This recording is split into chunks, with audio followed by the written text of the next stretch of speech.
1 hour and 57 minutes. The reviews are already in.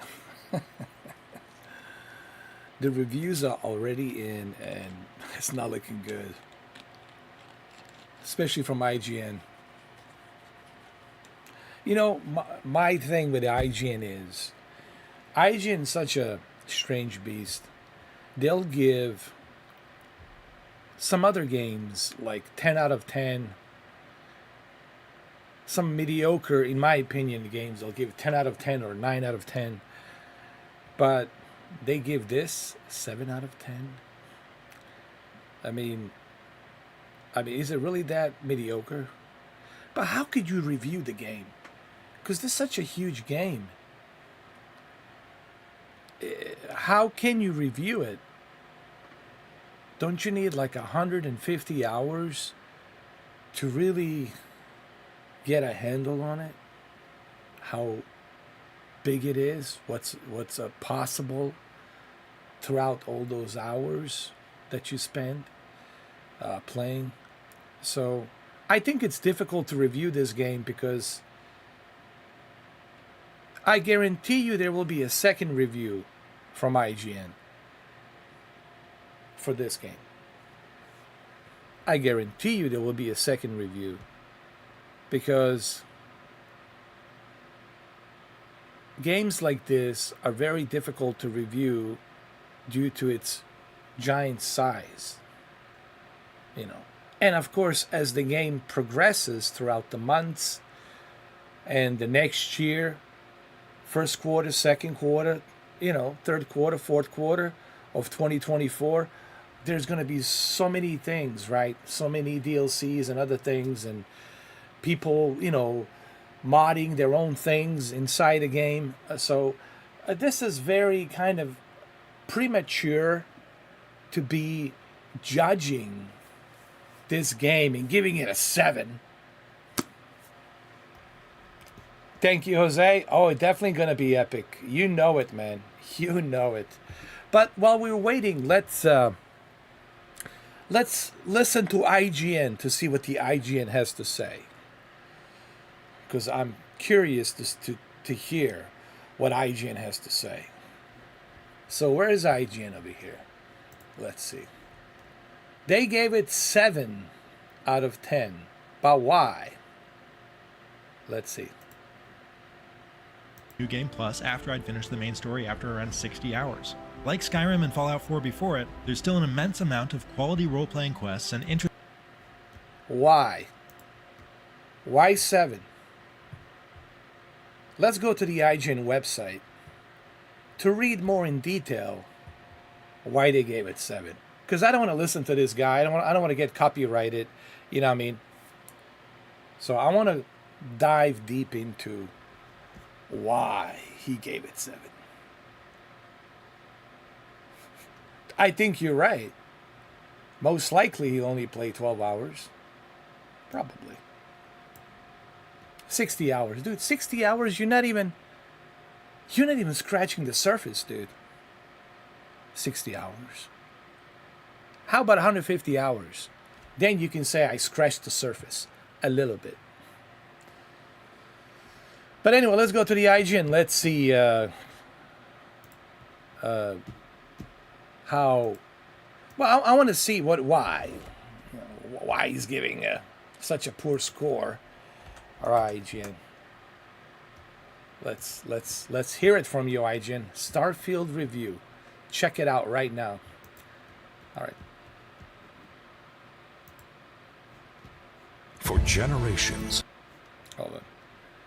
All right, let's see. Let's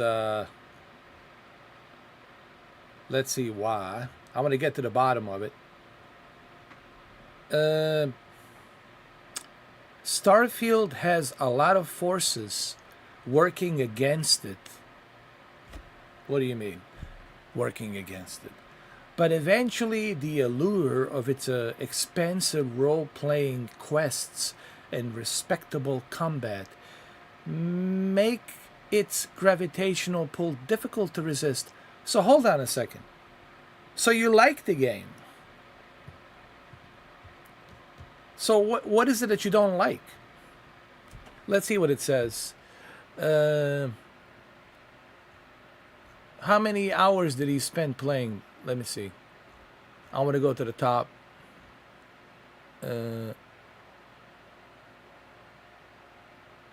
It doesn't say how many hours he spent.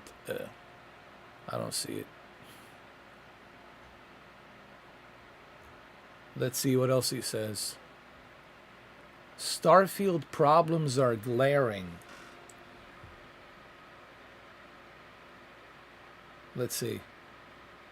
Starfield problems, though, are glaring. Some of which in ways that are inherently different from Bethesda's other games. Are you trying to tell me that Skyrim didn't have problems when it was released in 2005? Are you trying to tell me that the Elder Scroll Oblivion didn't have problems? Are you trying to tell me that Fallout 3 and Fallout 4 didn't have problems? Okay, fine. Hey, Dominic. Hey, Dino. Hey, John. Welcome to the chat. So this guy is saying that Starfield problems are glaring, some of which in ways are inherently different from Bethesda's other games. How they're inherently different. Here, let me zoom in so you guys can see. So you can see what I'm seeing.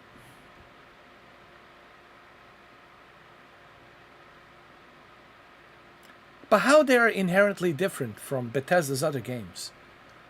I have to say that early hours are pretty rough going. And there was a while where I was wondering if the stars would ever align. Oh, what's his name of this guy? I got something I got to say about this guy. What's his name? My man, my guy. Dan the man, Dan Stapleton. Listen to me. I'm not a journalist, and I work a full-time job, and I do this just as a hobby. And even I, with my busy schedule, and I'm not even a paid journalist, even I watched Starfield Direct. And clearly, Todd Howard said on Starfield Direct, it will take you anywhere between like 70 hours before you officially start diving into the other worlds and other main quests and the missions that you need to do with the main story. So, dude, you haven't even scratched the surface. He clearly said it's going to take you anywhere between 60 to 70 hours, depending how you play it, before you scratch the surface. But apparently you need to go back to Starfield Direct, and you need to listen to Todd Howard. Or maybe you should watch that latest interview that he did with Ryan McCaffrey. Actually, you know what? Dan Stapleton. I think you got stapled with 10,000 dislikes from what I have heard. Dan Stapleton. My guy. My dude. You need to watch you know what? We're going to watch it. Actually, we're going to do it here. As a matter of fact, we are going to do it here together. We're going to watch a interview with Todd Howard, with Ryan McCaffrey and Todd Howard. We're going to watch that interview. Ay.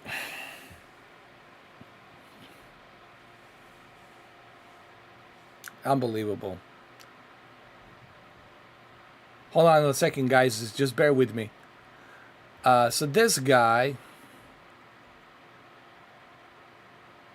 he said, I have to say that the early hours are pretty rough going. And there was a while where I was wondering if the stars would ever align. okay, we're all gonna watch together Ryan McCaffrey interviewing Todd Howard, and Todd Howard will explain to you that you haven't even scratched the surface. How's everybody doing in chat? Dom, good to see you, Dom. You good? You just finished your first day back at work, and I'm about to go for dinner to celebrate my birthday. Even to its... Oh, well, there you go. Happy birthday. Happy birthday to Dominic, guys. Cheers, brother. Happy birthday, bro. Your birthday, it's officially an early access of Starfield. Whether you like it or not, Dominic, you are stuck with Starfield early access.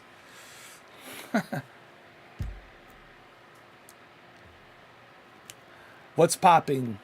Well, Starfield definitely going to be popping for sure in about a couple of hours. Thank you, Dom. Definitely stop by to see my reaction of Starfield. And I guarantee you my reaction will be more reasonable and more genuine than this guy's review. What's his name?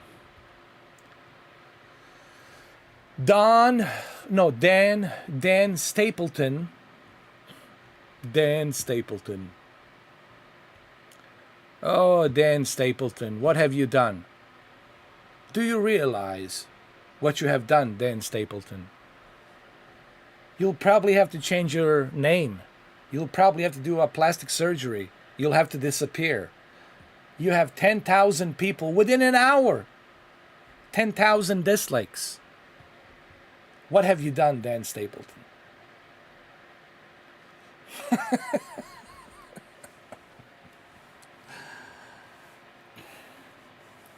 Mr. 4K, can't wait for GTA 6. Yeah, well, let's one at a time. Let's get through this year. There's so many things going on. I don't have a crystal ball. Let's not get too excited for Grand Theft Auto 6. All right, we don't have a crystal ball. Nobody does. Let's just take it one day at a time. What's up, Tony? Well, we're all hyped except one guy, Dan Stapleton. But you know what? Let's watch the interview from Ryan McCaffrey. And on that interview, you're going to see exactly where Ryan McCaffrey asks Todd Howard about how big this game is. And Todd Howard clearly tells him to scratch the surface, you have to put in so many hours before you get to your main quest story to kind of start diving into the story of the game. So tonight, me doing a 4 hours, it's just going to be a tutorial, basically. What I'm going to be doing between 8 o'clock and midnight is just going to be a tutorial. Creating my character, I'll probably end up 45 minutes creating my character. And then most likely another 2 hours just creating my spaceship.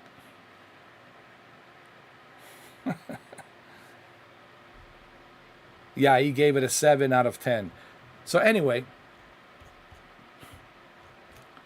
we're going to go to Ryan McCaffrey to see what Ryan McCaffrey has to say to Todd Howard regarding scratching the surface of this game. So let's go to YouTube. Now, don't get me wrong, 7 is still a good score. It's not a bad score. But, a lot of people were expecting at least 8, So let's do this. Todd Howard.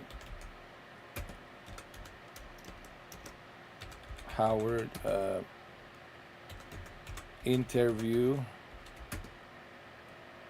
Ryan McCaffrey.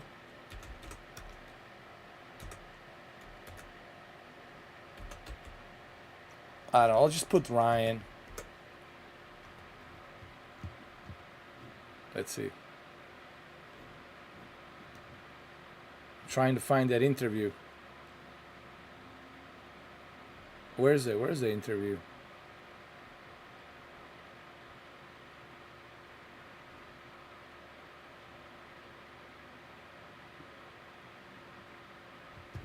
Hold on.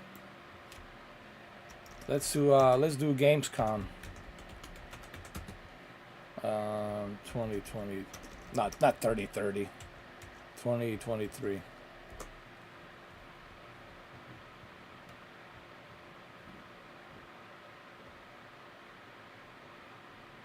I want to see if I can find that interview.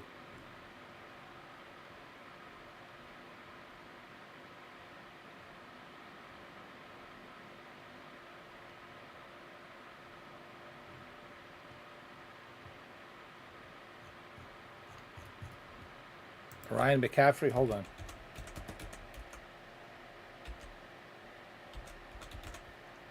Whatever. I don't know how you spell his last name. Is this it? One. I can now do something else. I think that's okay too. But we've also learned, look, we're sitting here, it's 12 years after Skyrim. We're looking at a game that has over 60 million copies and all these people playing it, and they're still playing it. And so we have learned we need to build in from the beginning a game that has this long-term play thought of. So let's go to the beginning. Hold on. So, I mean, it's good. We want a better game. We don't want you to just make the date just for the sake of making the date. So just out of curiosity, like, how has the extra time been spent specifically with Starfield? Well, look, it's just such a big game. And as you do these things, you do your best as it comes to release dates and projections. But given the scale of it, if one thing is off that by a percentage, that can escalate quickly to more time. And we've really spent it most of this year playing the game a ton, over and over, and making sure that it's balanced, it's as fun as possible, honing systems and interface, obviously bug fixing and all of those things, performance, and really getting it where we're really, really sure and solid on what we're putting out there for everybody. Well, speaking of performance, Xbox gamers went through a little unpleasant. Well, look, right here he just said, the size and the scope of this game, it's so big, man, that's why it took him such a long time to tweak every little thing, Modern Warfare 2, I don't know, Tony, man. I'm so tired of Call of Duty. I mean, 380 gigabytes. My problem with Call of Duty, it's just too big, man. For a multiplayer game, I have to have all of these updates, all of this extra space. I don't want to listen, man. No game it's worth it that much for me to reserve 500 gigabytes. No, thank you. I kind of gave up on Call of Duty at this point, honestly. I could care less about Modern Warfare 3. I already played Modern Warfare 3. I know exactly what happens with Markov, that Russian guy. I don't know, man. We'll see. I don't want to say never, but I'm really fed up with these ridiculous juggernaut updates. I mean, the latest update was like 70 gigabytes. Like, kiss my ass. 70 gigabytes? No, thank you. I just don't have enough hard drive space for Call of Duty, man. I want to play other games. You know what? Maybe when Call of Duty goes on the cloud, maybe I'll play it then. I'll tell you, how's that? When it goes to the cloud, on the X cloud, then I'll play it from the cloud. But I'm so fed up with Call of Duty, these juggernauts of the ridiculous size of updates, man. It's insane.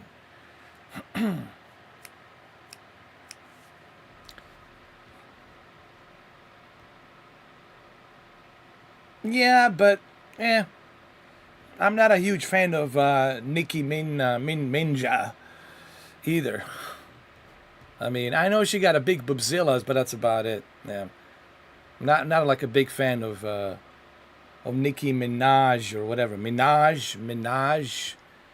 Not like a really big fan of that. Yeah, I'm gonna spend 80 gigabytes for some hip hop star. No, thank you. Can we have Metallica in there? Can we have a James Hetfield? Can we have somebody from Korn? Can we have somebody from Nine Inch Nails in there, for crying out loud? I'm serious. Anyway, let's continue and let's listen what Todd Howard has to say. Wasn't surprised with the last big Bethesda exclusive not too long ago with Redfall, and that maybe not performing on console on the Series X, kind of how we'd hoped. So just I think really all we're looking for is not necessarily everything's got to be 4K 60 or 120 frames, but just kind of, nobody likes surprises, when it comes to the game that they're going to buy, how it performs, how it feels. Now, your games have always been these just boundary-pushing, envelope-pushing, huge, open, detailed worlds. They've been 30 frames per second on console traditionally. So I'm going to turn it over for you for a second here. Just lay out, just so that nobody is surprised come September 6th. Sure. What are we looking at if I'm going to play this on a Series X, or even if you want to mention Series S as well, like what's the experience going to be, technically speaking? Yeah, I'm glad you asked. I think it'll come as no surprise, given our previous games. What we go for are always these huge open worlds, fully dynamic, hyper detail, where anything can happen. And we do want to do that. It's 4K in the X, it's 1440 on the S. We do lock it at 30 because we want that fidelity. We want all that stuff. We don't want to sacrifice any of it. Fortunately, in this one, we've got it running great. It's often running way above that. Sometimes it's 60. But on the consoles, we do lock it because we prefer the consistency. Yeah. Right? You're not even thinking about it. And we don't ever want to sacrifice that experience that makes our games really, really special. So feels great. We're really happy with how. You know what? I agree with him on this one. If you think about it, this is not a first-person shooter, Call of Duty type of a game, or Counter-Strike, or Battlefield, where you need to have that high frame rate. This is more of an adventure exploration game. So 30 FPS, I don't think it's going to be an issue, honestly, for the Xbox. People playing it on the Xbox, I don't think that's going to be an issue. Now, it would be nice if it was running at the 60 FPS, but I don't think that's going to be an issue, honestly. And in my opinion, like what he just said, they don't want to sacrifice the detail because they want you to see the game in its true glory in 4K, but at the sacrifice of the 30 FPS. And I'm okay with that, man. It is a console. You're playing it on a $500, $300 console. What do you expect?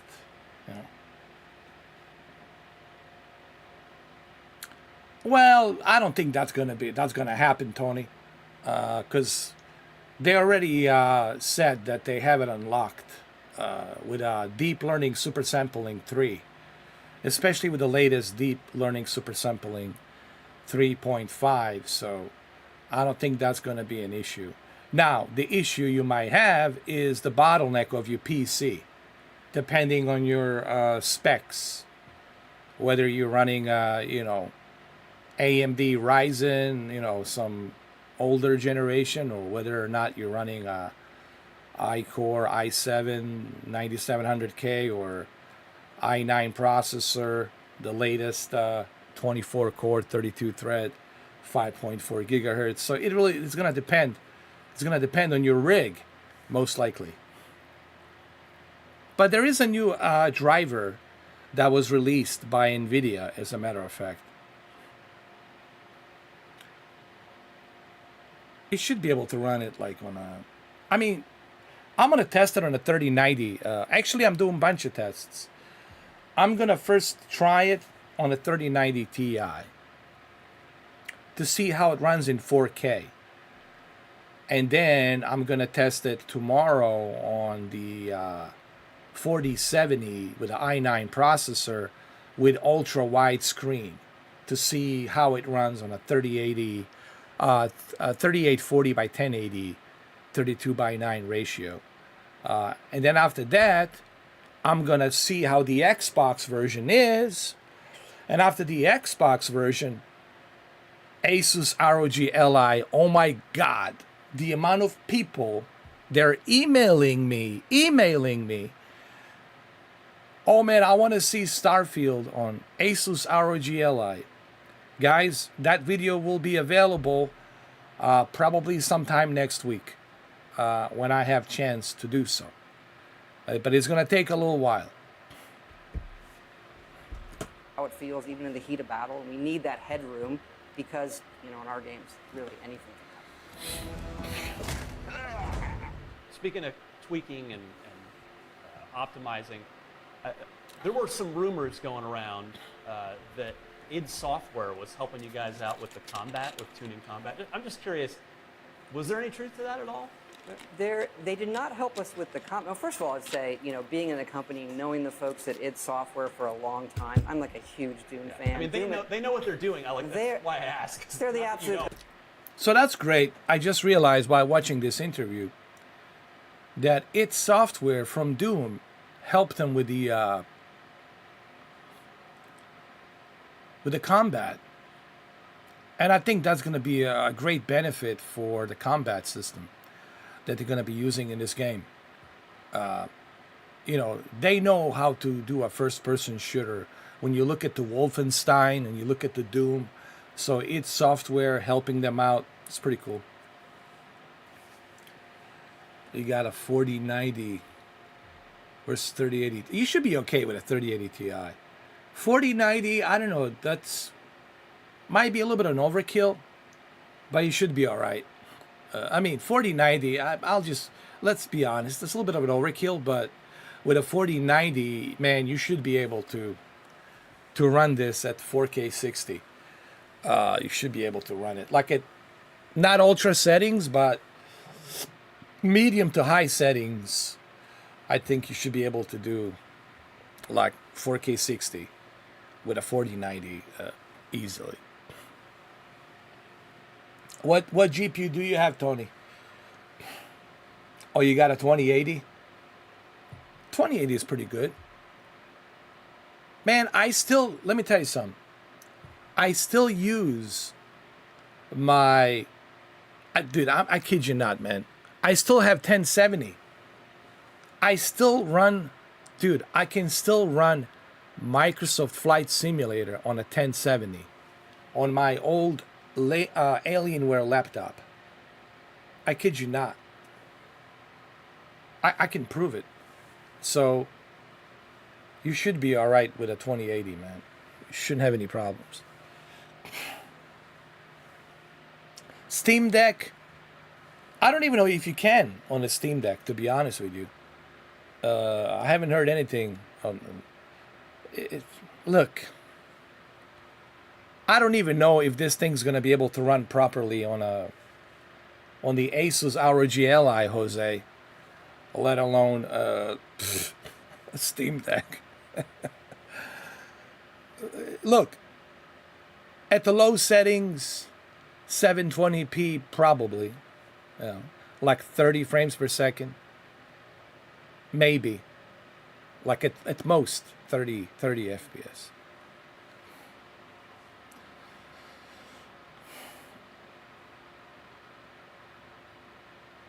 Well, that's another thing. You know, I'm glad you brought that up, Tony, because a lot of people want to play in 4K. But funny thing is, majority of them switch to 1440p monitors. I have found out that even though a lot of people want to play in 4K, but I'm starting to see that more and more people, even those a lot of people who want to play in 4K, are now starting to buy Acer 1440p monitors with a 265 refresh rate. And they seem to be pleased with 1440p 265 refresh rate, variable refresh rate, hertz monitors. I've seen some of them buy 365 refresh rate 1440p monitors. I think, well, even Dr. Disrespect, can you guys guess at what resolution Dr. Disrespect is going to be playing on Starfield tonight? 1440p. 1440p across the board. You know what? I'm going to start... I'm going to get myself a good 1440p monitor, dude. And again, I love my OLED. 4K, it's great. All right? But I want to really dedicate my PC to like a 1440p, dude. With like a really good refresh rate. Best. Doom Eternal is one of my favorite games. And so with Fallout 4, they did give us a few tips on how to handle combat. Yeah. But in Starfield, we redid the combat ourselves, and it's really feeling great. But id has helped us really more on the graphic. They've helped us in the graphics side. Oh, nice. So we get into motion blur. It's just how the game feels smooth. Some other things that they do in id Tech that we wanted to bring over into Creation Engine 2, and they helped us do that. And it's great. Awesome. Yeah, it's a nice neighbor to have down the street. It is, and I love. And ask for some milk and sugar, right? And I'm such a fan of what they do. So being able to get an early look at what they're doing next. Not gonna talk about that. It's just. Oh, I mean, feel awesome. free to talk about that. I mean, if you want. No. Oh, listen, deep learning. Let me tell you something. I'm so glad that you brought that up, Tony. Deep learning supersampling, commonly known as dynamic resolution scaling, that's what deep learning supersampling does. It really helps you preserve that quality without sacrificing it too much. But the trade-off is the performance. I gotta tell you, I can't imagine myself playing any of these games on a PC without deep learning supersampling. I even use deep learning supersampling in the X-Plane 12. And of course, Microsoft Flight Simulator. I would never fly a Microsoft Flight Simulator without a deep learning supersampling. Deep learning supersampling is the key, honestly. And when you have a 1440p monitor with deep learning supersampling, oh, you're going to be rocking and rolling, dude. Easily. 120 frames easily. With 120 hertz. So deep learning supersampling, to me, is a must-have. NVIDIA, of course, is the leader when it comes to deep learning supersampling, but also AMD has a Fidelity FX. Fidelity FX is the same thing, which gives you the dynamic scaling resolution. So, I don't know, AMD, I mean,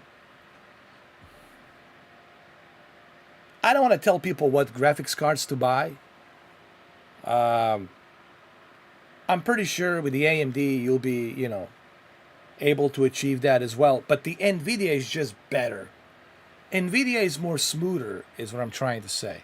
And I don't want to sit here and sound like I'm some kind of a NVIDIA fanboy, but NVIDIA is just more smoother.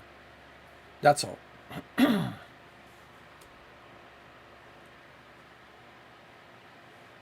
My name was way ahead of its time. Everything gets upskilled these days, everything. You know what's funny? When I first started this channel, I used to watch this guy, Joe, 1316 Killer, and I find out about him through Review Tech USA. This is back in 2015, early 2016, and he really got me like intrigued by the 4K resolution and high dynamic range. And he kept telling me, you need to get rid of that Vizio. You have that 4K, but you don't have HDR. You're missing out. And I was like, I didn't know much about, high dynamic range. I mean, I knew about resolutions, but I didn't know much about high dynamic range and all of that other jazz. And I didn't know too much about the different types of panels like I do now in detail with liquid crystal display and organic light emitting diodes and IPS panel, in-plane switching panels, and et cetera, et cetera, et cetera. So he really got me intrigued. So really the guy that I should be thanking, that you guys should be thanking for me even having a YouTube channel for all these years, it's 1316 Killer, man. He was really pushing the 4K. The 4K UHD Blu-rays, the HDR. To me, he is the original G, top G. He's like the Lord top G of 4K. So I want to give the credit to him, Jose, not so much to me. Because he's the one that inspired me all these years, man. It was him, honestly. And then, once I started doing my thing, I started, dealing with all these other television stars, what's his name? I don't even want to name the names, but you know who they are. I don't want to go back into the history in the past, but you know who they are. But it was really Joe, 1316 Killer, that really got me intrigued into 4K resolution and high dynamic range,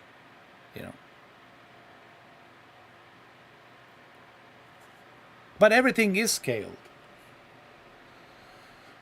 You know why? I always suspected that a lot of these games gonna have a difficult time running in native resolution. It's because they require so much computing power to process all of that.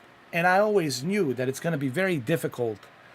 I knew we were not there back in 2016 and 2017. I knew we were not there yet for us to achieve such fidelity at a native resolution. And then I started laughing in 2018 where people started talking about, and even early 2019, when people started talking about 33 million pixels natively. I said, excuse me, we haven't even properly addressed 60 native 4K back then natively. And people were talking about 33 million pixels 8K natively. However, I do see the same principle of scaling being used on a 8K televisions in the future. That, I see that. So the next PlayStation 6, the next Xbox, most likely you'll be looking at 8K scaled. It's going to be scaled to 8K. But it's going to look good. It's going to look good on your 8K television for sure. On your 75-inch or 85-inch or 89-inch or 100-inch or whatever you have 8K television, it's going to look great. But it's going to be scaled dynamically. It's going to be scaled to catch up, to fill in those 33 million pixels.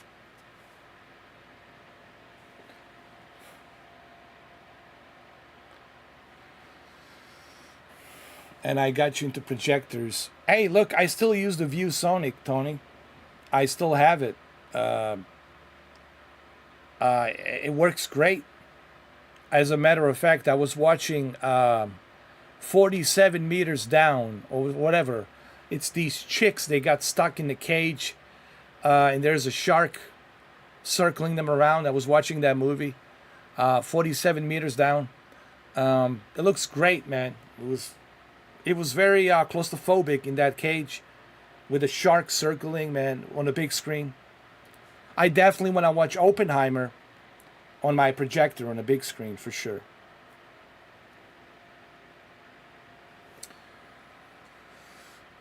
Oh yeah, I'm pretty sure, but it's gonna be same principle. It's gonna be scaled to 33 million pixels. They're gonna use the pixel shifter, but I think they're gonna do it differently. They're gonna use laser. They're gonna use laser because laser will be able to scale it more efficiently, and the focus with a laser will be portrayed much better. So I think they're gonna go with the laser technology. That's gonna be the next thing. The laser technology. Right now, laser technology is expensive, but I think by 2025, maybe by the end of 2025, early 2026, I think we'll see a lot of affordable laser projectors with 4K to 8K, and you'll see the scaling from your 4K movies to 8K. They're going to use a scaling chip to scale it to 33 million pixels with a laser, and you'll be able to stretch it out to IMAX enhanced, 300 inches if you have that, available space on your wall. So yeah, I'm pretty sure they're going to do it 100%.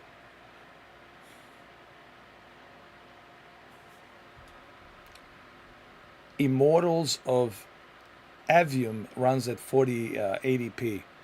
I was able to run it at 4K, believe it or not. My 3090 somehow handled it, but it wasn't a 60 FPS. It was a 48 frames per second. But still, it was impressive that I was able to achieve even 48 frames per second on that game. Actually, I did a live stream. It was a week ago or a couple of weeks ago or something like that. All right, so I'm curious, given you mentioned it's going to be just shy of 8 years between shipping Fallout 4 and shipping Starfield, which to my knowledge is the longest that you've ever gone between shipping games that you've directed. Yes. Yeah. Well, obviously we had 76 in between, but it's something that I've directed, yes. Yeah. That is the one. So can you I'm just curious about what was your initial... I like how he said 76 in between. That shows you that the Fallout 76, he really wasn't happy about that game. I mean, I'll be honest, Fallout 76 really sucked. And I paid for that game, dude. I can't believe. Vision for Starfield and how that's either stayed true and borne out or evolved over the course of 8 years? That's a great question. I will say this, that the game sticks to the original vision. That took longer than I wanted. But I'd say about halfway through the project, you realize this is why nobody tries to make this game. So it's been when you do these things and you take some risks and you're really ambitious, that can be a very windy path sometimes, is how I'd say it. But it is true to the vision we had for our type of role-playing game set. Here's the thing, man. I'm listening to this interview. I'm really not that crazy, about the graphics. Now, don't get me wrong.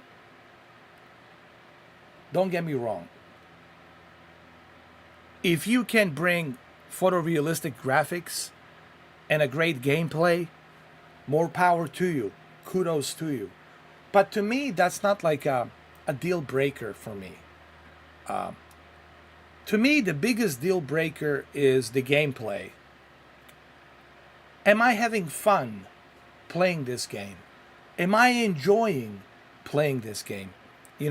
I think one of the biggest problems I see today in a video game industry is a lot of developers are focused on the graphics. And look what happened to Callisto Protocol. Callisto Protocol is the great example where developer Mr. Schofield, who also created Dead Space 1, 2, and 3, made this one terrible mistake where he put all the effort into his new studio in Los Angeles, put all this effort, Mr. Schofield, put all of this effort into the graphics of Unreal Engine 4.5 or something like that, a pretty good almost photorealistic Unreal Engine that he used in that game. And yes, the graphics in Callisto Protocol are amazing. They're freaking awesome. I never complained about the graphics. But the reason the game failed, it's not because of the graphics. It's not because of the sound. Checkmark, graphics great.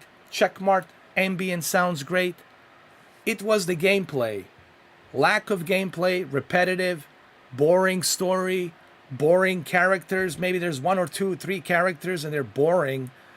You had like maybe 2, 3 bosses. That's about it. A short-lived experience. Maybe 8 hours. Roughly maybe 10 hours if you stretch it. So what I have learned from... I think everybody should learn a lesson from a Callisto Protocol. Don't focus on the graphics so much. Focus on the gameplay mechanics. Are people going to have fun with this? Are they going to enjoy this? Is it going to be boring? Is it going to be frustrating? Focus on the gameplay mechanics. Focus on the story. These are the things that I think today's developers need to focus more on instead of just graphics. Oh, RoboCop, man, I'm super impressed with Rogue City. I know I misspelled the... somebody corrected me the other day. I wrote rogue-like type game. It's Rogue, R-O-G-EU. Or R-O-G-U-E.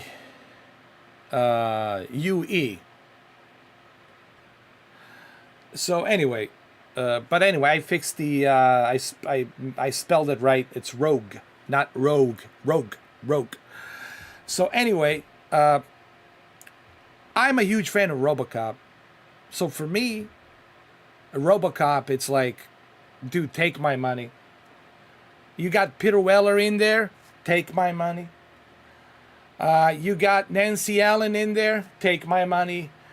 You got the original soundtrack in there, take my money. Dude, take my money. I'm the biggest fanboy. Finally, I'm coming out of the closet. I'm the biggest fanboy of RoboCop. I love RoboCop, dude. So, yeah, just take my money when it comes to RoboCop. But thank God that it looks great.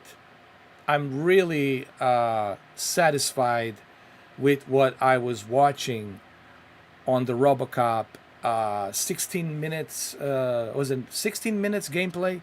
I was really impressed, guys. I was really impressed.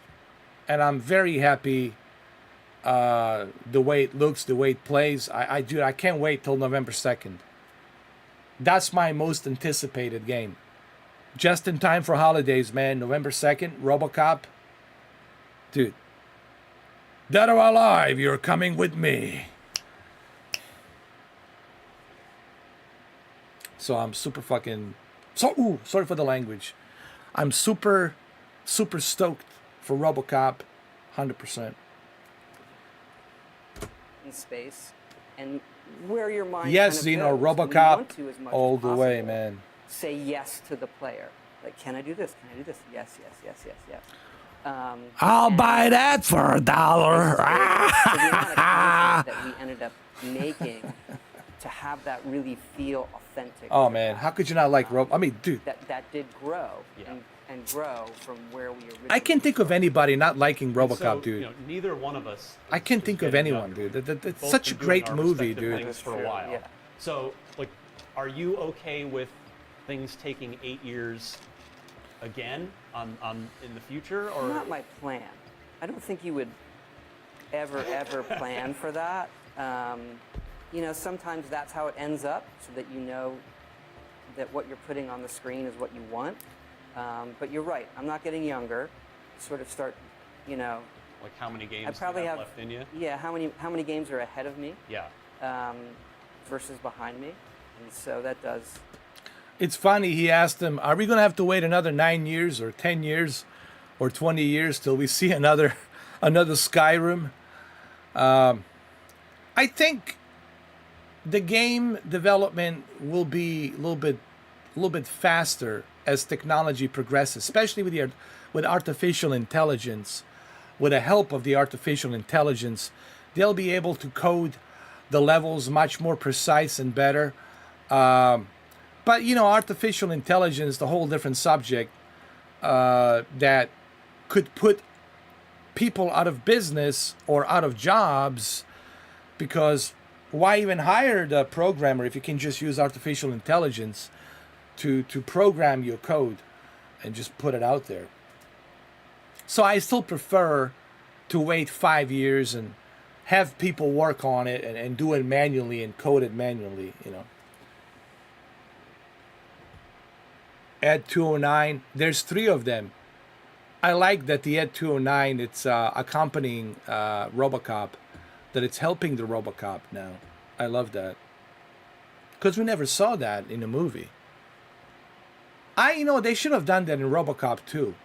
They should have had Ed 209 help and assist RoboCop.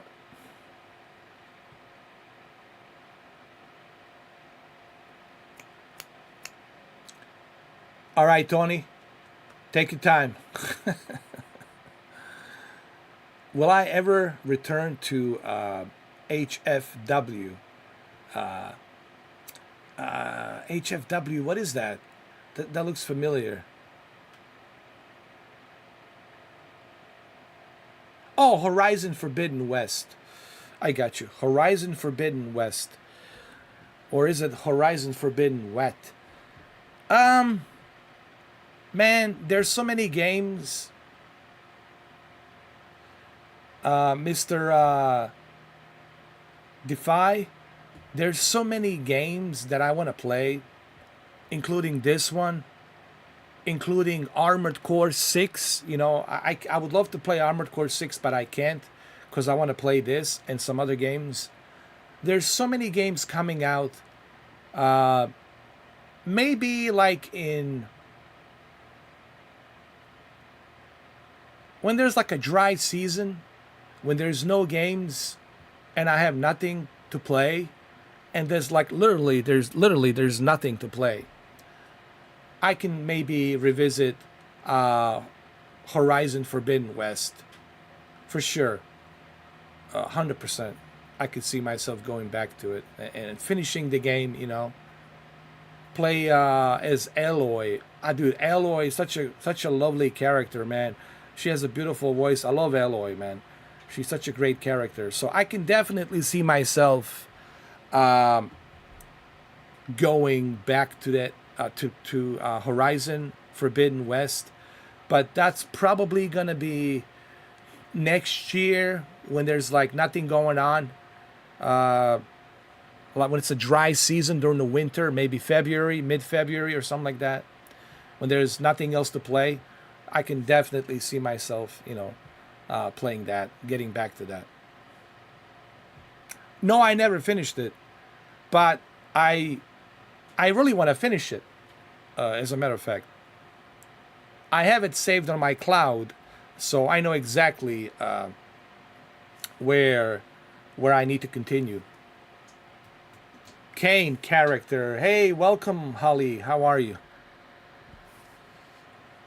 Kane, what a character he was in RoboCop 2. He was, he played some kind of a distributor of this this drug called, I forgot the name of it. What do they call it? Blue Magic or something? and he was selling it. He was like a drug distributor, like a cartel in the old Detroit, and he was selling it to people. And RoboCop was really against it because when the movie was being made, there was a lot of campaigning going against the drugs and all that, and to keep the kids safe in the high school from the drug dealings and all that crap. So they were trying to send a message in that movie to demonize these drug dealers, which they should be demonized. In 1989, it was in 1988. But I'm trying to remember exactly the name of that stuff that he was selling. Was a blue ramrod or something? Nuke. Yeah, it was called Nuke. You're right, Nuke. Yeah, Nuke. He was selling Nuke. Yeah, that's what he was doing. And that's why Alex Murphy always says, "What's troubling you?" Remember when Nancy Allen, when she asked him, like, "What's troubling you, Murph?" And he goes like, he says something like, Kane, it's bugging me. He's troubling me. it was the Nuke. You're right, Holly. You've seen RoboCop 2 probably more times than I have. I mean, RoboCop 2 is a good movie. But the problem, and I agree with Peter Weller, the problem with RoboCop 2 is there wasn't any theme in the movie. The first movie had a theme. The theme was like a biblical, like Jesus, like resurrection. Here comes this officer, young officer, Alex Murphy, and he gets sacrificed, and now they resurrect him. It's almost like a second, like a Jesus resurrection, if you will. There's so much resemblance, a biblical resemblance in that movie. I don't know if you guys ever caught on that. So there was a theme in the first movie where the soul can survive, like our soul never dies. It can survive and find another host. And in this case, it was the mechanical cyborg robot. I think that was the really what Ed Neumeyer, what's his name? Ed Neumeyer, who wrote the script. That's what he wrote, but that's what also Paul Verhoeven used as a metaphor to be this Jesus-like figure. See, on the RoboCop 2, the theme was missing. Okay, so now he's in this body, and that's it. He's never going to get married. He cannot have kids. He's stuck in this body. So what's next? Right? And Peter Weller felt that the movie was focused mainly on more like of action, focusing on destroying this this character who was selling the nuke, Kane. All about destroying the Kane. Okay, so you destroy the Kane and you expose the OCP for that. So what's next? And then the movie ends. It felt like a cheap spin-off. And I totally agree with Peter Weller. I think the RoboCop deserved a way better sequel, in my opinion. But that's, it's just what I think. Now, again, I still enjoy RoboCop 2. I mean, the movie was filmed great. I like it. But like Peter says, Peter Weller says, the theme of the movie was missing. Like, what is he doing? He's going to go destroy this new machine, and then after he destroys that machine, then what? What's his next? So what does he do next? There's no theme. It was missing. When I say theme, I mean THEME, theme. Theme was missing. So that's why he never did RoboCop 3, because of that reason. And that's why he said he's finished and he's done with it.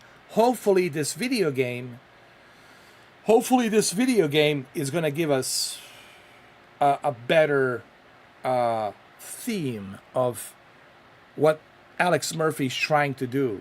So now that he's this Jesus figure resurrected, maybe he can do some good. Maybe he can, help the city, bring some positive outcome. Like I said, there has to be something greater than just him walking around and just doing his daily duties. There has to be a theme, and that's really what's missing. Start to enter your head. You know what I hate about these pirates? Completely resistant to my otherwise irresistible charm. Would you point to any other games as inspiration for Starfield along the way? I mean, not in the literal sense of, I want to do what they did, but in terms of like giving the player a feeling that, like, something that, a game you played that you really wanted to convey. Like, I mean, when you first showed me this game a while back, I mean, I certainly was reminded of Elder Scrolls and Fallout. There's the DNA is there, but the other, I would say, two non-Bethesda games that I got little vibes from were No Man's Sky and Mass Effect. Well, clearly, those other games that are science fiction, I think you might look at and say, okay, this is science fiction, it's like that. I think the minute-to-minute, obviously on the ground, it has similarities to Elder Scrolls and Fallout and the things that we've made and how it feels. Yeah, Lewis died in the RoboCop 3. I didn't like that. I was like, come on. It's not bad enough that they got another actor playing it, but... See, this is what happens. This is a great example of studios just looking to make money. And they don't care if they hurt or damage the image of the franchise. Look what happened to Star Wars. Great example. Look what happened to Star Wars, what Disney did to Star Wars. Look what Disney did to the Indiana Jones, right? This is what happens when you allow studios to just go after the money. And in doing so, they're using the trademark just to make quick cash, but in doing so, they hurt the image of the franchise. And I think that's what happened with RoboCop 3. And then they did the spin-off TV shows, which is even worse, man. Oh, God. I didn't like the TV show. The TV show was just so ridiculous. The guy was like you can tell the guy's in the suit. He's like jogging. No, man. There was a certain moves, that Peter Weller did that, that he was coached, that only he knew how to do it. Only he knew how to do it. Look, Paul Verhoeven should have done, but Paul Verhoeven doesn't like making sequels. He clearly said that. Dutch filmmaker Paul Verhoeven said, I don't like making sequels. That's why you never saw a sequel for Starship Troopers, and you never saw a sequel for Basic Instinct that he created, which he never created a sequel. He doesn't do sequels. So that's, And people asked him, why you never do sequels? You know what he said? I already created the best movie there is. I cannot top that. And I don't dare topping that. You know what? He's right. If you created such a masterpiece, you can't. The odds are much stronger against you that you're going to be successful. That would be like asking Steven Spielberg to do a sequel for E.T. That's why he'll never make a sequel for E.T. Certain movies, they're so damn good that you can't do a sequel. They're so damn good. Feels in your hands or some certain mechanics. But believe it or not, it's the games that put you in a world, that transport you to a place. So I think it probably also, as a flow, probably has more of a feeling of like a Red Dead 2, right? Like I'm living the Western fantasy. Yeah. And so in this, you're living this science. Oh, RoboCop. When was that? 2012, 2014, 2013? That was terrible. Why, Sony? Why? When I saw that remake, I was like, why? Like, why? Why? That would be like me trying to remake Gone with the Wind or Casablanca. I mean, come on, you know? Or Lawrence of Arabia. Like, come on. It's ridiculous. But there you go. That shows you what happens when studios are money hungry, and in doing so, they hurt the image trademark of that franchise. I mean, look at Star Wars. What was that? The Last Jedi. The Last Jedi. What a disaster that was. I mean, God. What a cluster disaster that was. The Last Jedi. Oh my God, man. Man, I need a bottle of vodka just to watch that movie, man. Ay, ay, ay.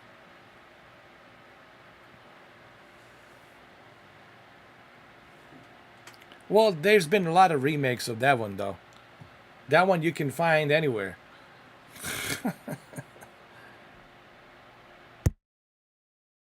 Fiction, explore, fantasy, and sometimes that's being on a barren planet and nothing is going on. Or an old West town, like we saw that in the direct, kind of Right, Old or West inspired. and all of that. So for me, it's games that where I feel I am rooted in the reality of this universe of the game, and everything else kind of disappears.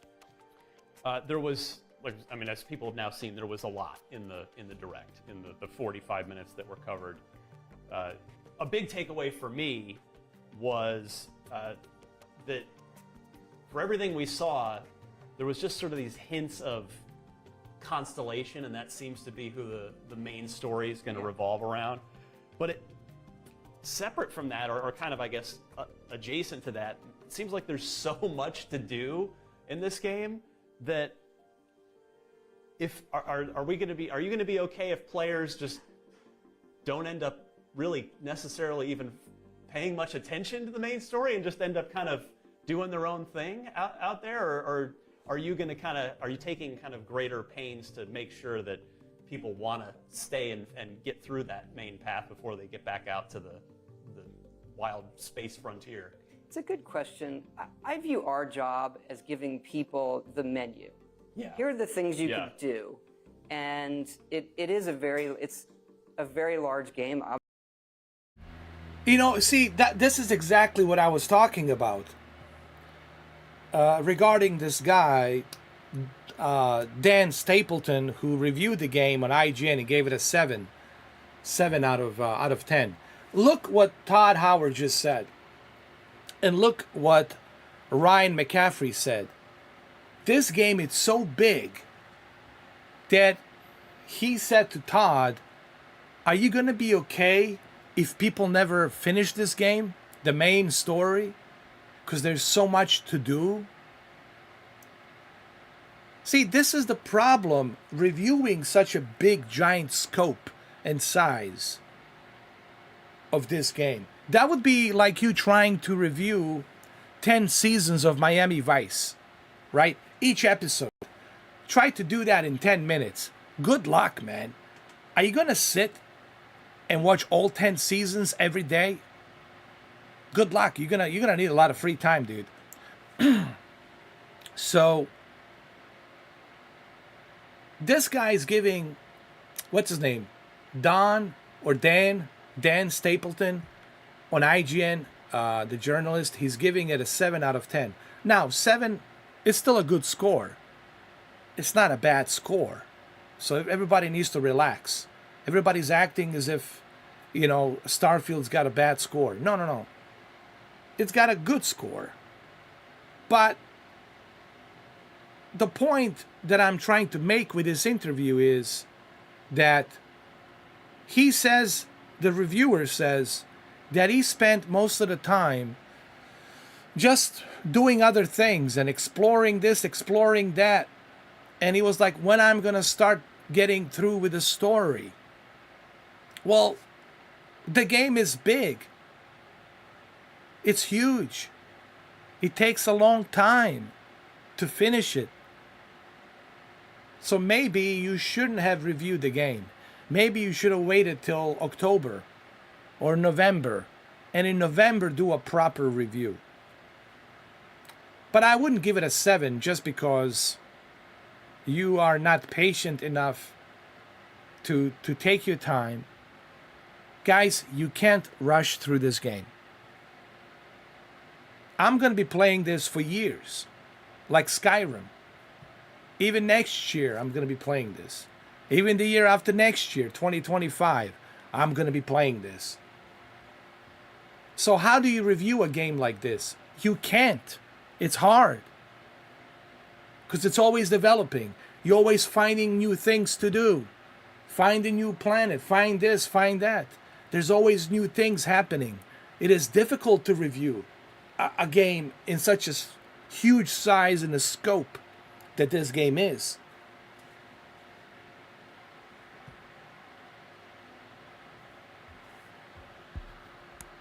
Pretty much. Obviously, there's a lot to it. It can be complicated at times, and we have found though that the gaming audience, I mean, I would say this is like an adult version of No Man's Sky. But then again, I can't even say that because I haven't played it. That's just me speculating, you know? We're going to find out pretty soon. Well, here's the thing. Even tonight, I won't be able to tell you, hey, is this a great game or no? Even tomorrow, I won't be able to tell you. Maybe next Friday or next Saturday, maybe I'll be able to tell you, oh, okay, here's what I think. Because it's such a huge game to really give it any review at the moment. I think it's a bad idea that they're putting these reviews out, man. They're rushing through this, and that's why people are upset, because like you're not properly reviewing this game because you really didn't spend 150 hours. Did you spend 200 hours? Did you spend 300 hours? Of course not. So I look at it as, it's like Todd says, we give you the menu and you do what you want to do. You play it how you want to play it. I'm not going to tell you how to play it. If you want to just stick to the main story, you can do that. Or if you don't want to stick to the main story, you want to do other things, you can do that as well. So I like that he's giving this ability for you to create your own character and look at the menu and make your own path. Make your own path and just focus on doing your own thing. And I think everyone will have a different experience. My experience will be different than yours, and yours experience will be different than hers. So, and I think that's what's going to make this game so unique, just like it made Skyrim so unique, because everyone had a different experience as they were playing Skyrim, because they were making different decisions, making different choices, you know, and things like that. And then you got the modding. Imagine what they're going to do with all the mods. They're going to bring They're gonna bring everybody. They're gonna bring the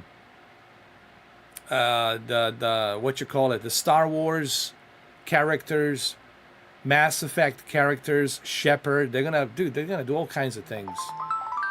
They're gonna bring Star Trek characters. They're gonna do a lot of stuff.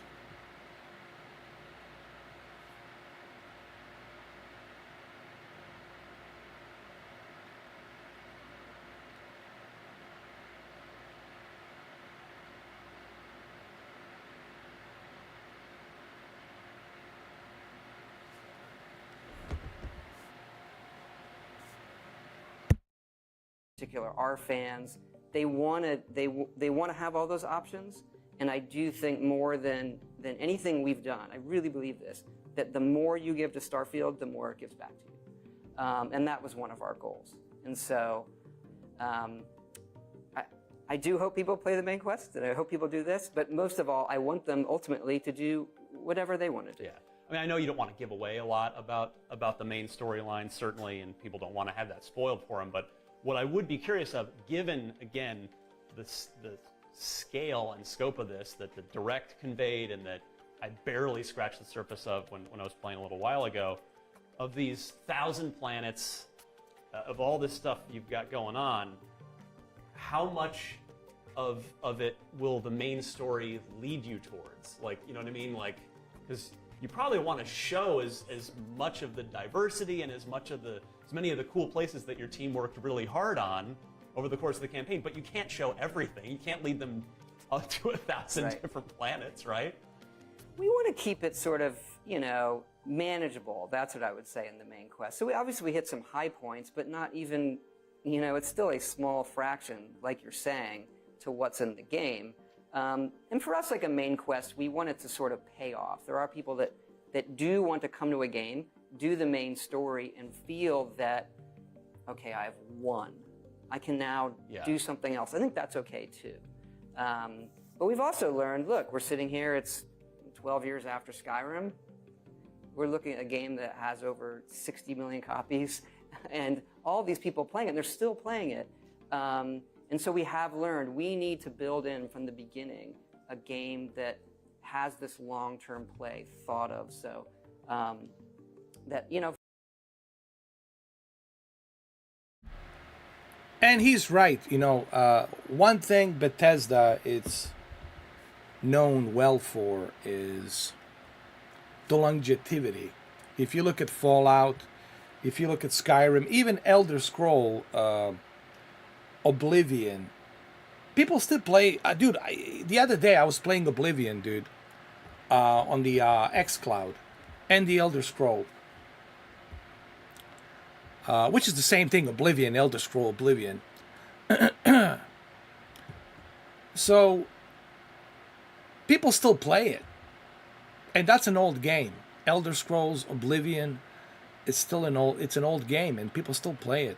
Skyrim, since 2005, man, 23, almost 20 years. 20 years later, they're still playing it.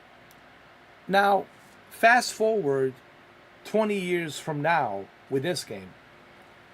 Now, if you can forget about these guys dancing around, hopefully, people. Fast forward 20 years from now with this one, and just the things you're going to be able to explore, the things you're going to be able to do, virtual reality, etc., etc. This is just, listen, man, this game is going to need at least 6 months just so people get a grasp of how big this is. In my opinion.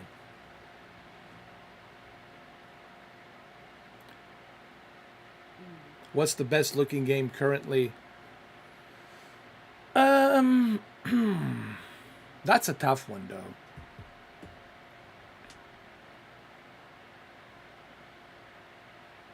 That's a good question.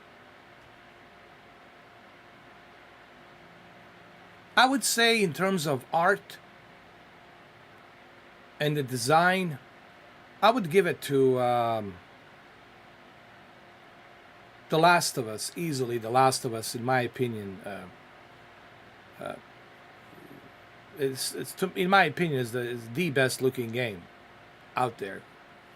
What Naughty Dog has created, it's really hard to top that. You know, you can feel the soul in that Joel's character, in Ellie's character, dude. The characters come out alive from the screen. You know, the design of the design sets of the Boston, and then when they go to out in the West, in Utah, Colorado, right? It's just it's done so well, man. The Last of Us, I would say, and The Last of Us Part 2 for sure. You know. Yeah, the remake, The Last of Us remake, for sure. But that's just my opinion, you know. I know there's other games out there, but the other games are missing. They're missing a soul, you know. They're missing that captivation. Like, something has to captivate me, right? When you go somewhere, and when you look at something, right? When you look at a scenery of something, right? And you see that scenery, it has to be captivating. If it's not captivating, then it's not going to impress you. So same thing with the art design. Something has to captivate me, to catch my attention, in order for me to truly appreciate it and to like it. And I think The Last of Us did that. I think Naughty Dog has achieved that. Because you memorize, everything's memorable in that game. The way it was designed, from the inside of the house to the outside, everything, all the details. It's something that you always remember. Even when I watched the TV show, there were certain Easter eggs in that TV show where I was like, oh, I see. That's from on that level. I see. So, to me personally, I would say Naughty Dog's The Last of Us, for sure.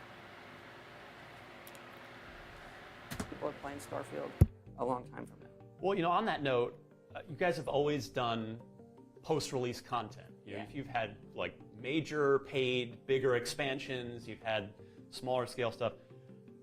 I can't imagine that you'd even want to necessarily expand this game geographically moving forward, because there's already a ton there. So, like, I know you're not here to just give away your announce your post-release plan, but like conceptually.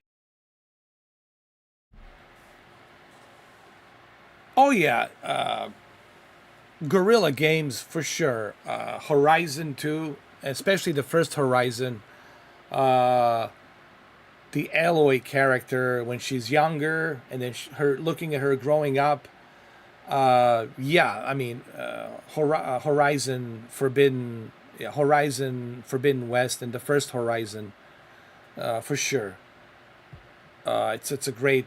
But look, you got Detroit as well. You got Heavy Rain. Look, we can go down the list. We got Uncharted 4, Thief's End. But for me personally, like I said, I know there's other games, but for me personally, The Last of Us has captivated me. With the design, that depressing design. It's a very depressing game, of course. There's nothing happy about The Last of Us, but that depressing design set, and you can feel it, like everything. It's just dead and depressing. You can feel the darkness in the air. That captivation.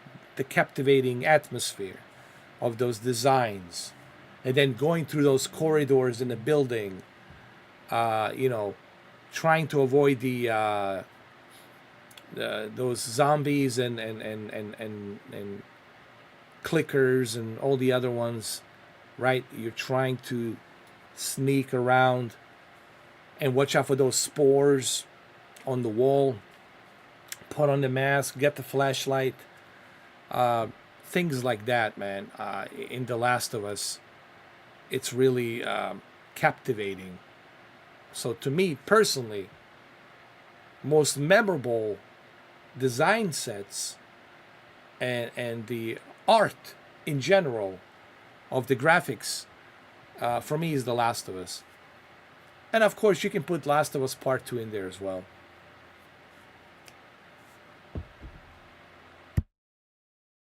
How are you thinking about it, given that this is like a giant universe rather than just a continent, like in Cyrodiil and in an Elder Scrolls game? Right, it's a great question. I mean, look, we're going to be doing a lot of add-on content for Starfield. We love doing it. Our fans love it. We will have announced sort of the first one that's going to we're going to do a story expansion pack that's going to be coming. Our plan is to do things of varying sizes. And we've done a lot of that in our previous games, so it's something that we really like doing, our fans like. So despite the size of the game, there's still things we want to add as far as features in the future and stories and things like that. So we think this is going to gain, hopefully, that's going to continue for a long time that way. You see what he just said? He just said that we're going to be updating this game constantly. This is still work in progress. Yes, the game's going to be open for us to play it, but as we play it, they're constantly going to be adding stuff. This going to constantly grow in size and updates. So this is just the beginning as to what's to come in the next 10 years, right? Now, I know a lot of people complain about the characters in this game, and I understand that. I hear you. But to me, it's not all about the graphics. To me, here, what I'm looking for is the gameplay, the exploration, building my own spaceship, traveling the stars, going to a different planet, right? Making money, whatever, living my life in the game, right? Being a trade, one of those guys that's trading a lot, the trading goods, or I could be just some badass evil guy running around taking people's money, right? Or I can create my own cult in a game, or whatever. So you have options what you want to do here. So to me, it's not so much about the graphics, because you guys have to remember, yes, technically they could have taken an approach of a more photorealistic graphics. But guess what? You wouldn't be able to play it, cousin. Your PC wouldn't be able to handle it because of the amount of computing processing power it would need to render that. Now, people say, but what about Spider-Man and what about The Last of Us? Spider-Man, Last of Us, and God of War, they're linear. They are linear action-adventure games. When you're doing a linear action-adventure game, then you can do that. You have the tools available to do that. But when you're doing a game like this, with such a huge size and scope, that's more difficult to do. That's why Todd Howard had to make some sacrifices in terms of what type of engine do we use that will give us the stability so people can play it. So there, yes, there is a trade-off, but the trade-off is so that you can play it.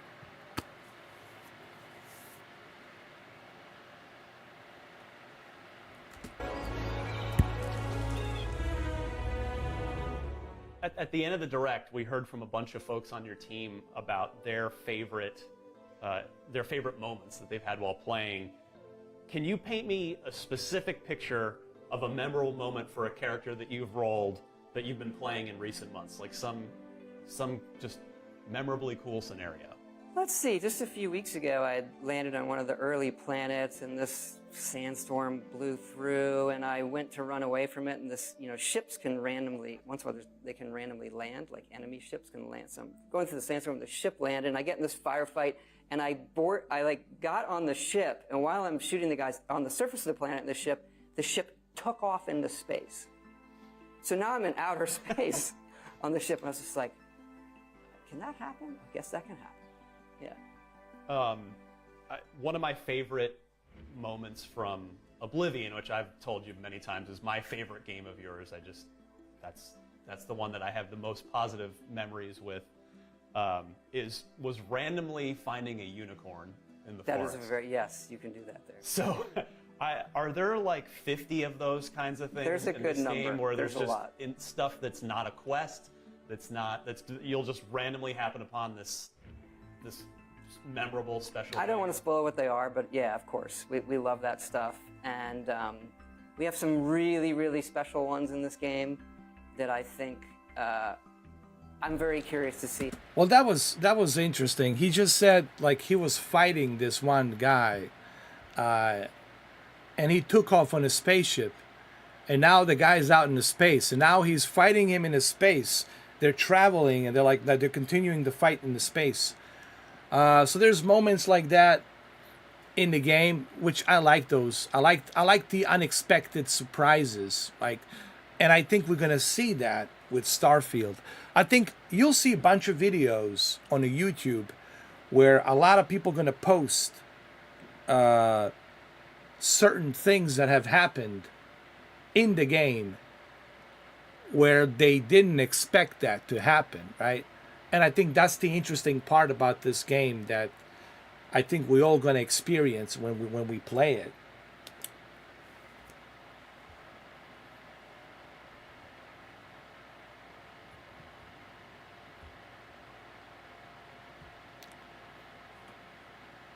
Oh, well, the mods will be... But, Todd said that he welcomes the mods. He said that the PC version will have no limits of what you're going to see. And that's cool. Again, you can use the mods if you want to modify your character, to use somebody else's modification, Maybe somebody will create a Superman or a Batman. Maybe somebody will create a Godzilla or a King Kong, or maybe somebody will create a Prometheus ship. I would like that. I would like to travel in a Prometheus ship. Maybe somebody will create Android David. So yeah, the PC, of course, has the upper hand. Listen, I don't like comparing PC to a console because it's comparing watermelon to oranges, really. So, look, the fact that the Xbox can handle this game, that it can play it, people should be happy about that. But if you want a full-blown experience, then of course, the PC. I mean, that goes without saying. That's 100%. Do I think Grand Theft Auto 6 will have its own in-game cryptocurrency? That's a good question. That's a good question. And what's even more exciting, the entire game gonna be here in South Florida. I mean, the map of the game, it's South Florida. So, now I'm excited because when I saw the map, dude, they really got it, man. They nailed it. They got everything correct. So, Grand Theft Auto 6 is going to be awesome, dude, because it's going to be here in South Florida. The previous one was in Los Angeles, California, but this one is down here. So here it's going to be so cool because I'll be able to tell you exactly where everything is in the game. Some people were disappointed that they didn't do London, but maybe they're going to do London in Grand Theft Auto 7. Maybe they'll do London in Grand Theft Auto 7. Who knows? But I know for a fact that Grand Theft Auto 6, it's 3 different counties all put into one southern part of Florida. That's the map. You can go to Key West and go all the way back to, I think, Palm Beach. Yeah. But they're not going to call it that. They're going to call it probably Palm City or Palm Bay or Mami City or something, Mawami City or whatever, or Hot City Bay or whatever, or Hot South Bay Beach, whatever the hell they're going to call it. But it's going to be awesome, man. Grand Theft Auto 6 will break the internet. You know it. 100%. Hope they don't do London. Why not, Holly? I want to see London.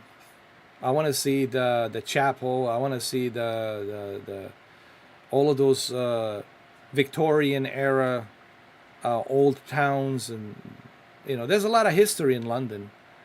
That'd be kind of cool.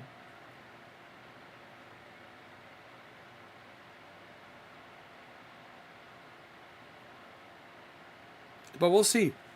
Listen, let's look how long it took for Grand Theft Auto 6. Guys, the Grand Theft Auto 7, probably 2050, 2060, 2070, 2080, whatever. So let's first enjoy Grand Theft Auto 6, okay? How long after the game is out, that people discover it. Yeah. Now, you mentioned Skyrim and tens and tens of millions of copies of that, and the sort of historic runaway train that thing's been. I mean, you probably can't count on that level of success again necessarily. Yeah. So what does success look like for you with this game? That's a good question, because with Gamepass, we're obviously going to be bringing in, probably the biggest audience that we've had for a launch. And so it just makes you really fortunate to know that you can take these kind of risks with a game like this and be ambitious, but still know that it's going to get in a lot of people's hands. So, I mean, I think for us it is that, people say they love the game. And I think all games go through a couple phases. They have this phase where the game isn't out yet. What do people think of it? My God, I'm doing total ripoff of Dr. Disrespect. I'm eating my my cornflakes, and he's eating his cornflakes.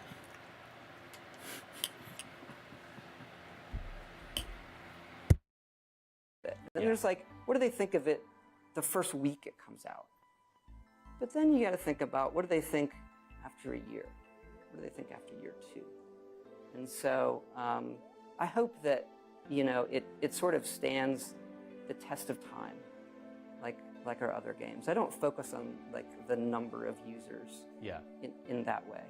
But I guess you can't really design for a game that will stand the test of time, right? You just have to do your best and hope that it works out. That is very true. You do the absolute best that you can do.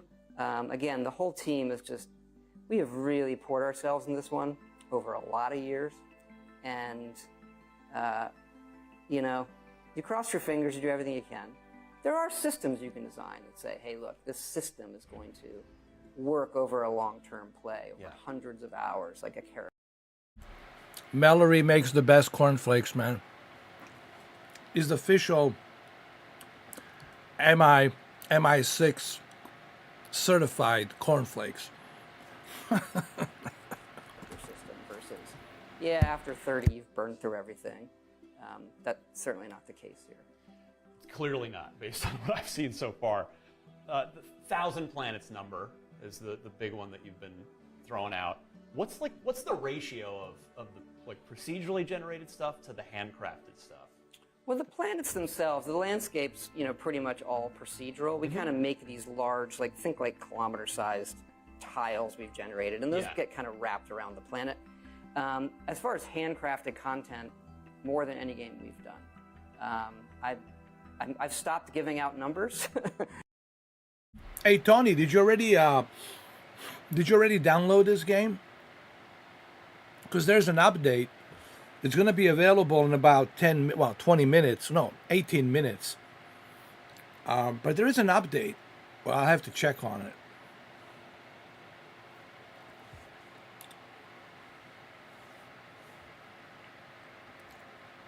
A Willy Wonka Fruit Loops. I didn't even know there was Willy Wonka Fruit Loops.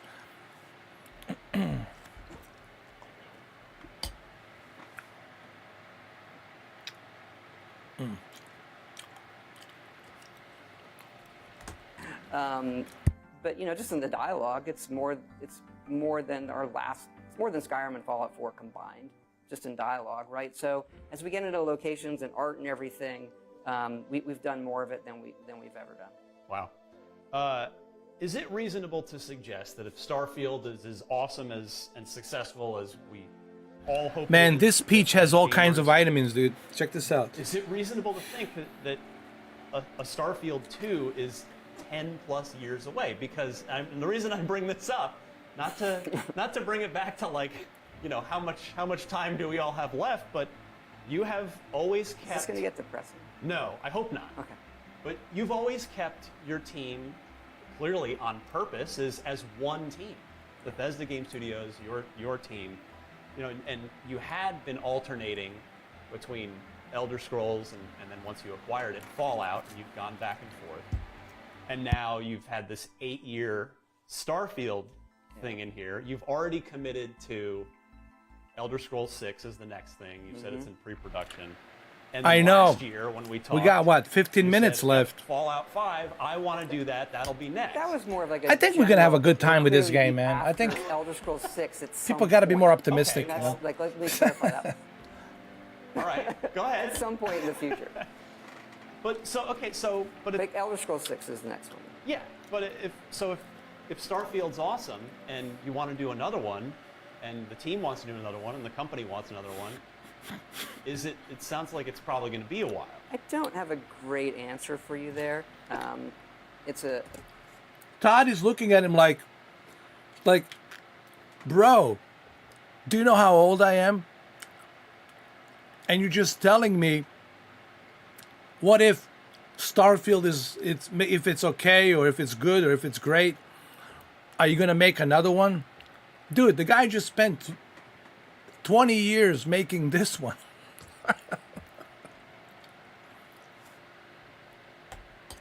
No, he said he always had a plan to do this game, but obviously the financial problems, technology, etc., he wasn't able to do it. So he was doing the Dark Ages type of dragons and, Skyrim and Elder Scroll type of the games, Dungeons and Dragons type of a game. But look how long it took him to make this game. If he does another Starfield, or let's say another Skyrim, he's going to be like in his 60s, bro. The guy's going to be 65 years old, man.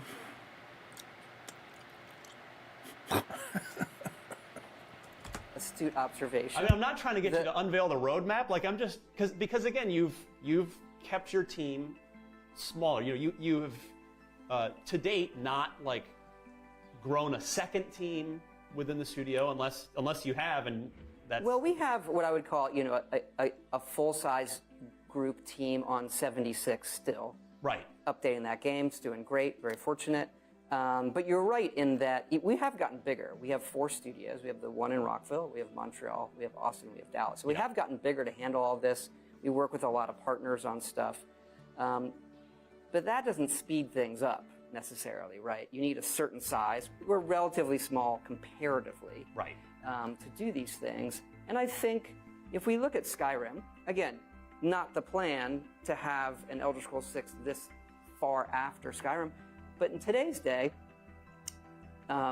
people are playing these games for longer. So our ability, like we talked about, to support Starfield, whereas maybe in the old days you would put it out and then you'd go on to a sequel, now we can support that game for a much longer period of time, which is what our plan is. And then as we look to like an Elder Scrolls 6, that is one where like, I probably shouldn't say this, but if I do the math. Todd is already depressed. He's like, dude, you just made me depressed. You telling me when I turn 65, I'm going to be working on another Skyrim. I mean, not that he needs the money. He can retire right now. He's already wealthy. But he just made him feel depressed. Like, dude, by the time I make another Skyrim, I'll be 65 years old.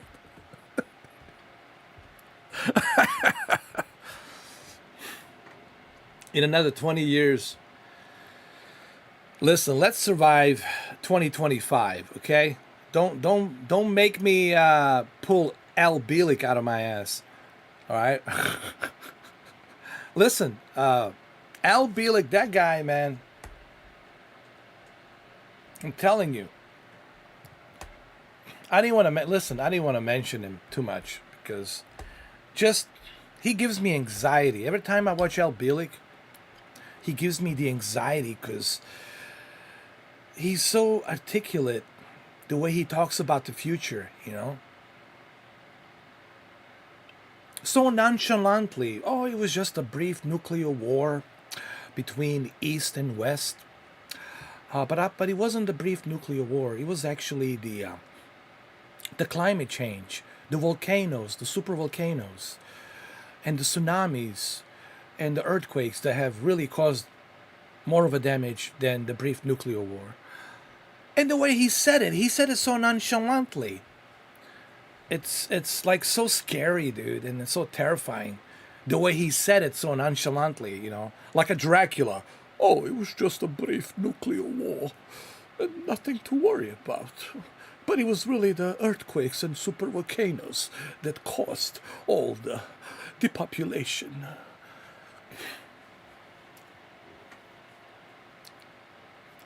You guys know who I'm talking about, right? Al Bielik, the time traveler. The time traveler. The time traveler. Hey, is Dr. Disrespect online? Let's see. See if Dr. Disrespect. Let's see. Hold on. Bear with me, guys. I want to see if Dr. Disrespect is here.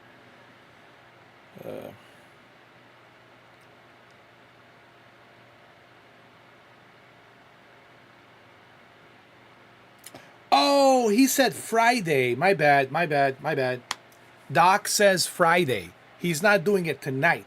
He's doing it tomorrow. Friday. That's fine. Thank you, Doc. I get to do it. But he's going to do it tomorrow for 24 hours.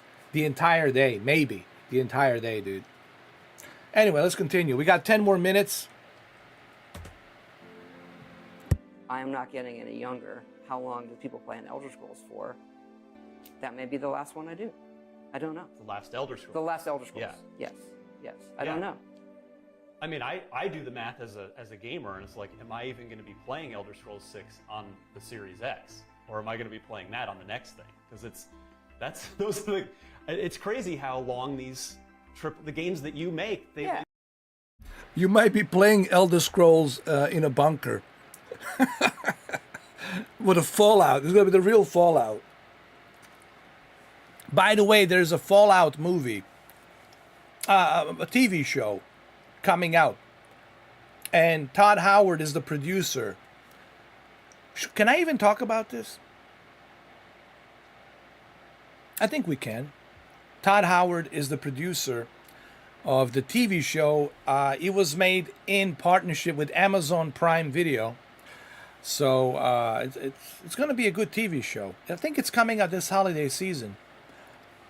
The Fallout, with a Bethesda production and in partnership with Amazon Pictures, which would be the MGM Studio, United Artists MGM Studio. I think because Amazon bought the rights to MGM and United Artists. It'd take a long time. I wish they did. I mean, I want them to be faster, but that speed isn't the goal. Right. Right. Or should it the be? goal is, hey, what's the product? What's the vision? How do we do this? And how do we continue to support the ones that we currently have? Because we have millions of people playing Fallout 4, millions playing 76, Skyrim. So it's about, hopefully have that with Starfield.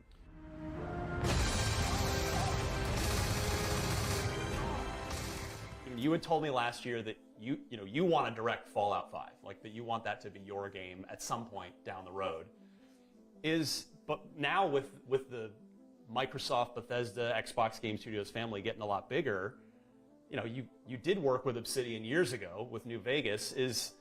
Could any of the games that you and your team have created, any of these 3 franchises, would you would you want to work with any of them potentially on something in the future?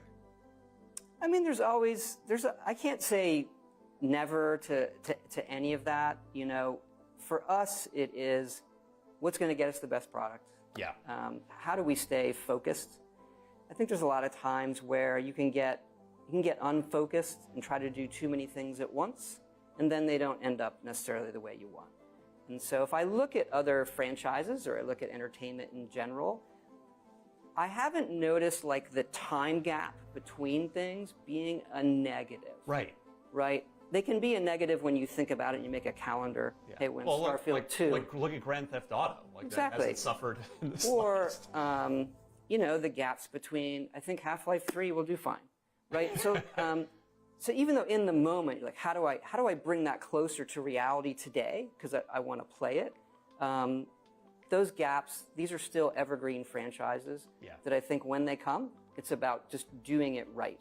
Yeah, well, that's what we as gamers want to hear too, certainly. So Starfield, I played an hour. It felt like 3 minutes. There was, and you were like hustling me along to different save files, like go look at this, go look at this. What's the character you're playing now? Because you've got the traits, you've got the background. So like, what are you maining right now? Well, I try to do it all. Right now, I'm digging deep on spaceships. So, I mean, you could say in some respects, this is like 5 or 6 games in one, right? It's the spaceship game, it's a on-the-ground game, it's just a dialogue game, it's an outpost game, it's a crafted game. It does all of these things, and so. And it always is tricky for us to get a good game flow where those things don't feel like they're separate games, that they can weave in and out of them in a way that is holistically creates something, greater than the sum of its parts. What a view! It's a feast for the eyes. Off we go to another adventure. To help contextualize Starfield for players before they get the chance to play it themselves, what's the feeling that you try to give people with Elder Scrolls? What's the feeling that you try to give people with Fallout? And what's the feeling that you try to give players with this? I mean, that's a good question. I would say if you think about, Elder Scrolls with a fantasy world, who would you want to be and what would you want to do? We want to provide that. Yeah. And then Fallout, the same thing in a post-apocalyptic environment.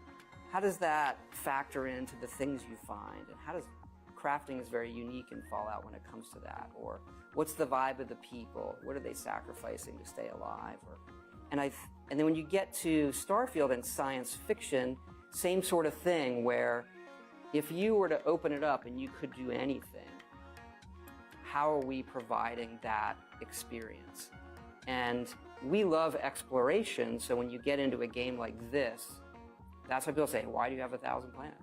Because we'd rather give you the option to do that than say no. And so I think if people drift toward fantasy, they're going to love it. You know, they're going to stick with Elder Scrolls. If they like post-apocalyptic, they're going to follow. They like science fiction. We hope that Starfield fills that kind of desire to play that kind of thing with Starfield. Todd Howard, thank you so much. Thank you for having me. Starfield out September 6th. Series X, Series S, PC. Looking forward to playing a heck of a lot more pretty soon. Todd, thank you so much. Thank you. Well, ladies and gentlemen, it's time. Thank you, Anthony, man. I appreciate you stopping by. I'll definitely check out your stream as well. Thank you, thank you. Well, ladies and gentlemen, it is time. It is time that we jump into this game.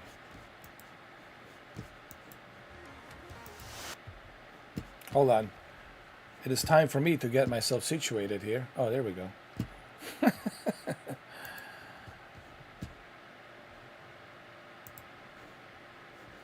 All right, well, there we go. Ladies and gentlemen.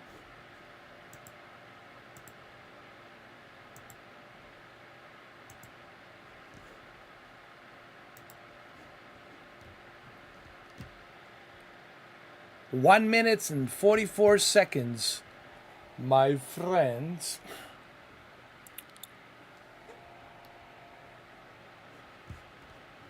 We're so close.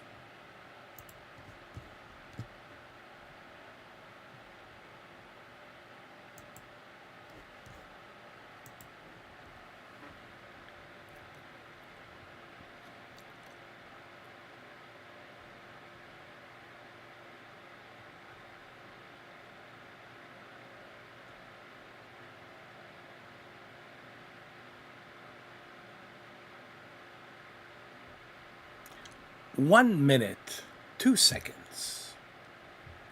58, 57, 56, 54, 53, 50, 49, 48, 45, 43, 42, 39, 38. Let me take one more.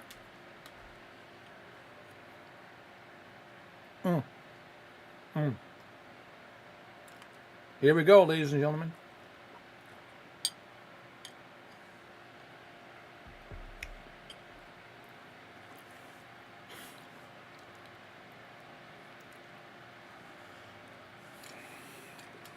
"12 seconds. 9, 8, 7, 6, 5, 4, 3, 2, 1. Ignition. Yay! We are ready. I'm ready.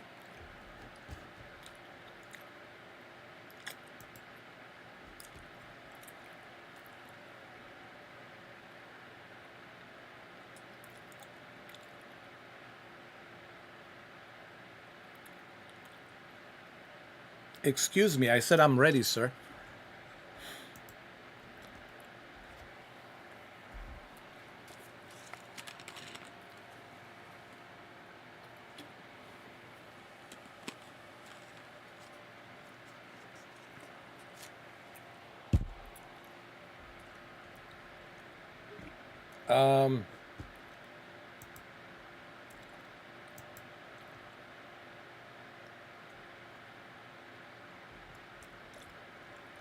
Houston, we have a problem.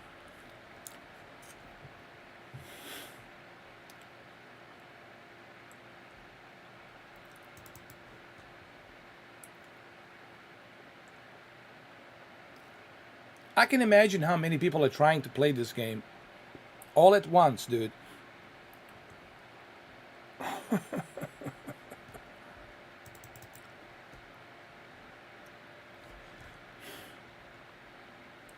Houston, we have a problem. Houston, can you hear me?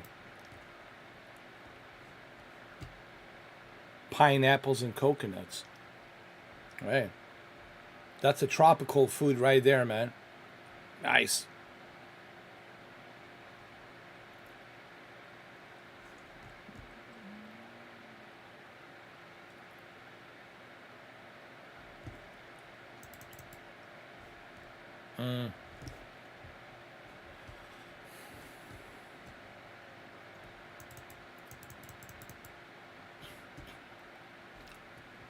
We got a problem. Houston. Hold on.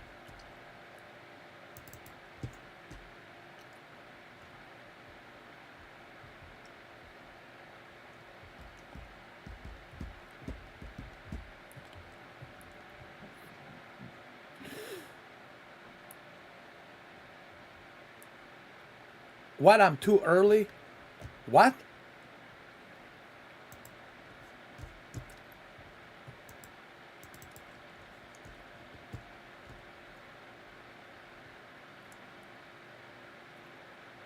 I'm not too early, dude. What? What?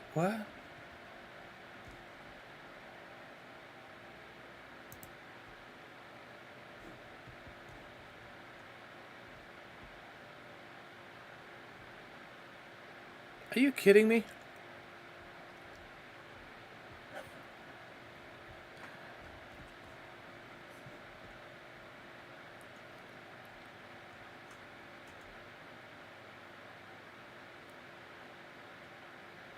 I got all the updates. I got everything. What? What? System error. Oh, Bethesda. Bethesda, why? Just why? Just why does it have to be like this? You had 25 years in making to avoid this. You had 25 years in the making.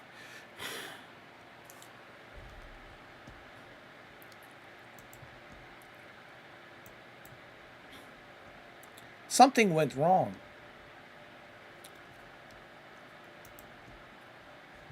Okay. Let's try again. I'm so disappointed.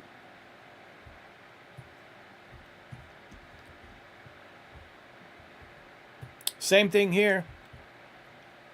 You're too early. Oh my God. Oh, Bethesda.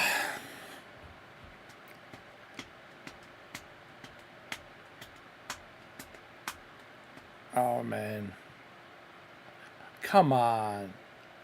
You see, this is what I was saying. You got 25 years, man. Look, if this was a small company, right? And some higgity-jiggy small company, right? Okay, fine. I get it. I understand. But dude, we're talking about Juggernaut, Bethesda, Todd Howard, you know, it's like Gamepass, Xbox. Why? Why is this happening?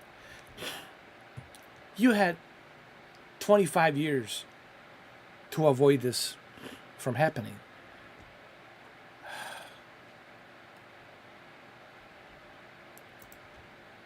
Oh my God.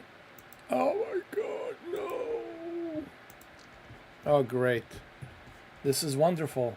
Can I listen to a soundtrack? Not even a soundtrack? What?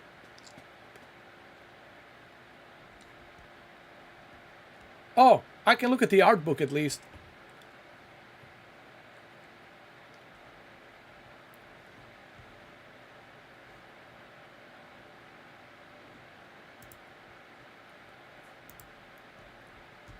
Da, da, da, da, da, da, da.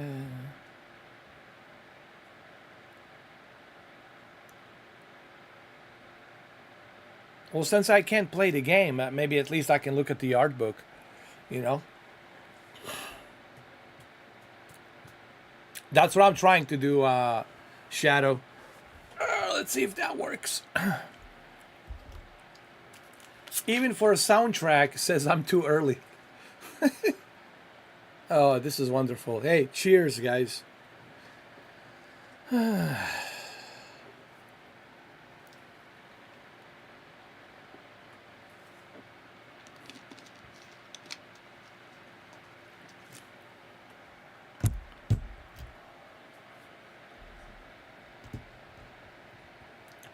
I know what I want to do right now.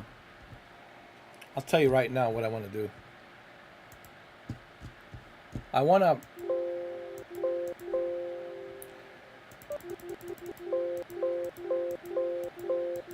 This is the soundtrack of Starfield.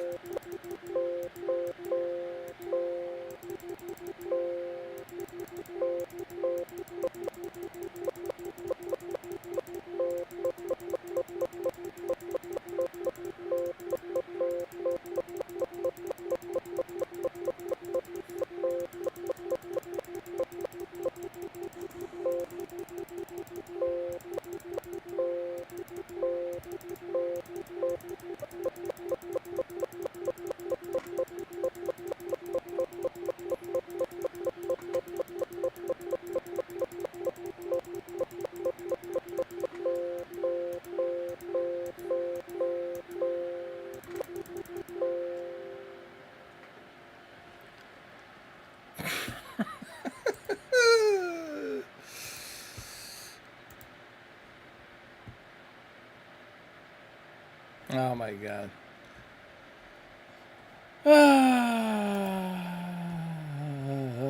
Do I need to like... No, everything's up to date. I want to listen to some Skyrim. I want to listen to some Skyrim music.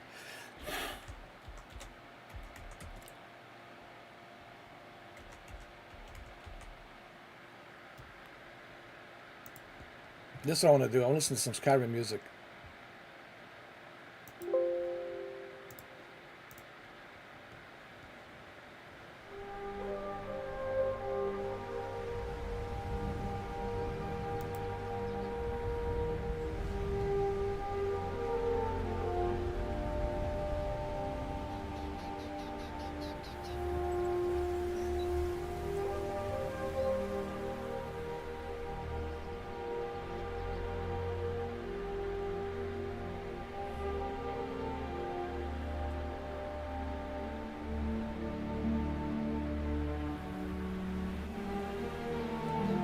It's supposed to be now, 8 o'clock.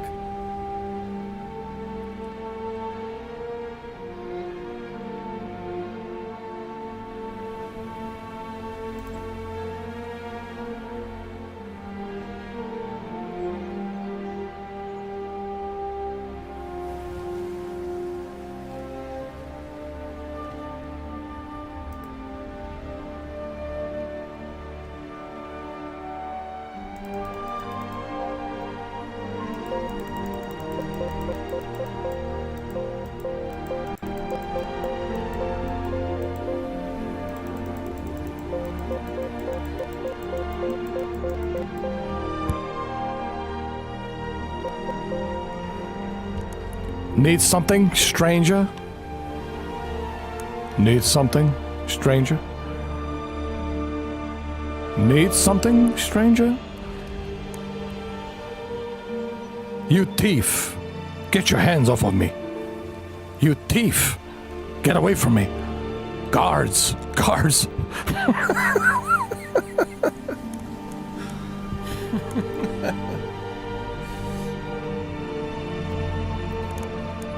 Come on. First Redfall. Now this. What did I say? Didn't I say open beta, man? You know, I hate to be always right, man. But somewhere out there, Sony fanboys are celebrating right now. Why does this... Why does this has to happen? I mean, you had plenty of time. Bethesda. Todd Howard. I mean, if you were like some small company working out of a storage room, fine, okay, it's okay, I get it. But Bethesda, there is no excuse for this. No excuse. I don't want to hear it. I don't want to hear any excuses tomorrow morning. Tomorrow morning, I'm going to wake up bitter. I'm going to be very bitter. Okay? I don't want to play tomorrow. I want to play it now. That's what you promised. You said 8 o'clock.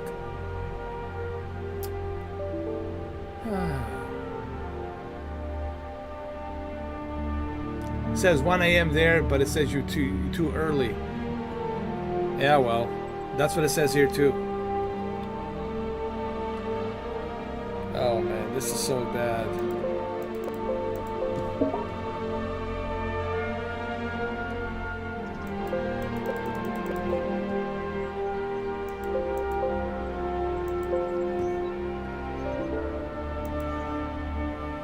Look at this.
Tony in Montana. Tony Montana. Hey. Hi, man. I don't give a fuck, man. I want to play the game right now, man. This is crazy, man.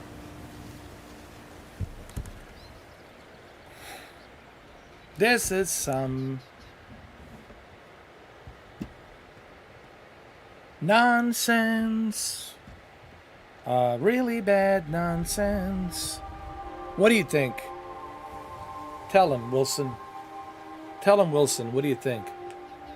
Wilson thinks that this is one big disappointment that didn't need to happen. But it happened. But it didn't need to happen. But it happened. But why did it happen? Come on, Bethesda. Get your crap together. Get a plunger, plunge the toilet, and let's get on with the show.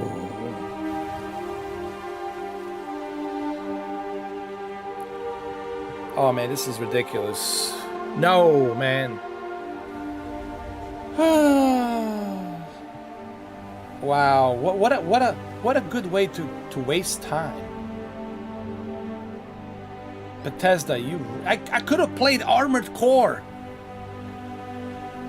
I could have played Armored Core all day long. Bethesda. Maybe you can hear my words coming out of my mouth. I could have played Armored Core 6 all day.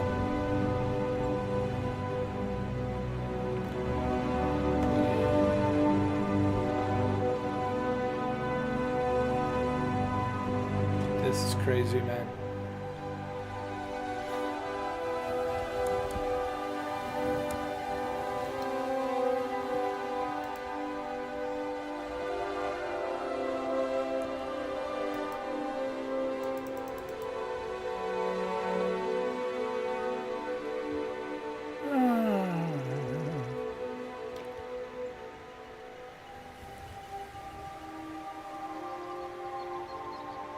Can't even look at my art book, man. This is so bad.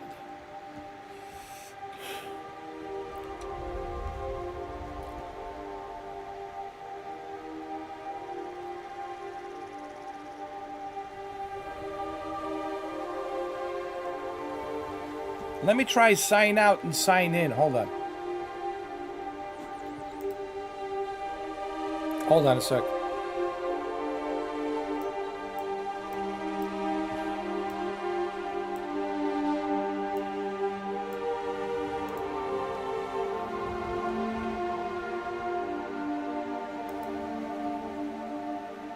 Let me try sign out, sign in.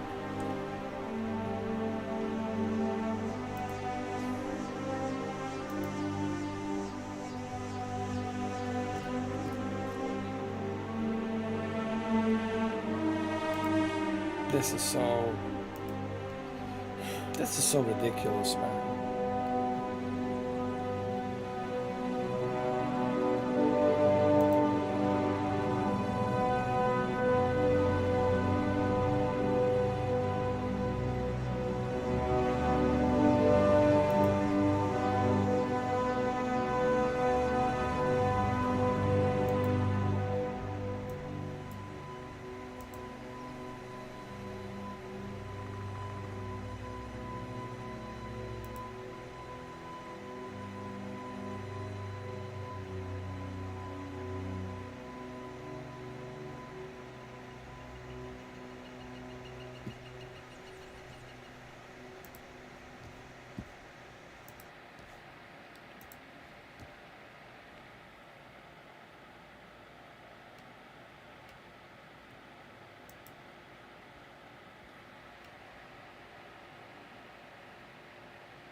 He says I'm still early. No.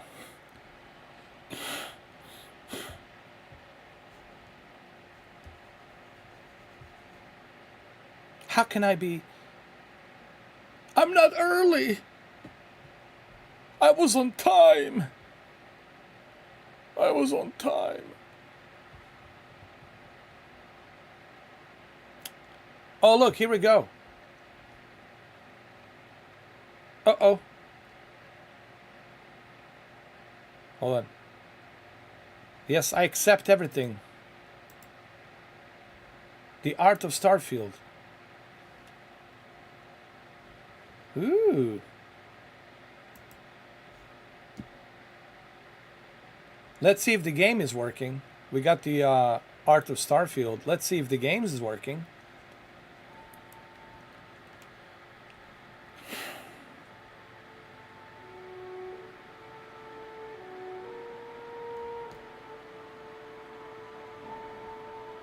At least this is a good start. At least a silver lining. At least we got the. At least we got the game. I mean the art.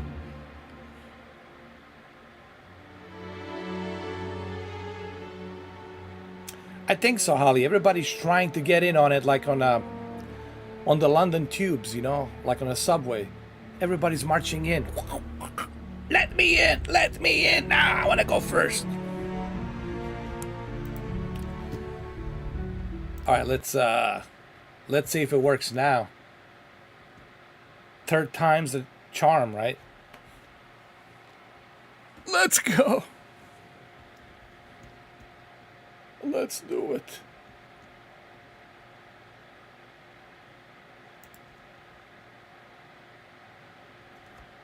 I think we need some drinks in order for Starfield to work. No, I'm not. I'm not early. I'm on time.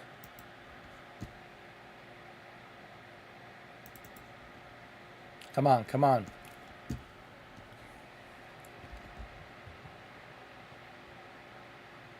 Come on.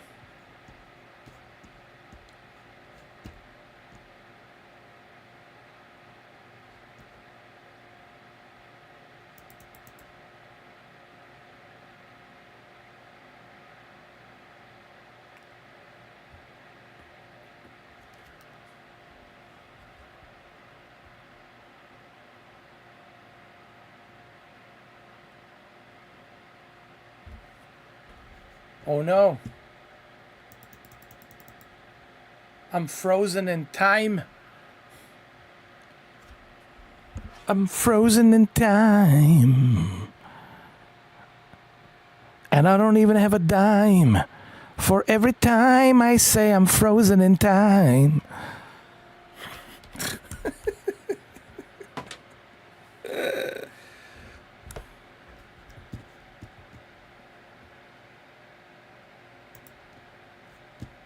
You gotta be kidding me.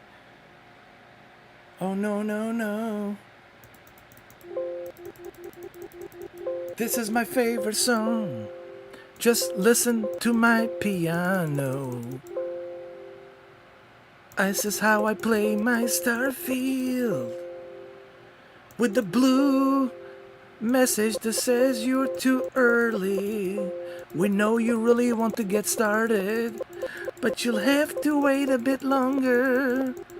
Check the store for the launch date. See in the store. Maybe there you'll find the date where you can launch this game.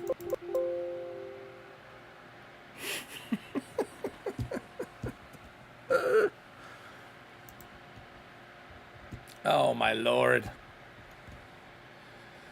What happened, lads? I think we got punked by Bethesda.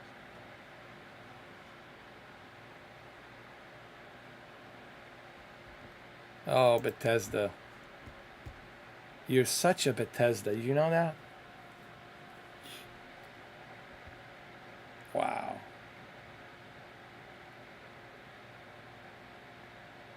What? You got in on the Xbox, Brendan. I should have known. The hell with the... Hold on, let me use an Arnold voice. This is bullshit, all of it. I should have... The hell with the PC. I should have gone with the Xbox. Dylan. This is all your fault.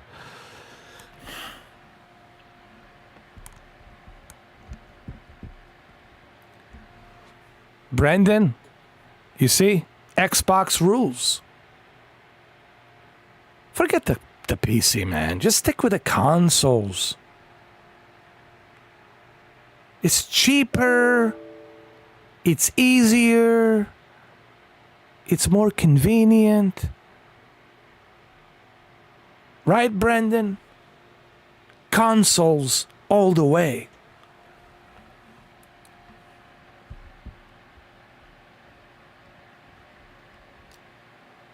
Exactly.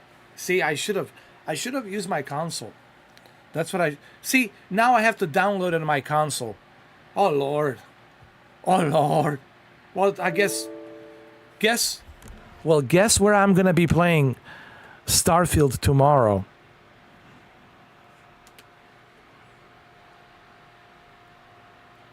Can't you all guess? On the Xbox Series X.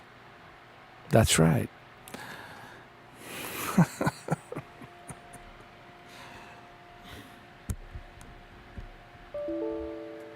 Oh my God! What a disaster! See, this is the problem with the PC, man. You know, it's just, this is the PC problem that always happens. The reoccurring nightmare dream with the PC. It's not bad enough you have to spend gigatrillion dollars to build it, but it never. Right, Jose? Jose knows. He knows the nightmares. The endless nightmares with personal computer.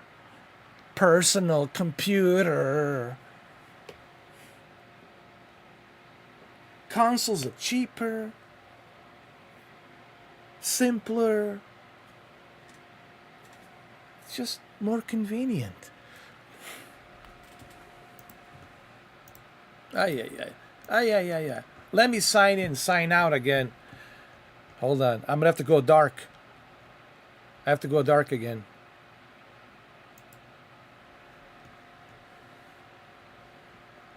Oh.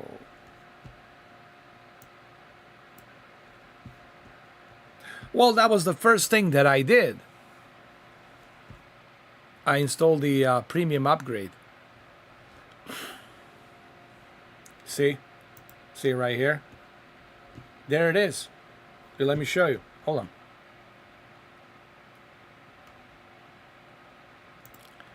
That was the first thing I did.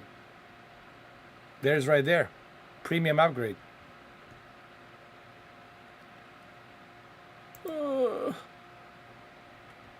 All right, let me sign out and sign in. Like a good lad that I am. Maybe I should play No Man's Sky and just pretend that I'm playing Starfield.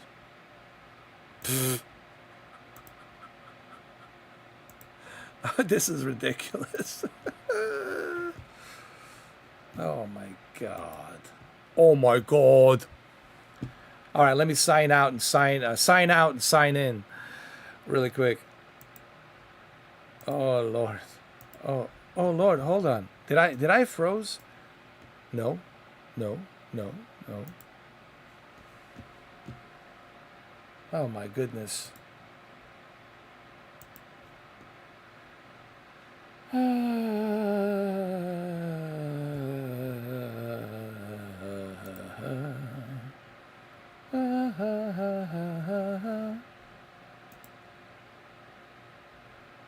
Hee hee hee hee hee hee. Ho ho ho. Ho ho ho ho ho ho. Ho. Ho.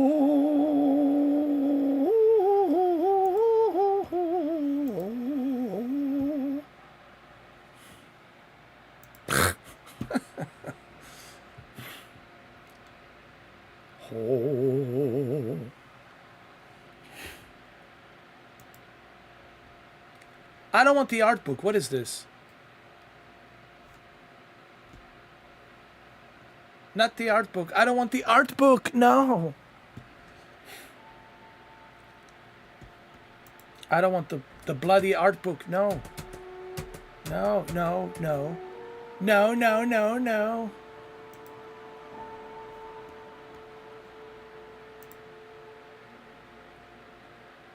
All right, so this is the Starfield, guys. So that's pretty much how the game works. You have to guess what's what. It's like a puzzle, crossword, or cross picture.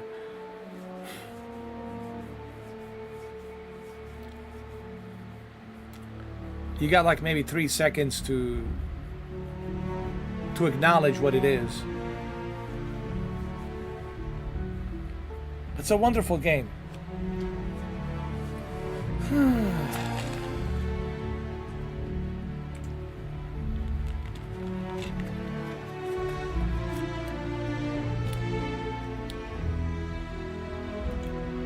Oh, let me quit. Ay, ay, ay, ay, ay. Let's see.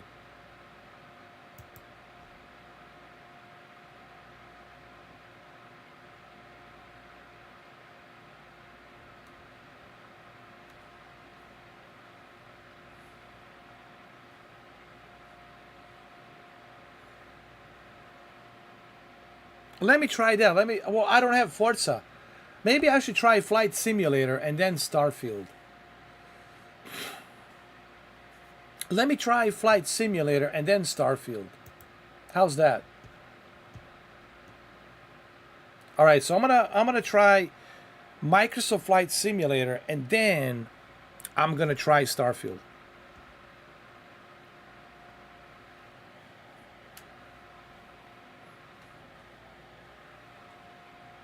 I'm going to show you my spaceship.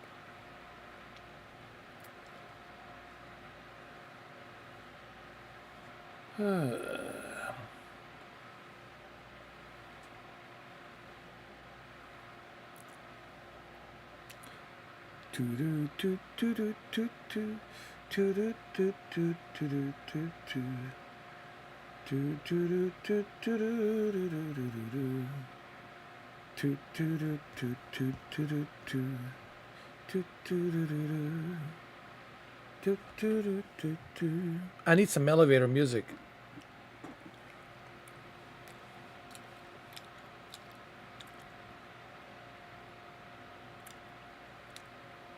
Bro, what do you think I've been doing for past half an hour? I got a blister on my right finger by clicking.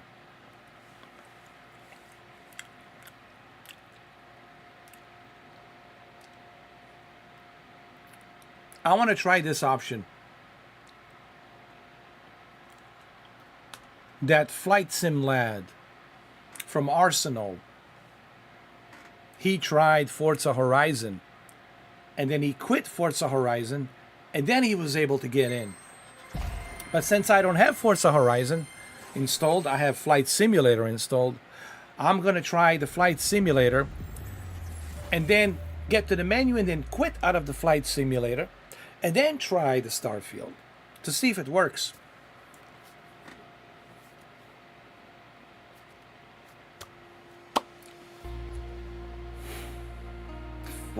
What?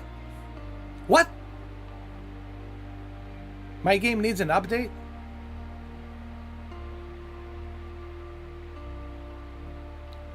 What? My game needs an update. Okay, let me quit Flight Simulator.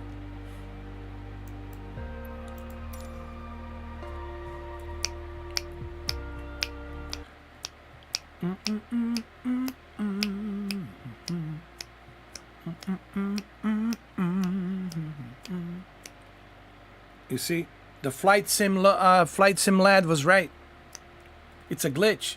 You have to start the game, any of the game from the Xbox, Gamepass, and then that will trigger the game to update, because the game needs an update. Thank you. Woo! Go Arsenal. And go Flight Simulator. Yay! But we're not going to do an update right now. We're going to do that later for the Flight Simulator. Right now we're preparing this game.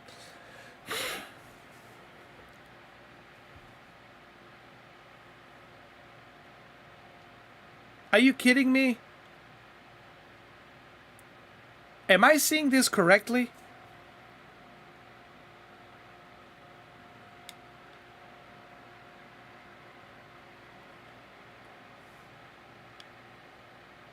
A 117 gigabyte update.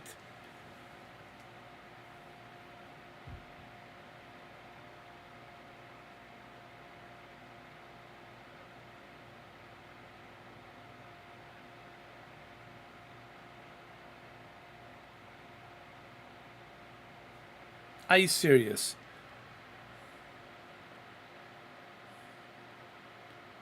All right, I guess we're gonna listen to some Skyrim music.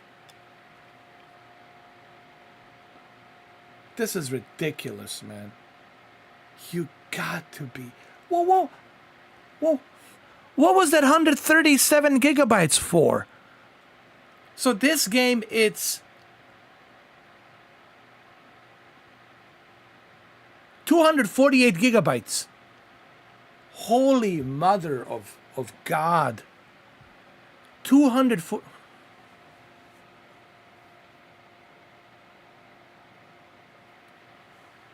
This is a nightmare.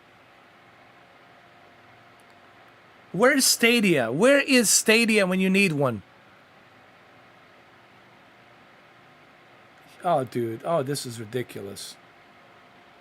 Oh, you know what?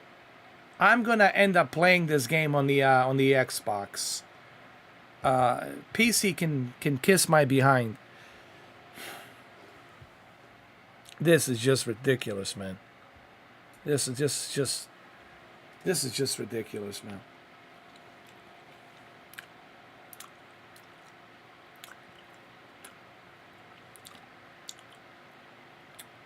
Well, the problem is I have to download it on the Xbox. I haven't even downloaded it on the Xbox, and that's going to take a long time. It's not happening tonight, guys. It ain't happening tonight. This is exactly what I was talking about earlier today on that video. This is exactly what I've been preaching.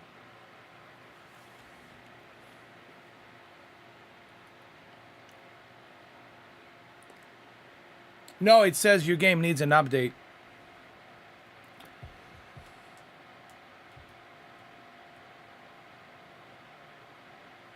And also says the game has been played today. You play the game. Dude, I didn't play it today. Oh my god. This is a nightmare. Let me listen to some Skyrim music to calm me down.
Need something, stranger?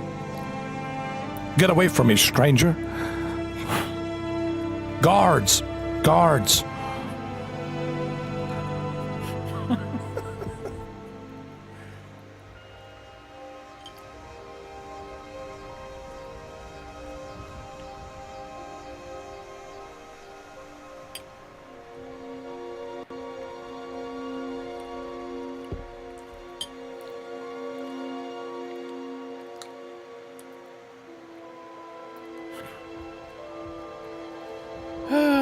So how about this weather?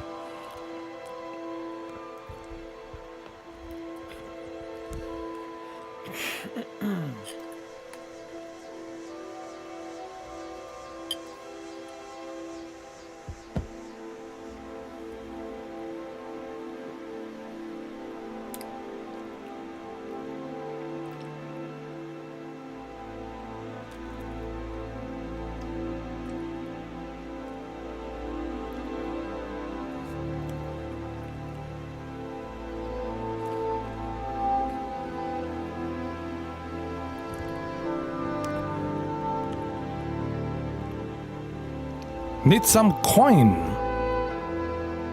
Could you spare a coin, stranger? Need something? Can I help you?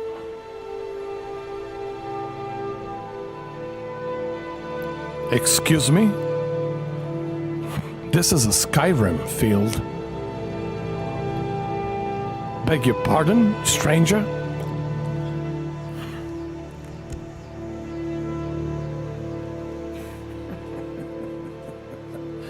You have to play Fallout 76 if you want it to work. Maybe. I'm going to tell Trader I want everything in. You ship, sell everything. Done. Done.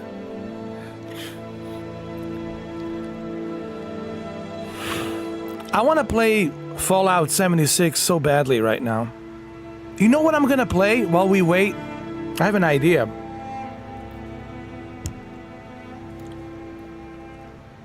We can play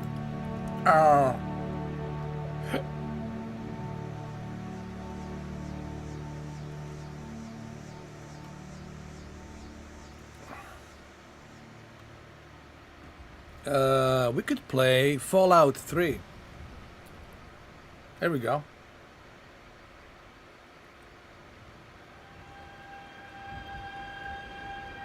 Here we go. Hold on.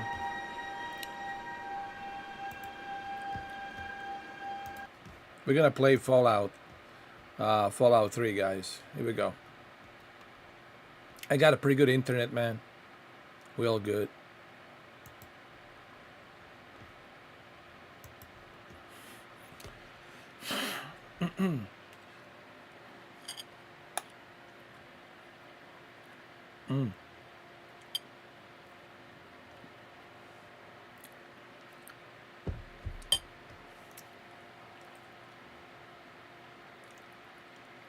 What the hell?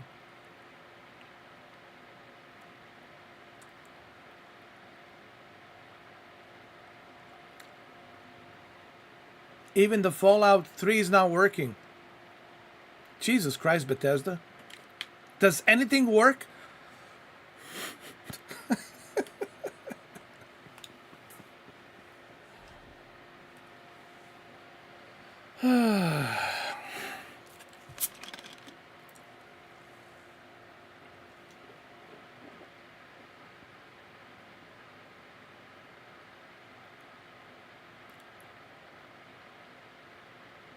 Dude.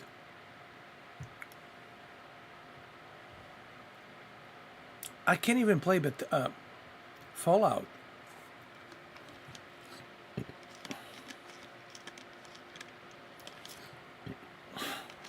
This is crazy.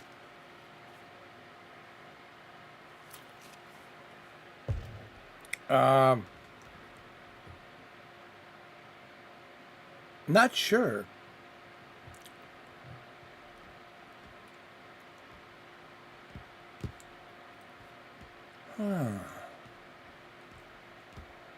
I don't think this only works on the Xbox, man. Oh my god. Dude. Are you kidding me?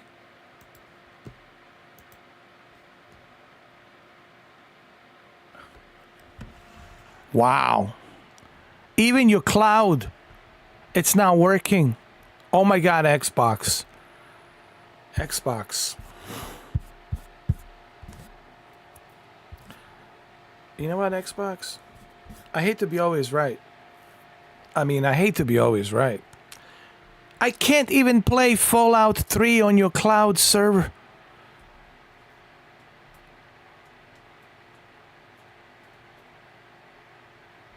I mean, this is beyond bad. This is just pathetic at this point. Oh, man. Seriously, Xbox, what in the hell? This is... Look. Sitting on top of the billions of trillions of dollars. And you got the nerves to mock Sony.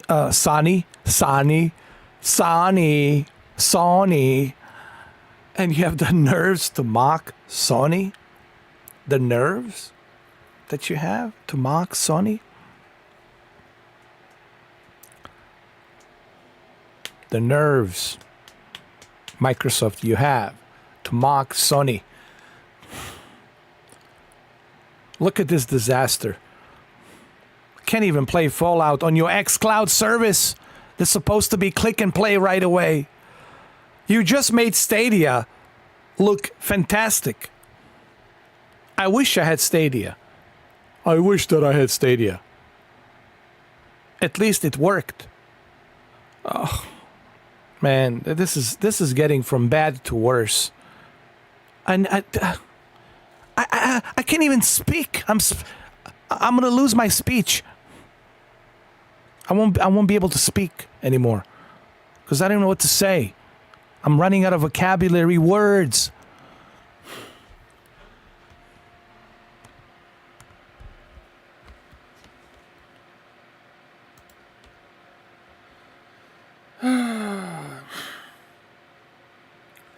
So what was the point of preloading this game and preloading the updates? Isn't that the whole point, Microsoft? So we don't end up in this darkness that we're in right now? Isn't that the whole point of these preloads and downloads? So what was I doing in past 2-3 days? Like a yo-yo. Preloading and updating and downloading. What was the point? This is bad. Man, this is really bad.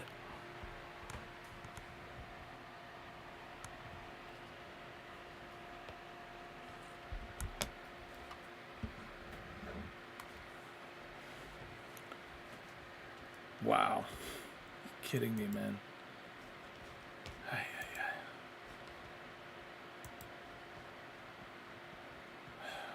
Look at this nightmare. Oh, look, there's two of me. My other twin, it's frozen.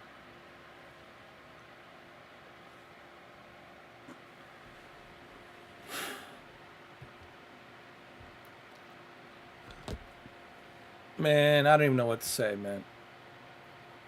Brandon, I've never seen such amateur night than Bethesda and Xbox right now.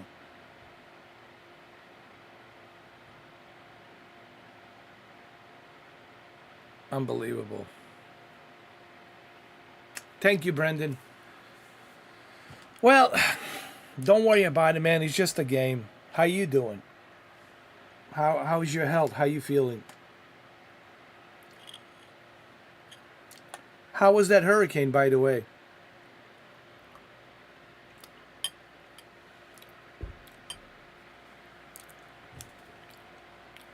I know that it touched down on Perry, but you guys definitely got a lot of rain, right? In Gainesville.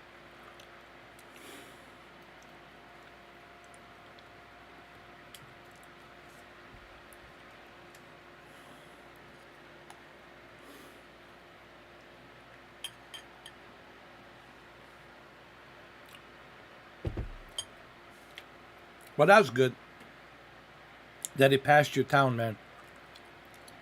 That's good. Man, sinuses are the worst. There's nothing worse when you wake up in the morning and you got a headache and you got sinuses. Oh, man, it's the worst. It's the worst, man. It's just like you feel like shit, man. And then you look at yourself in the mirror. I'm speaking for myself. I'm only getting older. I'm not getting any younger. Everything's breaking down. You know, it's like I feel like a corpse waking up every morning.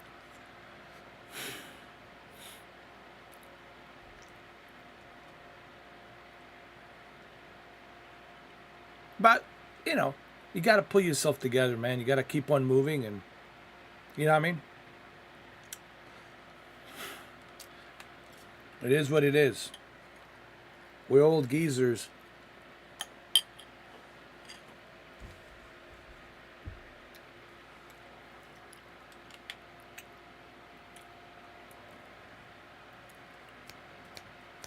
Oh yeah, let's listen to some Starfield.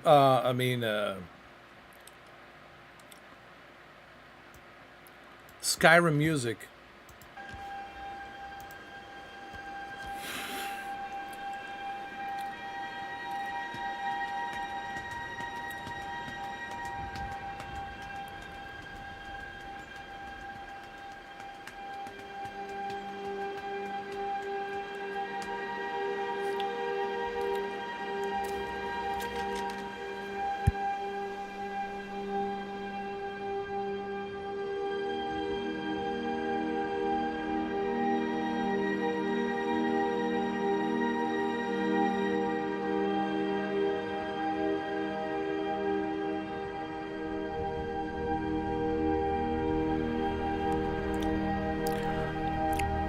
Yes, brother.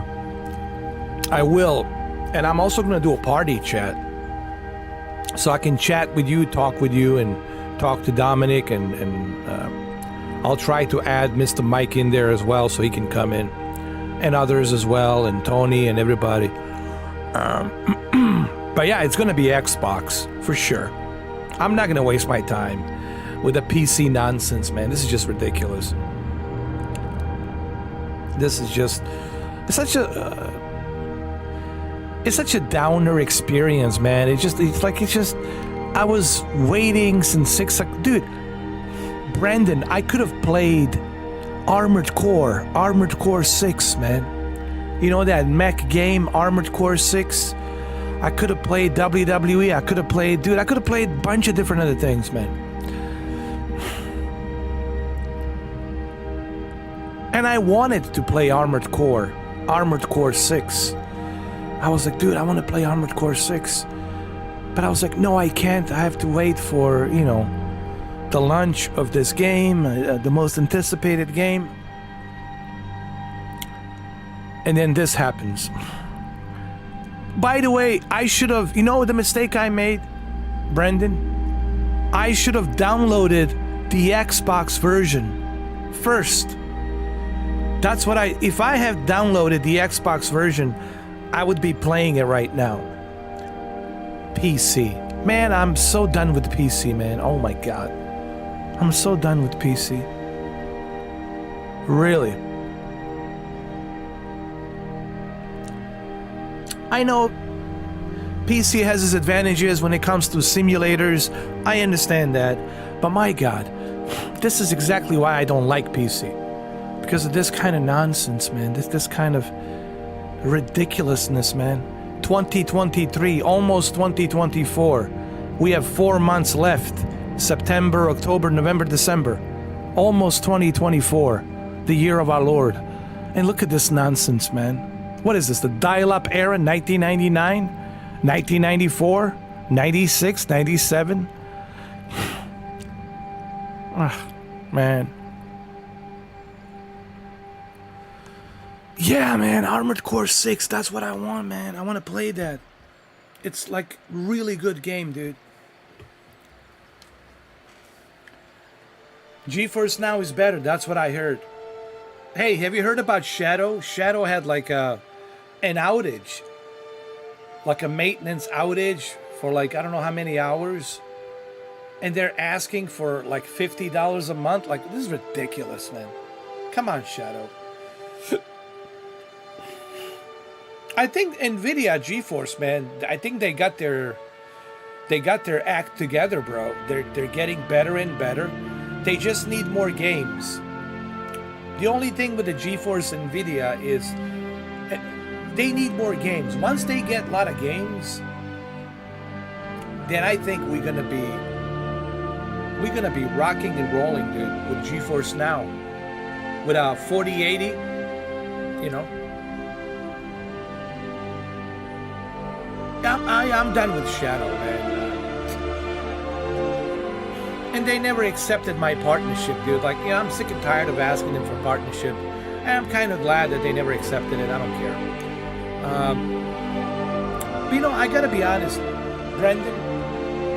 And I know this is gonna sound weird, but I miss Stadia. I wish that I had Stadia. If we had Stadia, we would be playing these games right now. I miss Stadia, bro. I can't tell you how much I miss Stadia. I miss it. I miss Stadia badly. I miss it. I wish that we had Stadia right now, man. I enjoyed Stadia. I'm gonna say it, man. It was click and play right away, Cyberpunk. When everybody else was having difficult time launching the Cyberpunk, I was playing it. I was already level 5, level 6. I was already going through different missions and whatnot in a city and in a desert.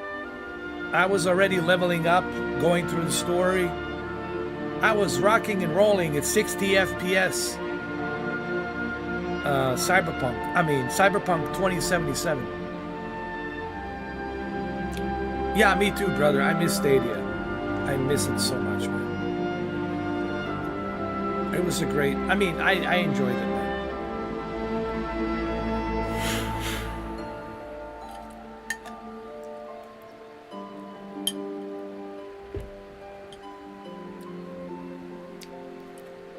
I know I was critical of Stadia because of the service, but they had the best technology. When it comes to cloud, guys, Google was the king. They had the best technology. What they were doing in 2019, 2020, 2021, for 2.5 years, it was remarkable. And I was there when they started it. Brendan was there, Mamba was there, we were all there playing Stadia. It was great.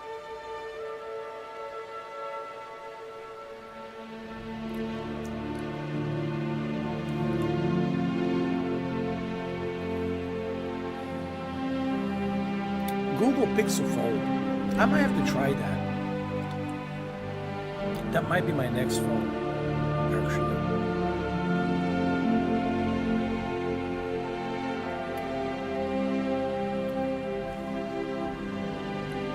What is it? 48 gigabytes. Oh, Lord.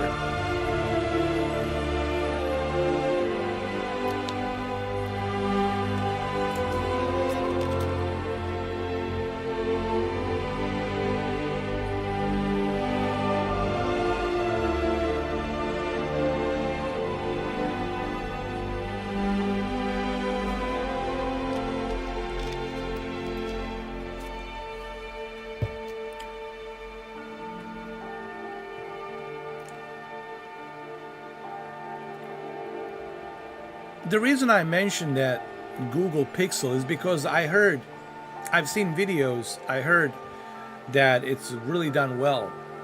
It's really fast, the battery life is good. I want to take a break from Samsung a little bit, man. I've been on Samsung far too long.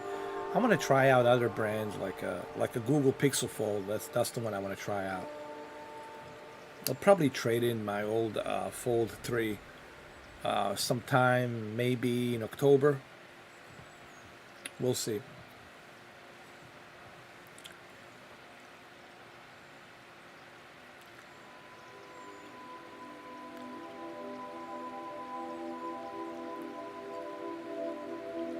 Man, I wish that I had a fiber optic 6 gigs download. Oh, that'd be so nice.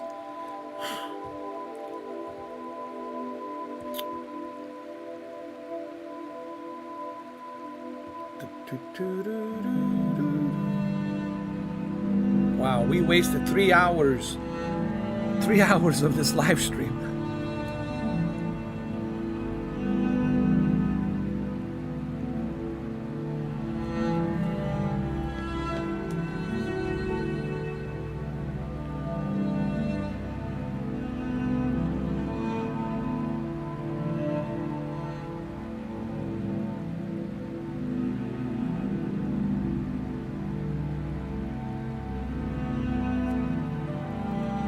So that's the plan tomorrow, Brendan. Party chat, Xbox. I'm gonna download Starfield tonight on the Xbox before I go to bed, and I'll have everything ready for the Xbox version. I should have downloaded the Xbox version first. I regret.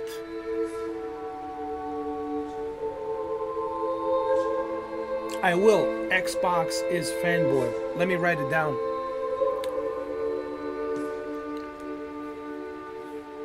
Here, let me take a snapshot.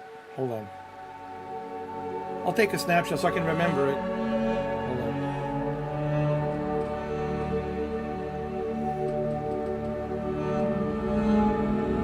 Thank you. I got a snapshot so I can remember it. Xbox is fanboy. I got you.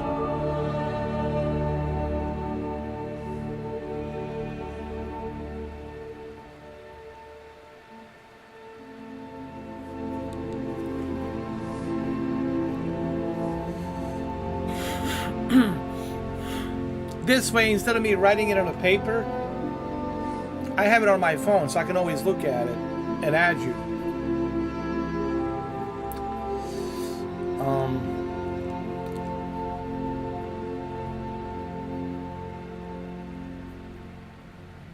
Man,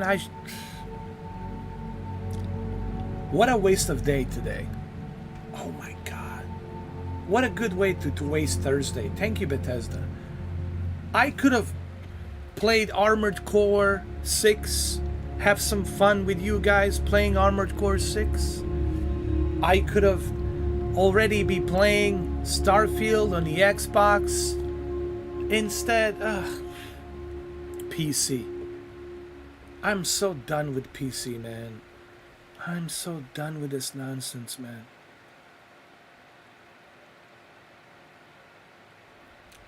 I know, Brendan, man. Well, it's okay. It was meant to be, you know. This is one of those things that it was just, it was God's will.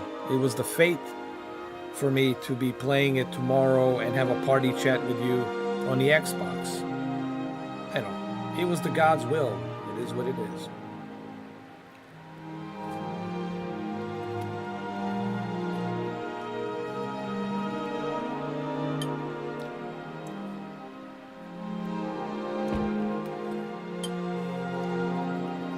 I'm sorry, guys. You know, it is what it is, you know. Oh, yeah. Yes, when Cyberpunk came out. But guess what, Brendan? When everybody else was having difficult time with Cyberpunk, me and you and Mamba and everybody else who was on Sunny as well, who was on Stadia, we were playing it. We were playing Cyberpunk on December 9th, 2020, while everybody else was having a difficult time trying to launch the game, thanks to Stadia. And I have the live stream.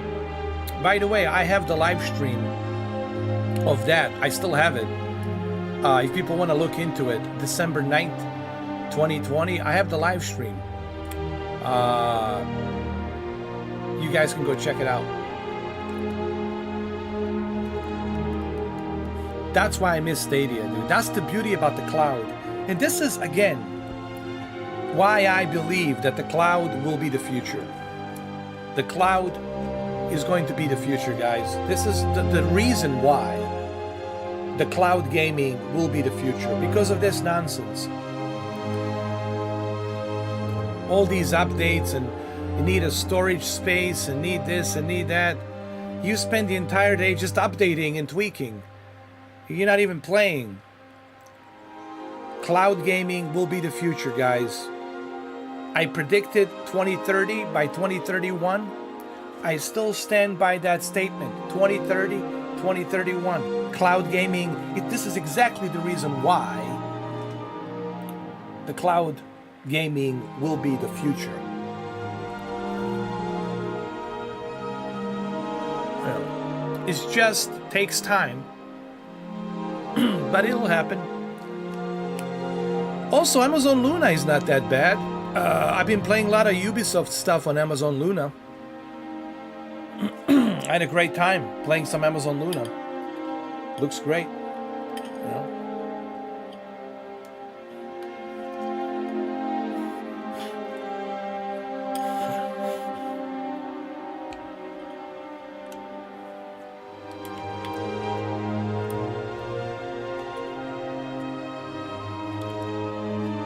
Hey Brendan, did you hear about this rumor? And this is just a rumor. Everybody out there who's watching this, is just a rumor that's floating around, and I don't know how legit this rumor is. There has been some talks that Google Stadia might come back in some shape or form.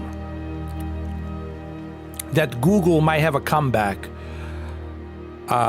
with a cloud gaming, but with a different approach.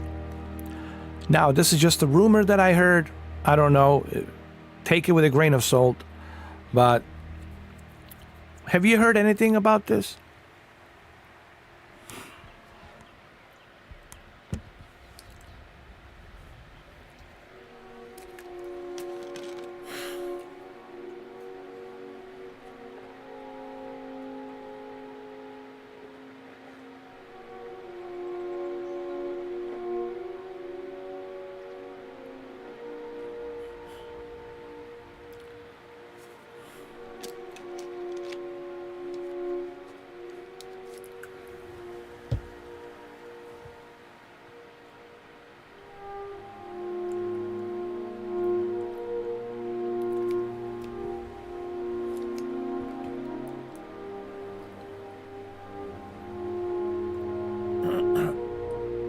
Yeah, Kevin.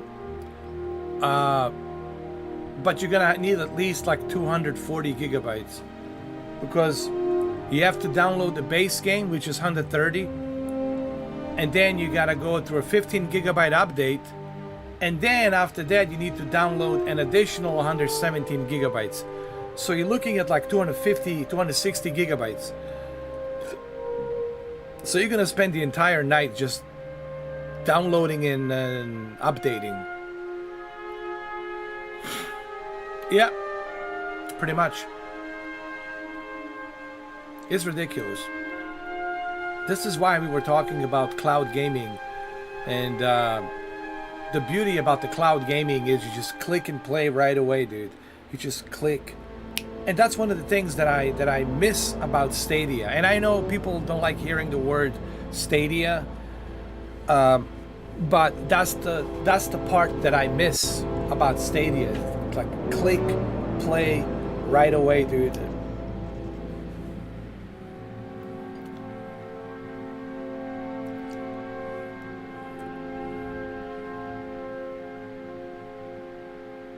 Yeah, if this was on GeForce Now, dude, I would jump on the GeForce right away, dude.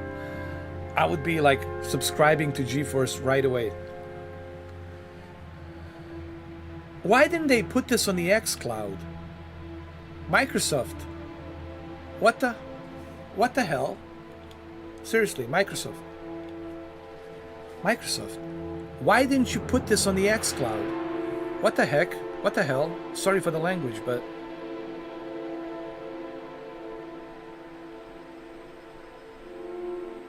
right? Kevin? Brendan? I don't get it. Why isn't this on the xCloud? For the premium edition.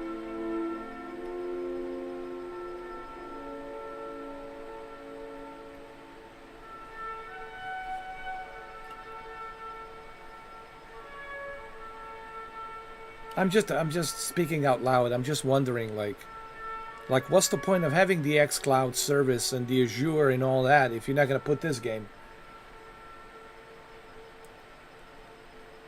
Man.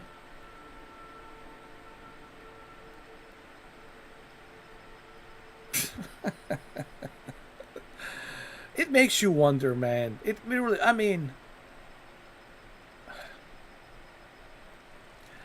you know, there used to be a time, once upon a time, back in the days, where common sense used to mean something. But apparently, we live in a time and day of this age of whatever, where common sense has no meaning, where common sense has no merit.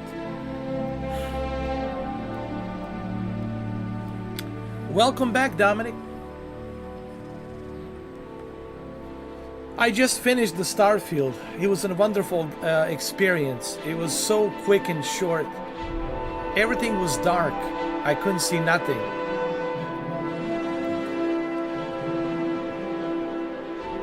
All I saw was nothing but darkness of empty, endless, cold space. Dark universe of emptiness, of nothingness.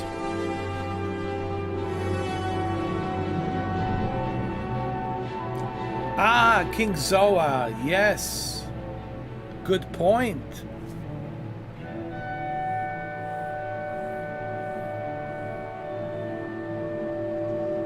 Good point, good thinking. King Zoa. They want you to adapt to the Xbox Series X. They want you to buy the Xbox Series X console.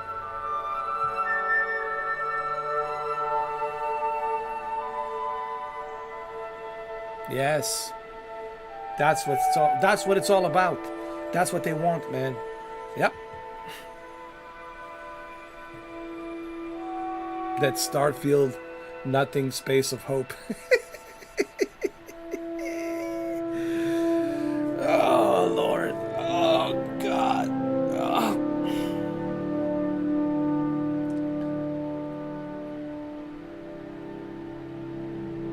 There you go.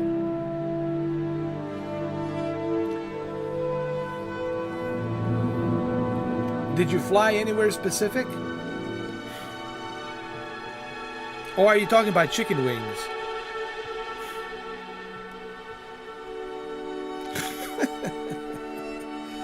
Oh, you're probably referring to chicken wings.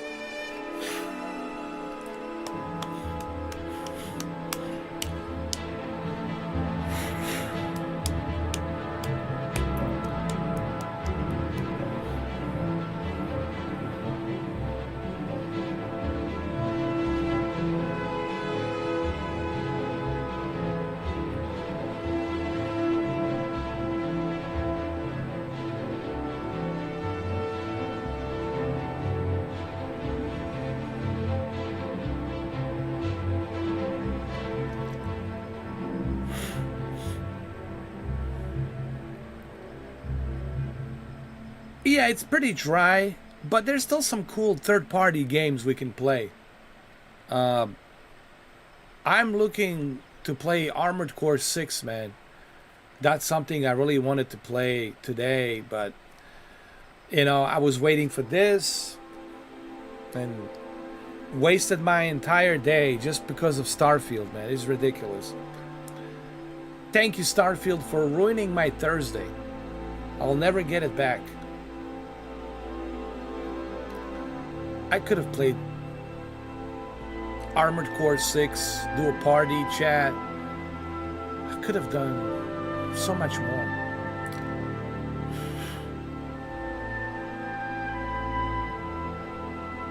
You had chicken wings and you finish your flight. No pun intended.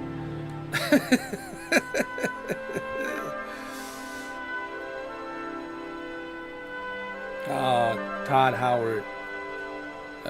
Todd Howard, man. Todd Howard, why are you going in the same direction as Phil Harrison? Now, when I look at Todd Howard, I get to see another version of Phil Harrison. That's what I'm saying. At this point, that's what I'm saying. I'm seeing just yet another version of Phil Harrison.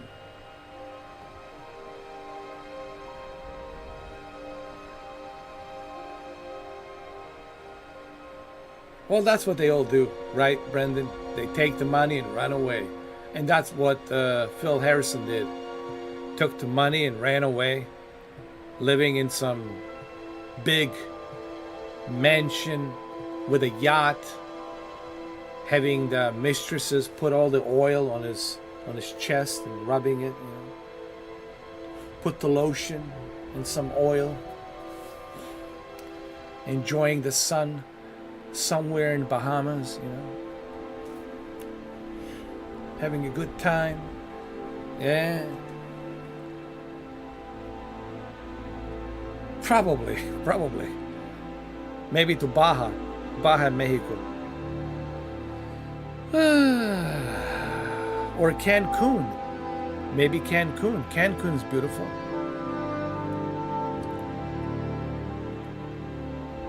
Tomorrow you're planning on doing a birthday stream. Cool. Hey, why don't you join us on a party chat tomorrow, Dom? Me and Brendan gonna be on. We'll be playing Starfield on the Xbox, but you can hop in so we can, you know, celebrate the birthday with you. Even though I'm gonna be streaming, you know, Starfield, but you can join in and, you know, hang out with us.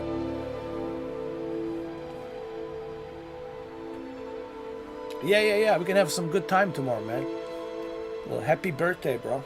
Celebrate your birthday proper tomorrow.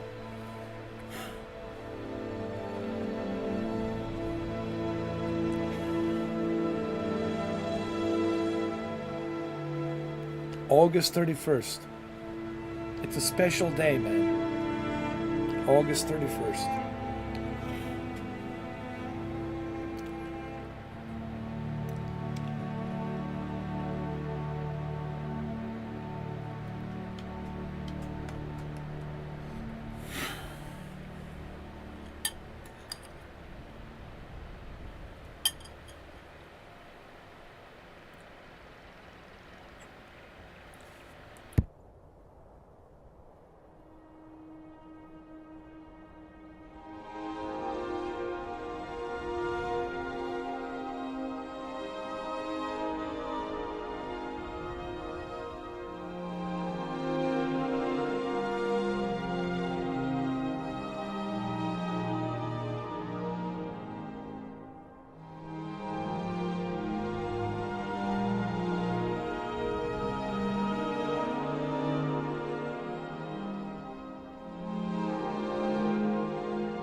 Yeah, King.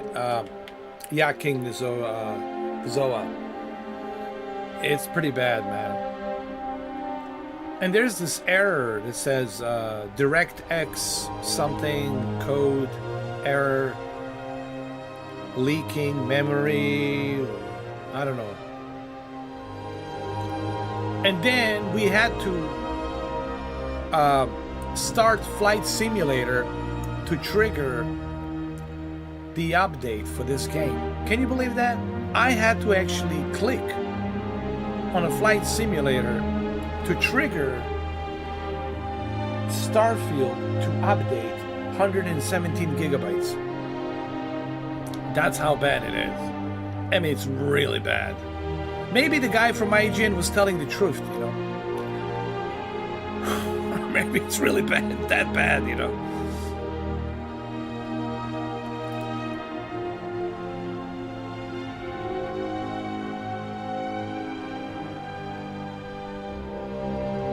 That's awesome, man. Awesome.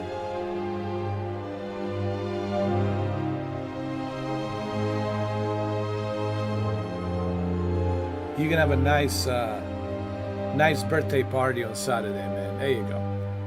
You know, that's the thing about birthdays. It doesn't always have to be on the exact date, on the exact day. You can push it back to the next day or the day after the next day. You know, why not?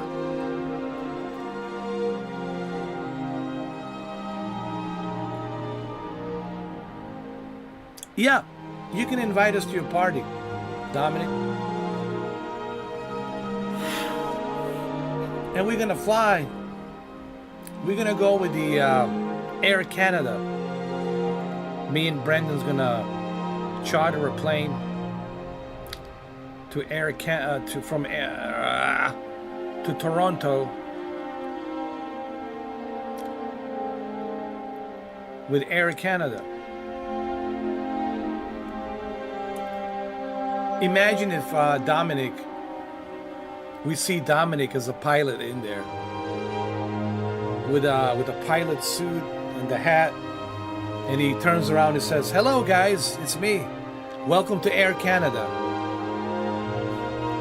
Strap on the seat and enjoy the flight. Oh, it's gonna happen 100%, man. 100%.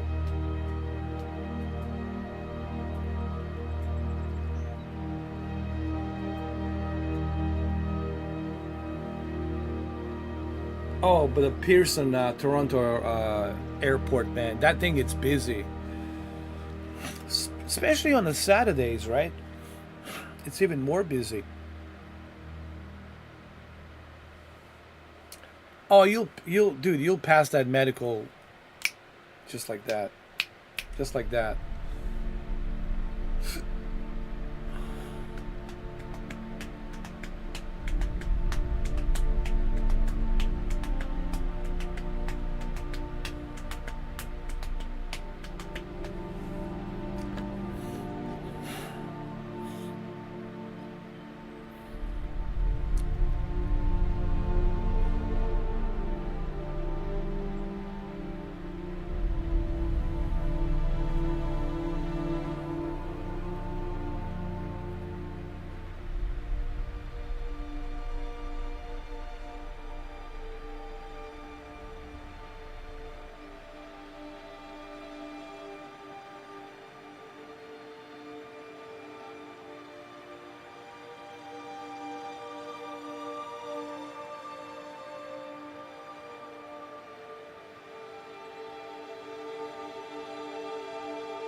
Oh man, this music will put me to sleep.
All right, we got 17 more gigabytes to go.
7 more gigabytes. Oh my god.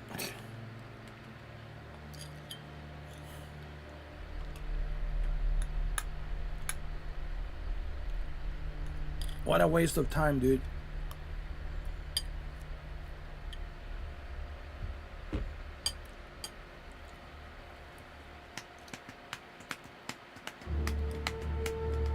Almost 10 o'clock, man. Wasted the entire day with this nonsense, man. I could have played Armored Core 6. I could have... Hell, I could have even flown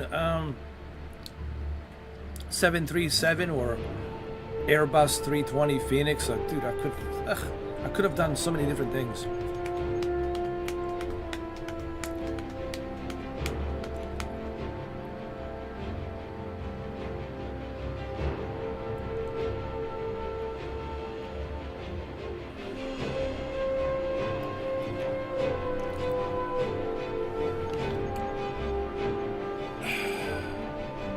You know, it's interesting. They're so quick to take your cash, right? They're so quick to take your money. But when it comes to actually giving you something in return, they're like non-existent. Oh, man.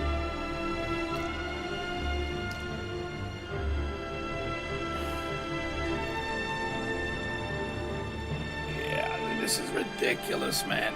It's like, at this point, like, I don't even care about this game, dude. I'm like so tired. I'm like whatever. Starfield put me to sleep.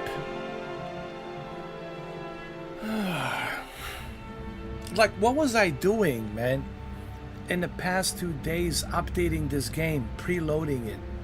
What was the point of that? And now I have to do this again.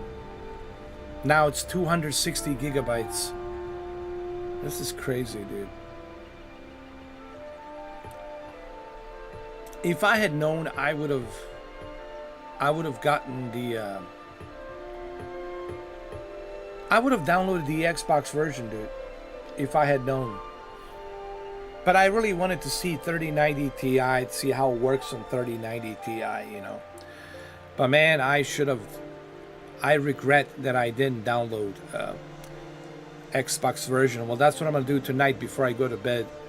I'm gonna go to bed and download the Xbox version while I'm sleeping, you know. It's just disappointing, man. It's just this didn't need to happen, man. Like, this kind of crap shouldn't have happened. But it's documented. It's on this live stream. So Bethesda, you can take a strong look at it every single day. Maybe you guys should send this live stream to Bethesda so they can look at it every day as a reminder not to suck next time, Bethesda, and not to waste my entire day, Bethesda, and definitely not to waste my time, Bethesda.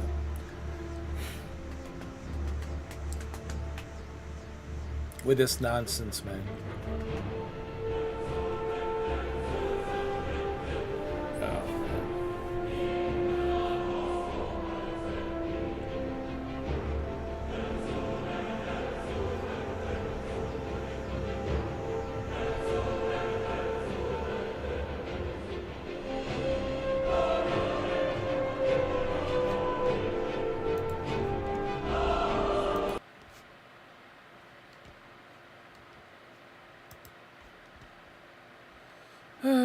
Let's see what happens.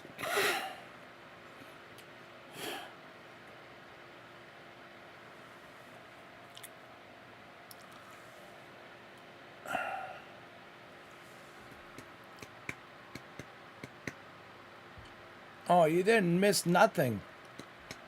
The only thing you missed was Bethesda's error message. You are too early.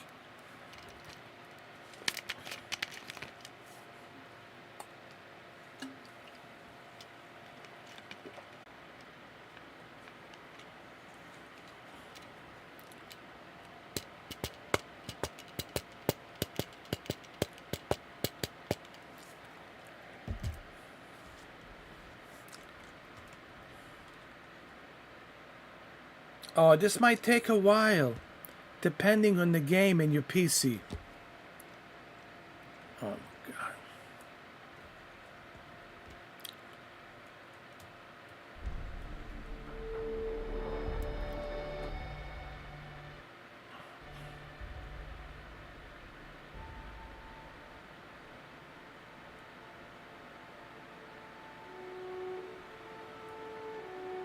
Are you kidding me?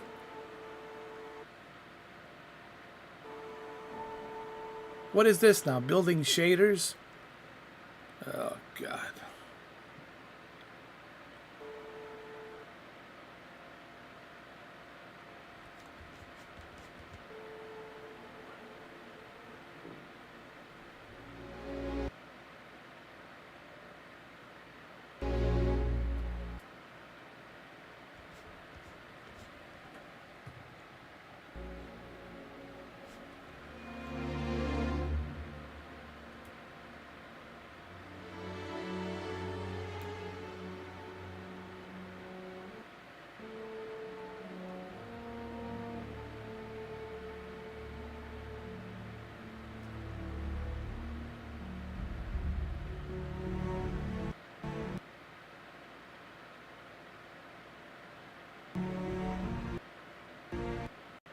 Oh my God.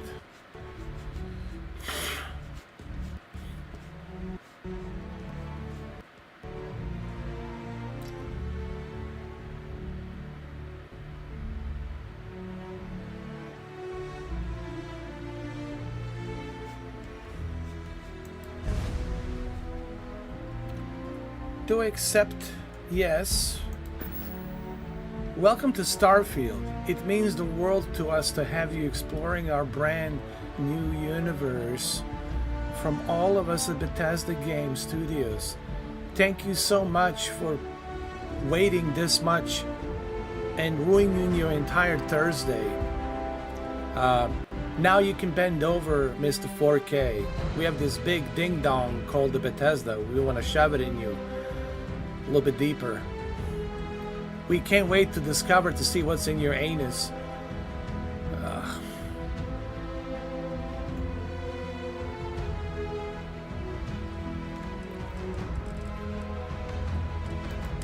Let's see.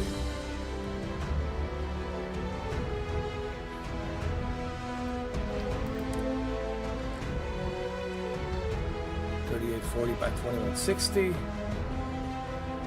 Ultra high upscaling. FSR2. Okay.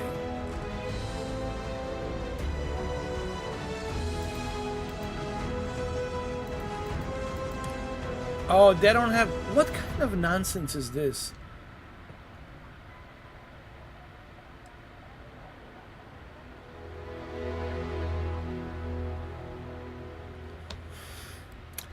Man, I don't like this AMD partnership crap.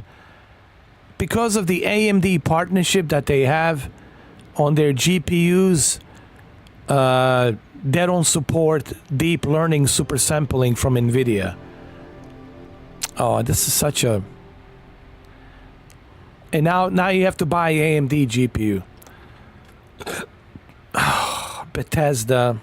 You know, Bethesda, I just...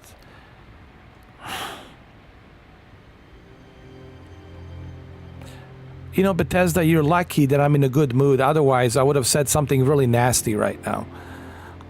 I would have said something really nasty. But I'm going to be a good boy. I'm going to behave. And I'm going to bite my tongue.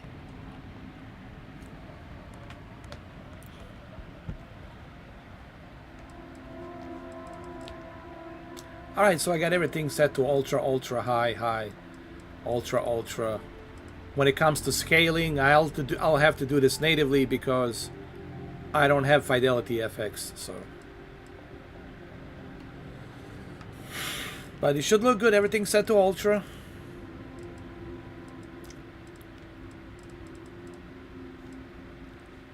Okay, go back. Okay. All right, we're all good here. Let's start a new game. Yes.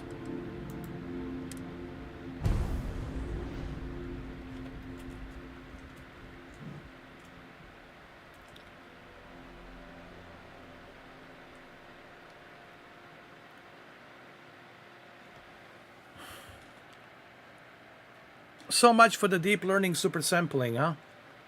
Can I use it?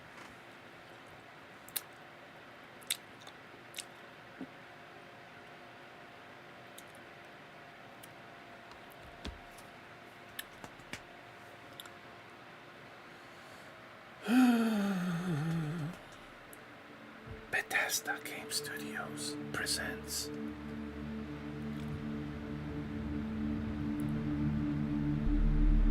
Starfield. Starfield. Starfield.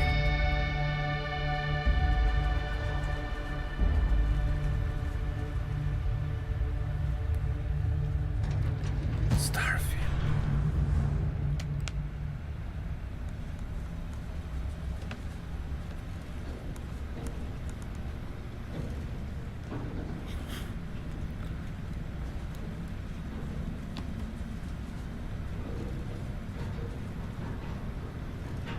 Seals are good. Oxygen's good. Just do what you did last time, and you're fine.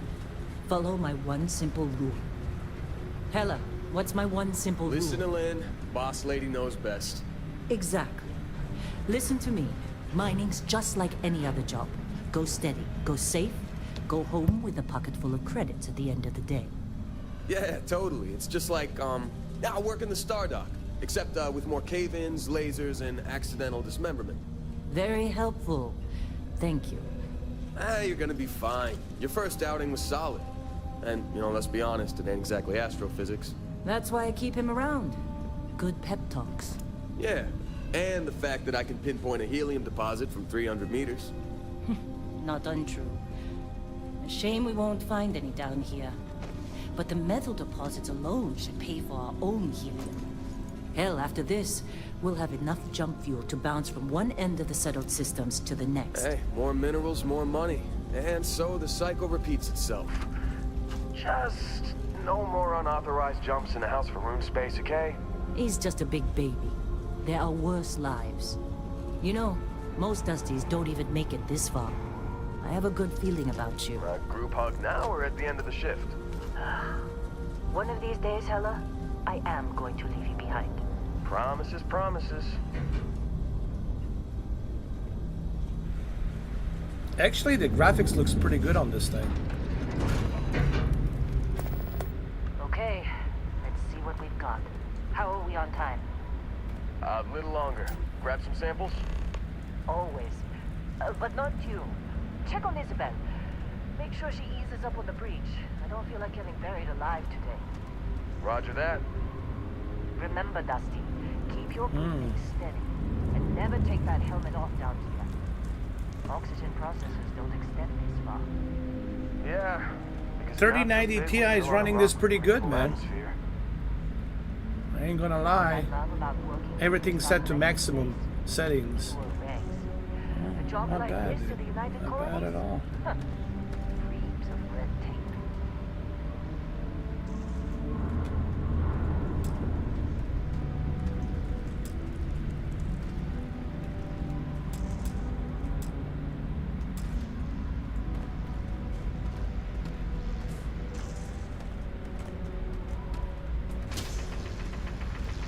What is this guy doing? Is there a mining? Be glad when we're off this rock.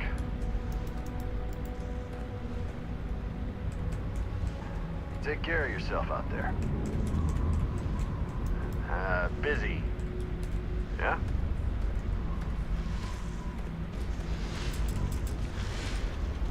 This individual is busy? Okay. Come on, with me.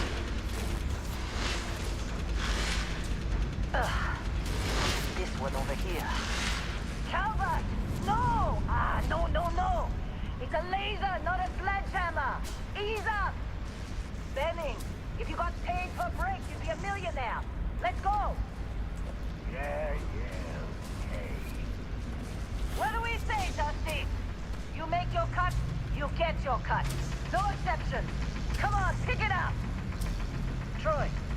shield? Minimal at this point.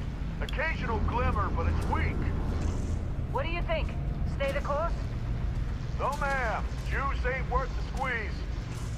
Well, okay then. Let's call this one tapped. Why don't you move over to that big vein you looked at? Yes, ma'am.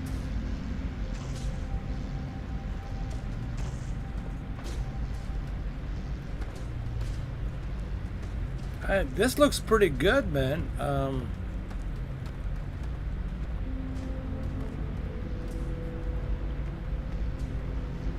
3090 Ti, dude, is handling this with no issues. Metal deposits are in that cavern. I'll shout out when I need you.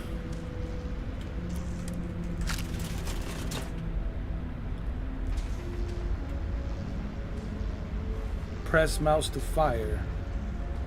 I gotta go over here. I see.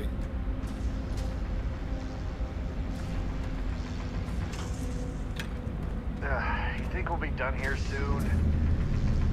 I hear this is the last dig. I'm busy. Got anyone else to bother? Wow, dude. I'm impressed, man.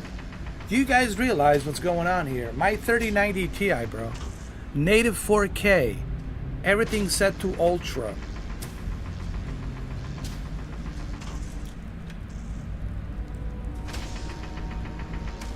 $3090 Ti, man.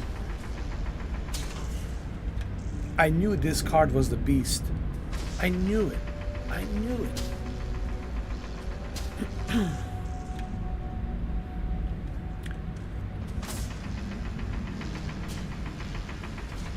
You got a few more digs to go before I feel like talking.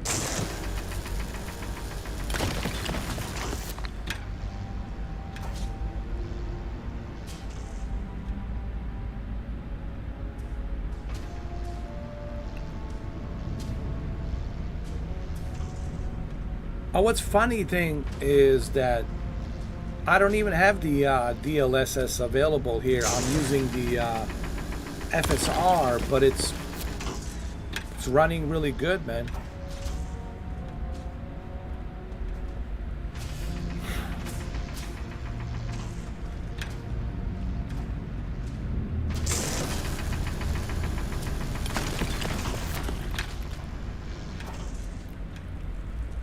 Maybe it was that update, that 117 gigabyte update. That's what it was.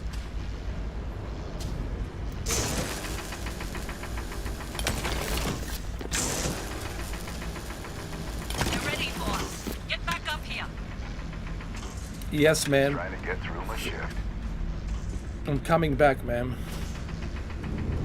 Glad we Come were on. off this rock. It's time. You're with me.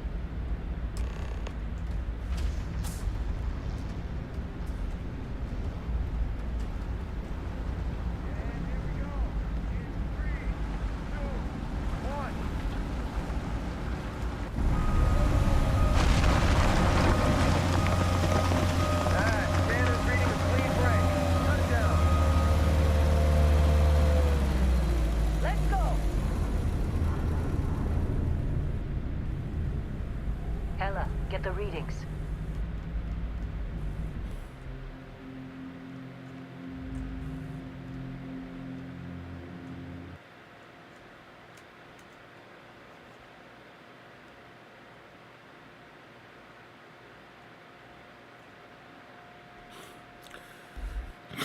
I spoke too soon.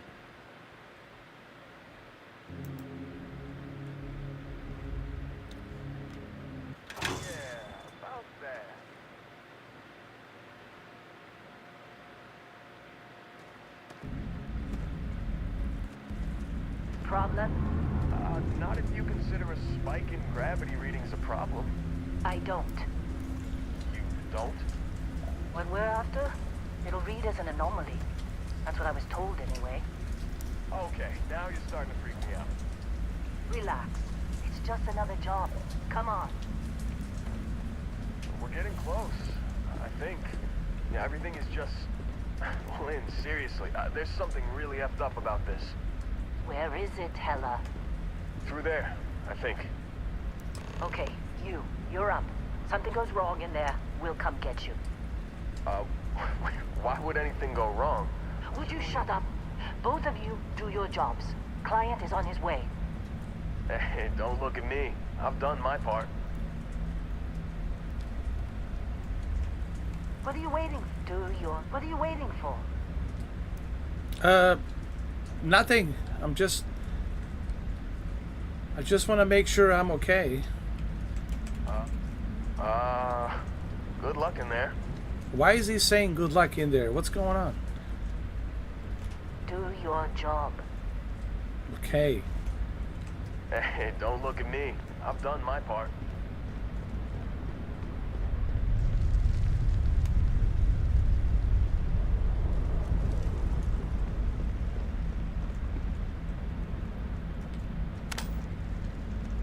I got the flashlight.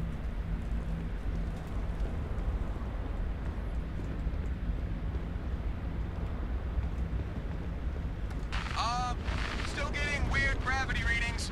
I guess that's a good thing. Just keep going. No, it's not a good thing. Do you see anything? I see a hole and some kind of vapor.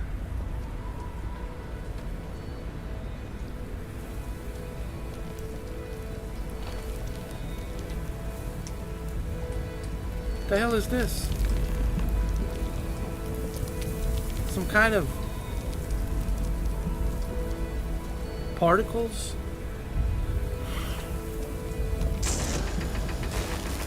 Minerals. These are minerals. I got it.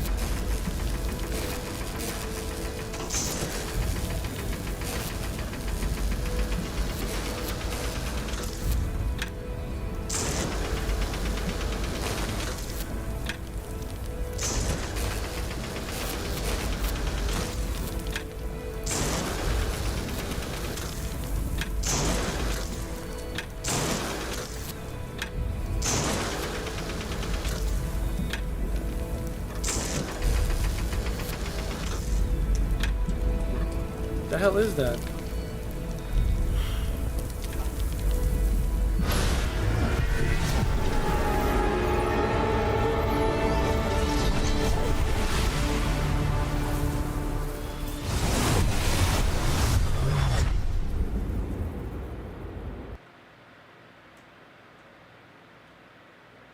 Dude, what did I just press?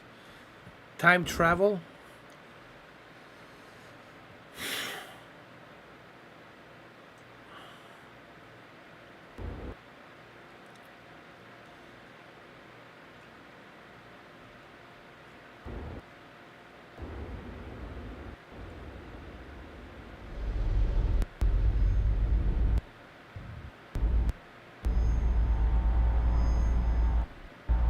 Dusty, snap out of it.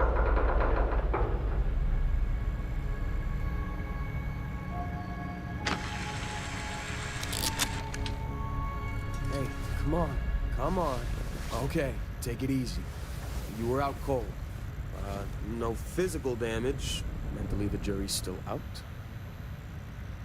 You know who you are? New recruit for Argos Extractors? Ring any bells? Any of this look familiar? Oh my god, that's how I look? We gotta change that.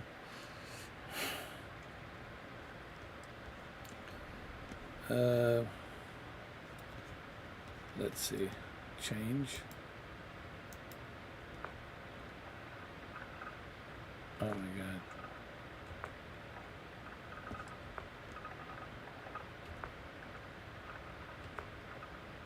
Hold on. I need to create my character proper.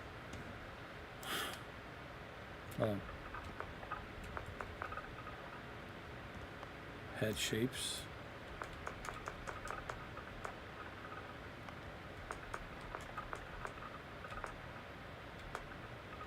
Oh, hell no. Hold on. I want to be muscular.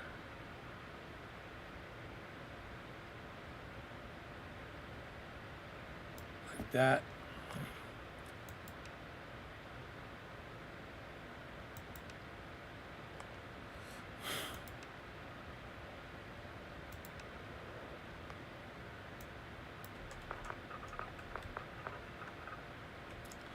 He looks like Henry Cavill. Holy shit, like a Superman.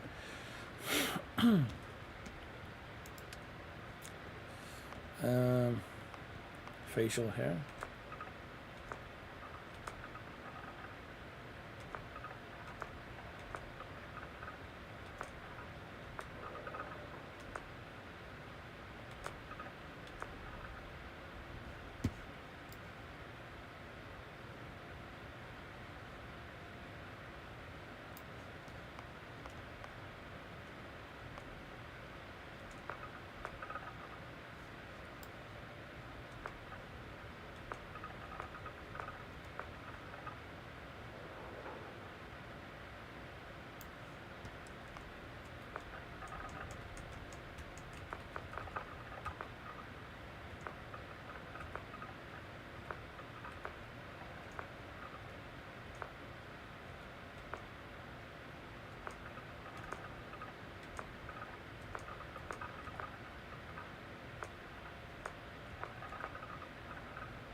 Oh, Lord.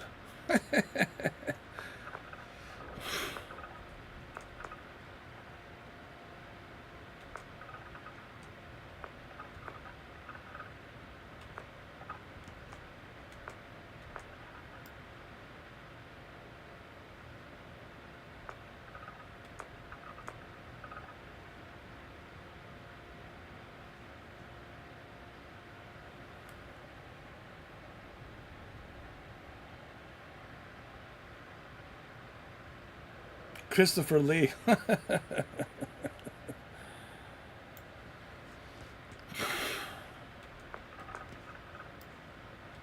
We'll make him look good.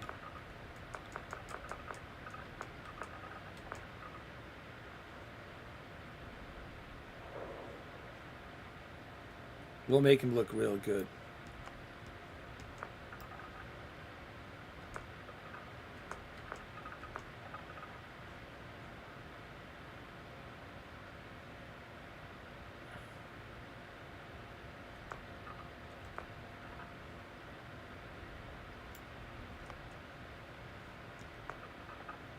Oh, you can put jewelry. No, he doesn't need a jewelry. No, hell no. He doesn't need that shit.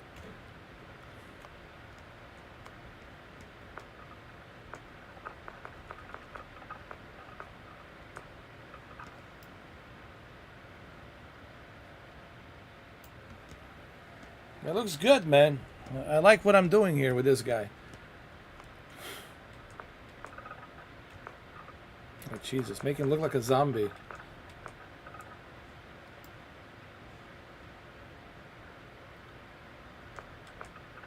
Oh, Jesus. No, no, no, no, no.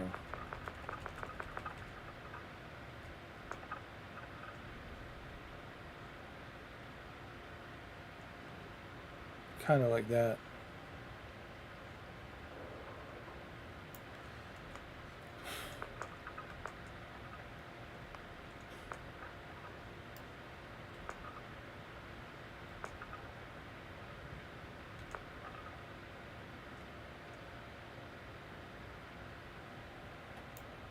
No, this is gonna be like a big boss, man. I'm gonna make him look good, man. I'm gonna make him look real good.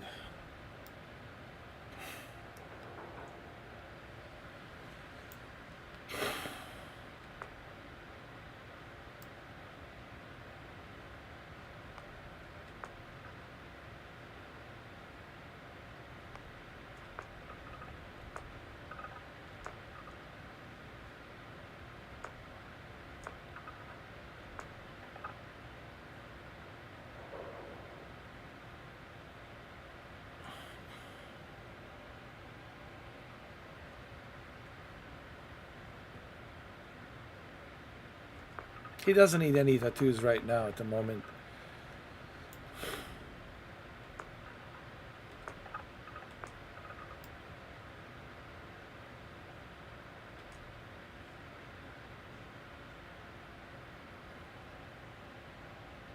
This guy's been through a lot.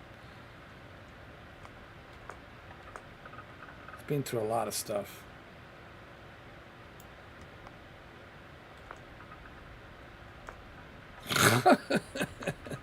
No.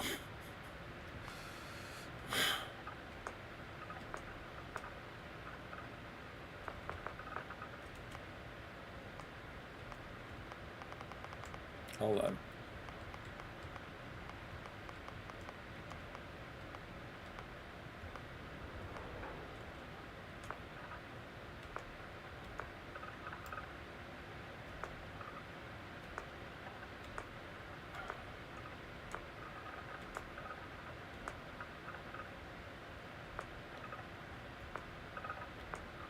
Oh, Lord.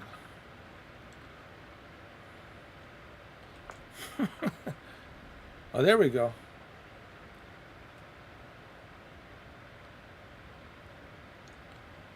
I'll make him look like Snake Plissken.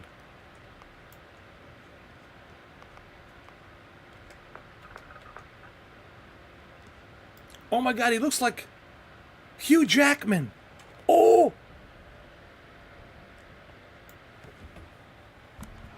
Guys, Wolverine, Hugh Jackman. Yours truly.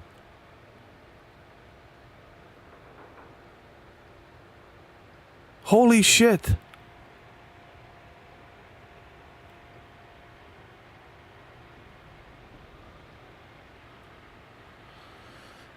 Bro, Hugh Jackman. Wolverine. Holy crap. Holy shit. We got this, bro. We got it. And he looks look at him. He's got the size and everything. Look at the body. Look. It's a Hugh Jackman. Wolverine, dude.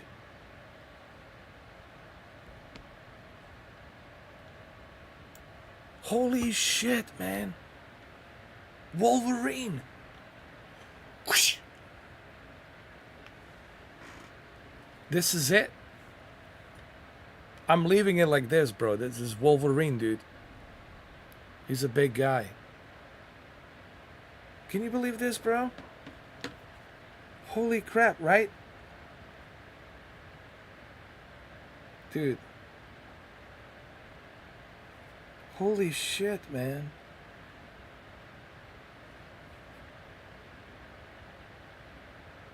This is crazy.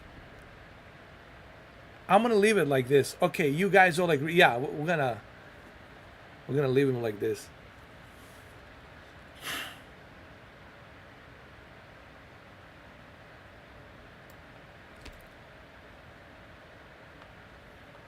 Damn, man. Holy shit. Wolverine.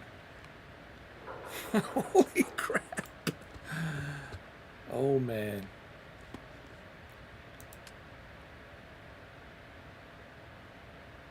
Cool, cool, cool. We got Buddy. We got the background. Dude, this is Wolverine. Dude. I can't believe, dude. This is just pure luck that I got the Wolverine, dude. All right, let's what we're gonna make him? A beast hunter. a bouncer, chef, combat medic, cyber runner, cyberneticist, diplomat, explorer, gangster, homesteader, industrialist, long hauler. Let those other hothead pilots obsess over lesser weapons and maneuverability. You are a space trucker, pure and simple. Pack the cargo, get it there fast, get paid, repeat, life is simple. I'm gonna be a long hauler, dude. I want to be a space trucker, dude. That's all I want to do. I want to live a chill life, dude. And I think that's how Wolverine wants to retire, dude. He wants to retire by being a space trucker, dude. I'm telling you.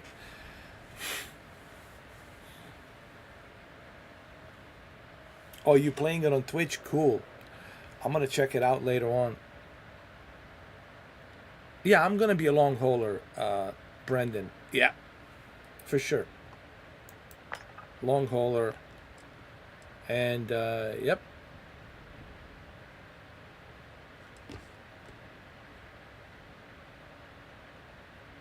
What I'm gonna call him, employee number. That's my name. My name is the employee number.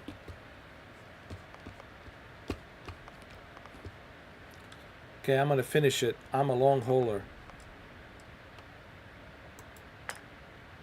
Name? Wolverine. Wolverine Jackman.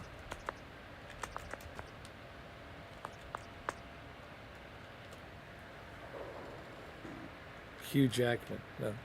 No, it's like a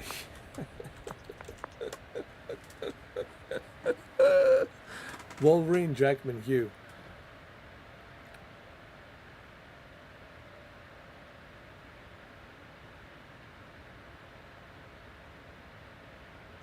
Yeah, he is a beast hunter. I don't know.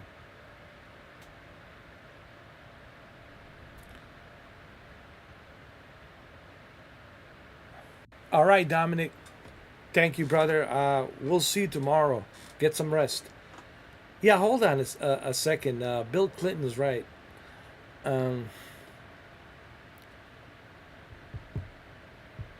He is a... I mean, he's a beast hunter, right?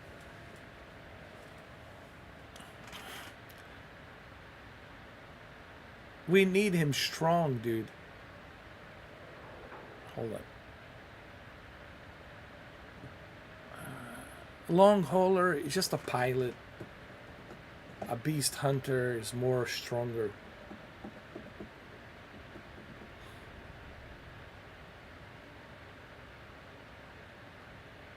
Yeah.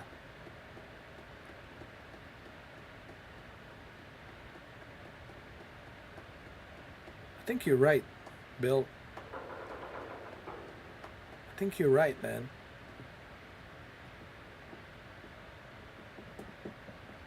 I don't want to be a long hauler. I need him to be strong, dude.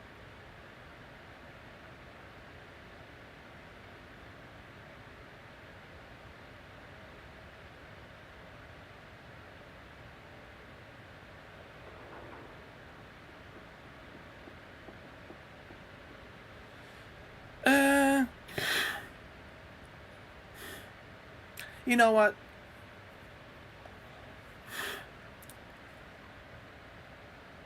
We'll manage. Trust me. Beast Hunter. Let me see something. Hold on. Let's cancel. Let's see a Beast Hunter.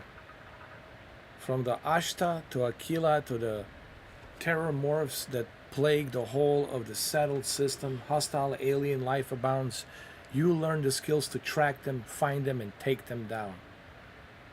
In space, the greatest commodity is oxygen, and the increased lung capacity gained by oh.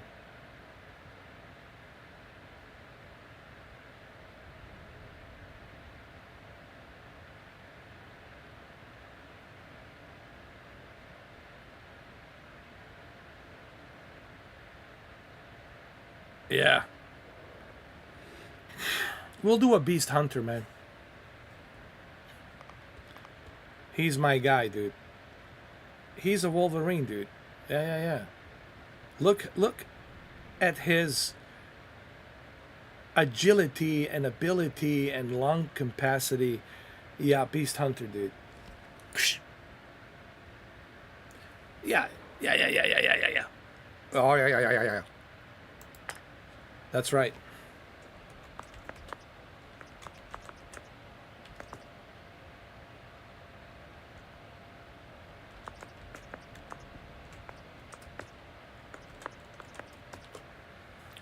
Wolverine, Jackman Hugh.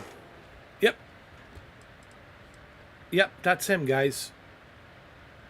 No, I'm so glad that Brandon, I'm so glad that Bill mentioned this because, yeah, we need a Beast Hunter, man, for sure.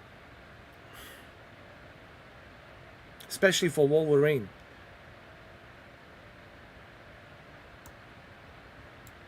All right, we're gonna finish. Yep, that's him. Beast Hunter, and finish. Hold on.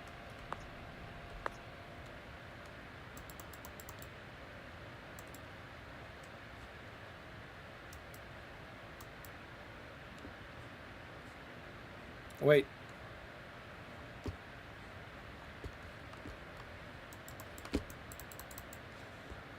What's going on? Hold on.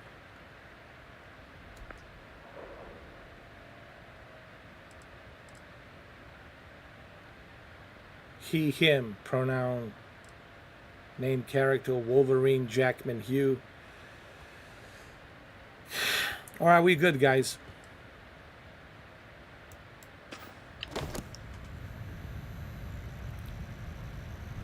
Forgot about your hunting back route.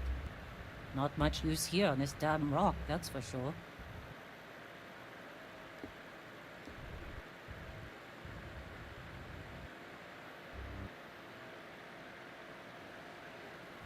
Well, you got the sample. Client's on his way, then we all get paid. You remember anything that happened?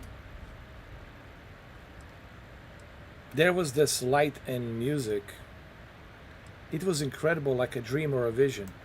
Easy there, high flyer. Probably just the endorphins kicking in when you passed out. Don't go having an experience on me. You'll walk it off. More importantly, we got what we were looking for.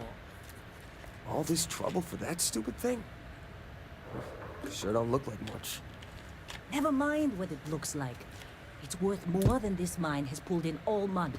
We'll be... Jack Speak of the Mahoff. devil.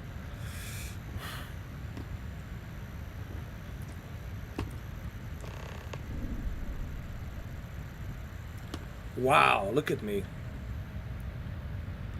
Our constellation contact is on approach.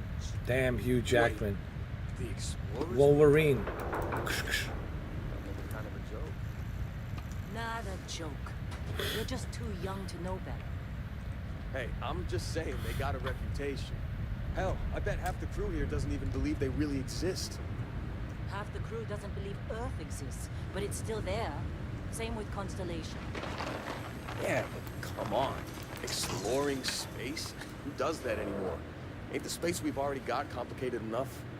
Not to them, apparently. All right, Dusty. Airlock. Put your helmet on.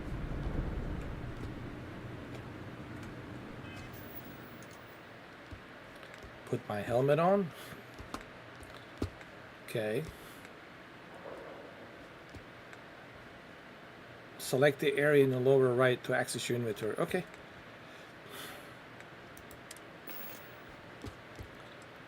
See what we got. Cutter weapons. Spacesuit. Cool. Cool beans. Helmet. Where's the helmet? Helmet. I got it. There we go. Cool. All right. Did I put it on?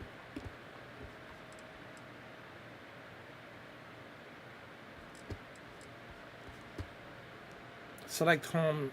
Select the deep mining space helmet to equip it.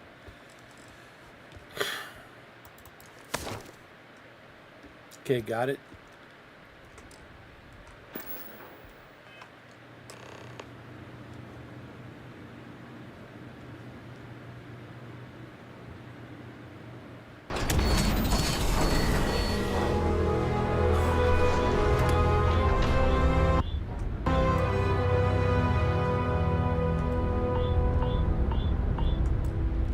Hold on.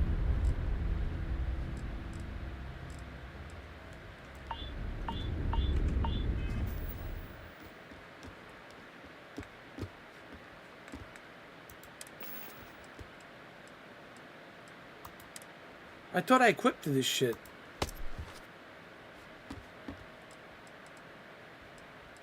Hold on.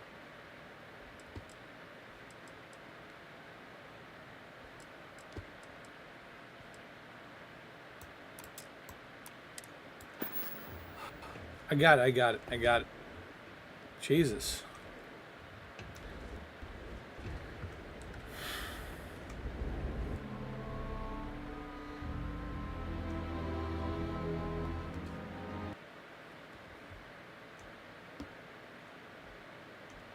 Why is the sound cutting in and out? Hold on. Whoa. You don't look good. What? I'm working. Come on.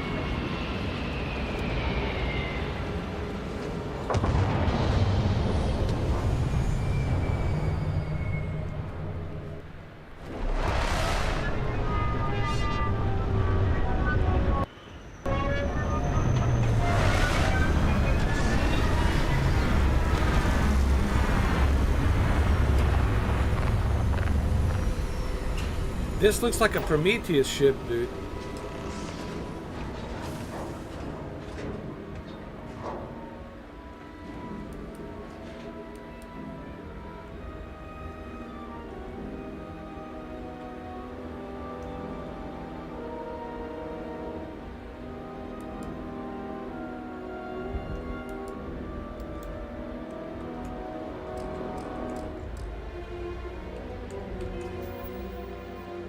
Over my health.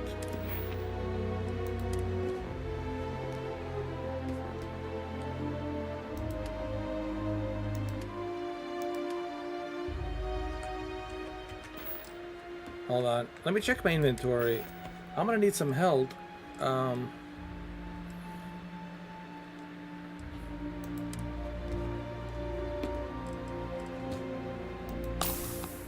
Got it. Got it. Good. Barrett? Man.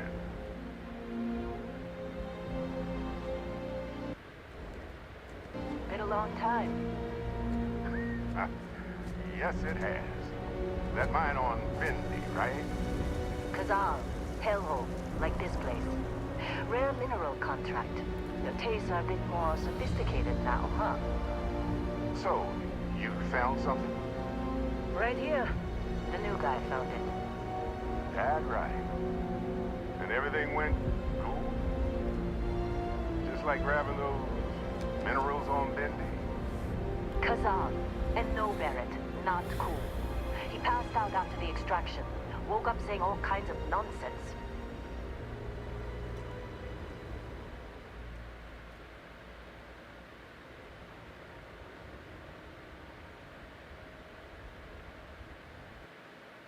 Is that right, cowboy? Went on a trip, huh?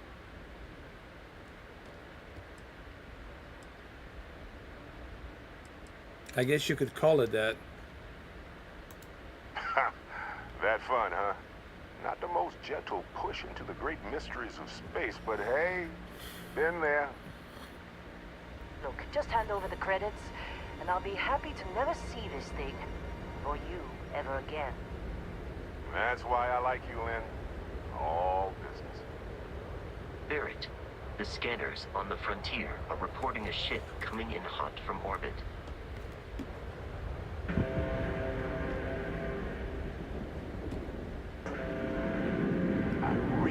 thought I lost him. Barrett? What the hell is that?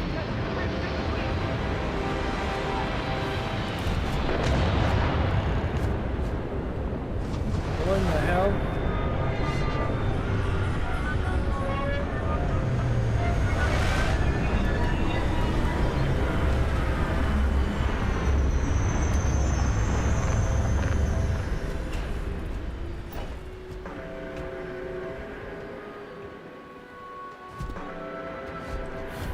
Is that a weapon? Oh. Let's get him!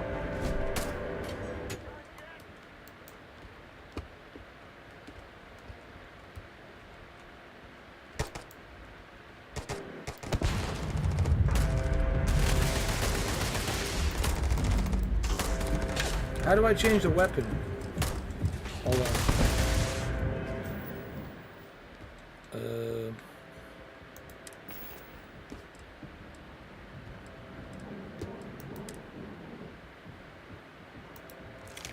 Got it.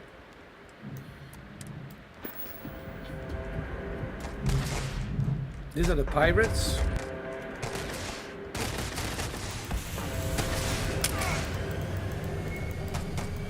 Oh, I need the ammo. Fuck.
Not bad. Okay, so I like the combat actually. It's not bad. The only issue I have right now, it's the game does stutter here and there with the shaders for some reason. Like the shaders are constantly being loaded in and out, in and out. But all in all, I like the way the game looks, and I like the way it's handled. It just takes some time getting used to, like checking the inventory and equipping the inventory. There has to be a shortcut button where I can switch weapons or something. I'll have to look into that.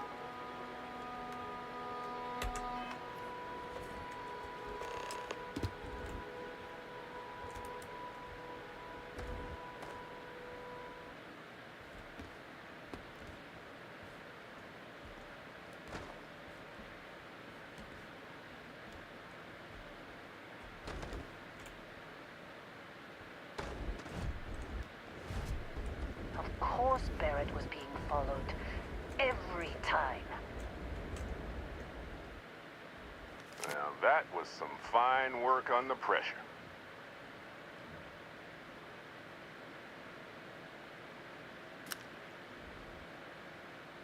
You see, You like took up the artifact, right? That means you saw it. The visions? You're coming with me to Constellation. You're part of this now. Like the shaders, there's some issue with the shaders when they're loading up. It keeps cutting in and out, in and out.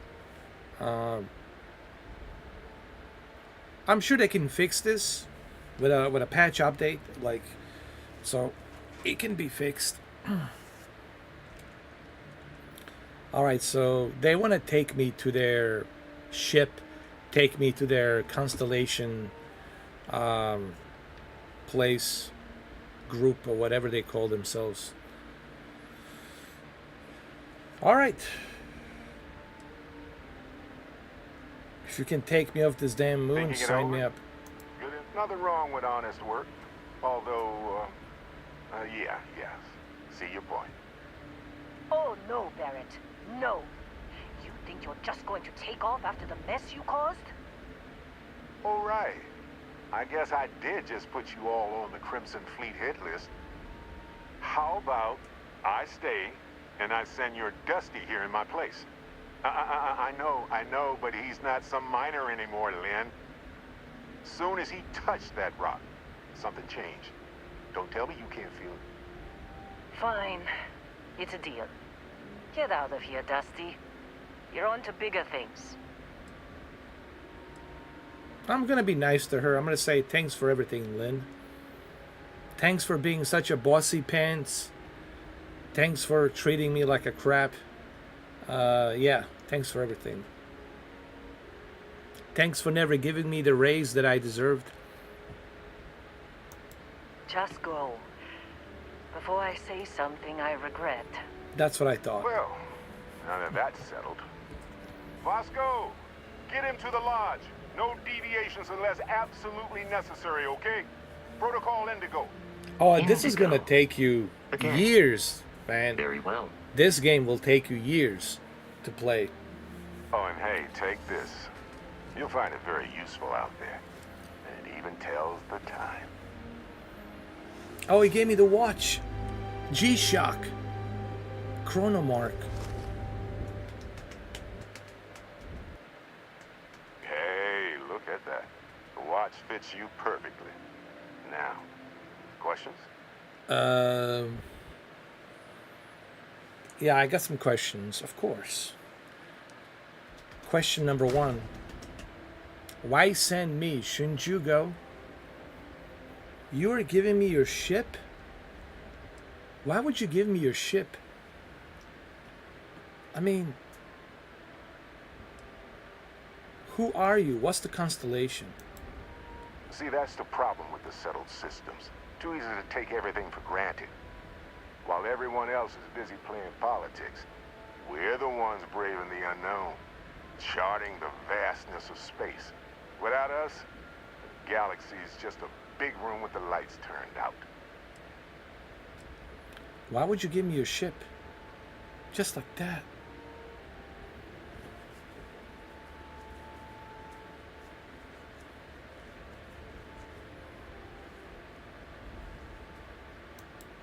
Technically, it's not even mine. Consider it a loan. Vasco will keep you on course. Besides, I'm making an exception since you can tell Constellation about that vision you had.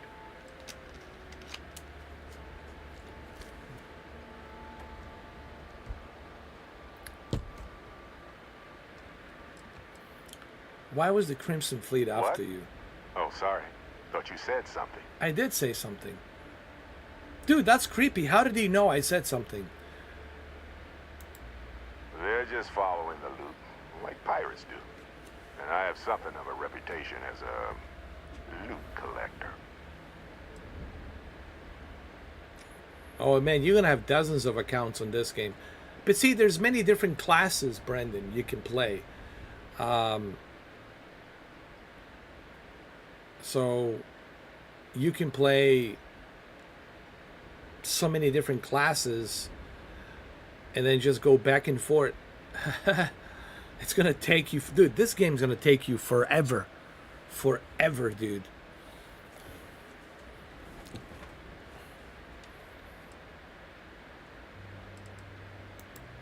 Come on. You really not at all curious about that light and music show you experienced? Why it only affected you? Because if you didn't notice, we've all been handling it since with no problem. The way I see it, Constellation needs that artifact, but they also need you. This mystery is only getting bigger each step we take. And you're part of it now. Well, I guess I'm part of this. Hey, waiting on you. So what exactly did we dig up? That, my friend, is the million-credit question. And Constellation can find the answer. With your help. Am I gonna turn into a Superman? Did I touch the kryptonite?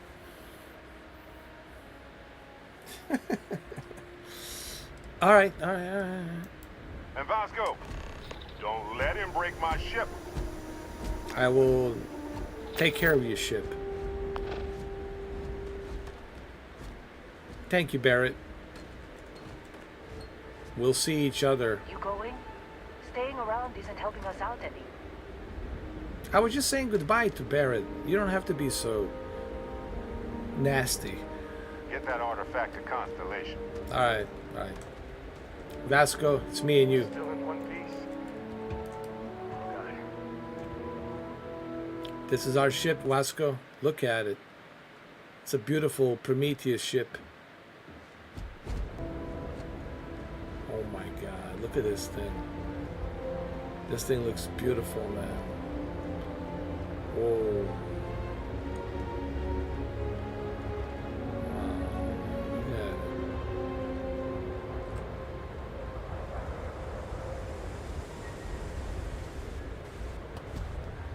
Look at the detail on these ships. Just up the ramp, Captain. I'll be in the external robotics bay. You steal someone's food. Hey, you hungry, man? You got to do what you got to do, right? Oh, it definitely looks like a contender for a game of the year, 100%. All right. It appears Let's you go. are Let's the go. new captain of the frontier. I have some questions for you before we go, Vasco. Captain, Protocol Indigo is in effect. I understand. We'll talk some other time. Hold on.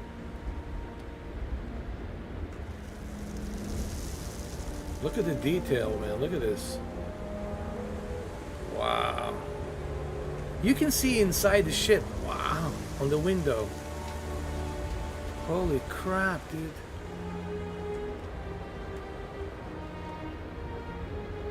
Wow, man. This is crazy.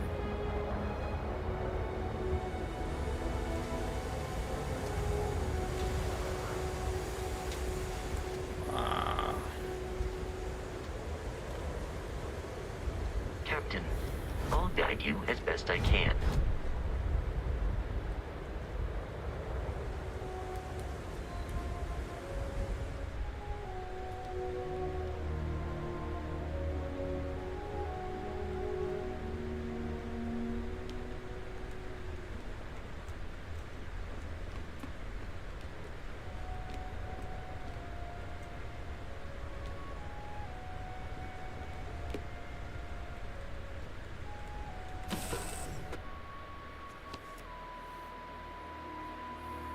I'm impressed.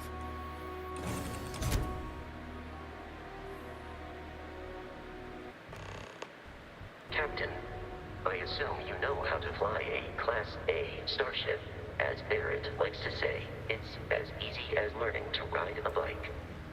I will attempt to boost the shields, just in case there are any difficulties.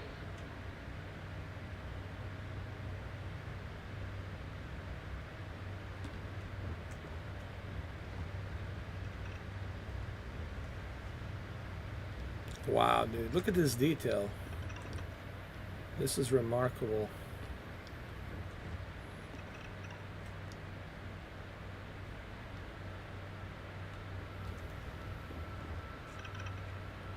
Navigation console.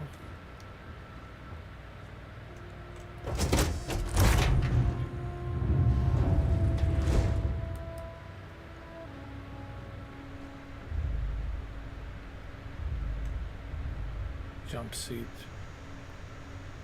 Sit. Pilot seat.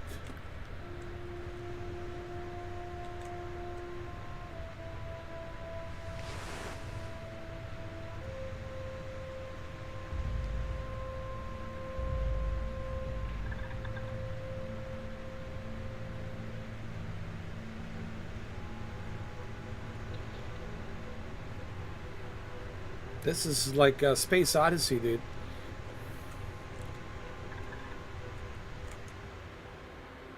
Oh, this is if you want to sleep. I got you.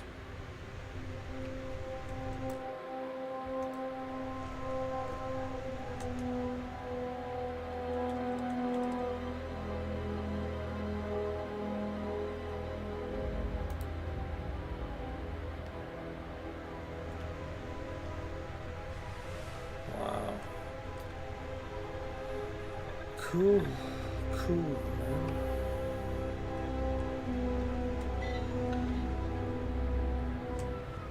Navigation console.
All right, let's take off.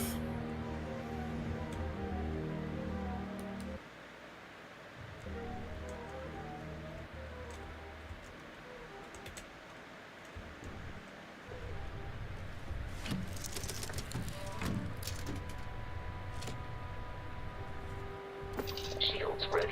The rest is up to you.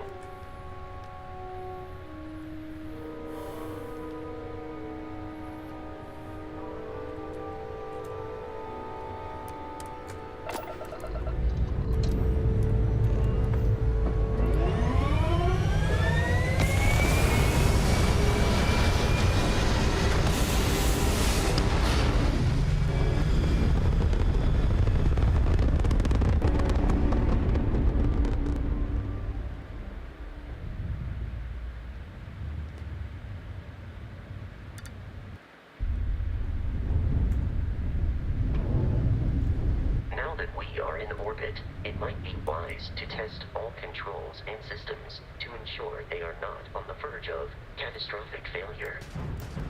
I can step you through the entire process, or if you're already an experienced pilot, just power up all the systems, and we'll be on our way. Oh my god, this is like a wing commander. This is cool. Learn to fly, optional, power up all systems. Cool. Hold left and use W8 to switch between systems and allocate power.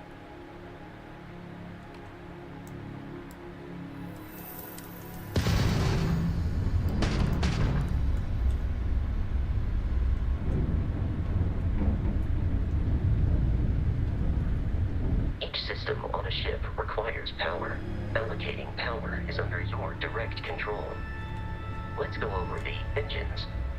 Engines control our maximum speed. Try increasing and decreasing our relative velocity.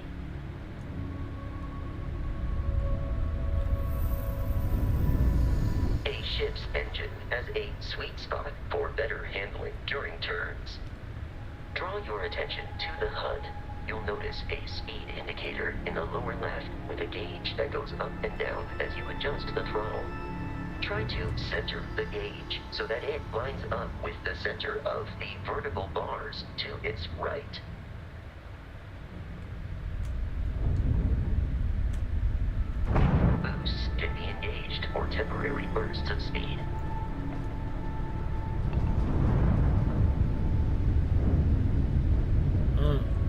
Cool, cool. Let's turn our attention to the shields. Try adjusting power to the shields. Notice more power increases their strength. Shields protect the ship from hull damage. Without a hull, will be vaporized. Shield health is displayed in the lower right. Hull damage is below it.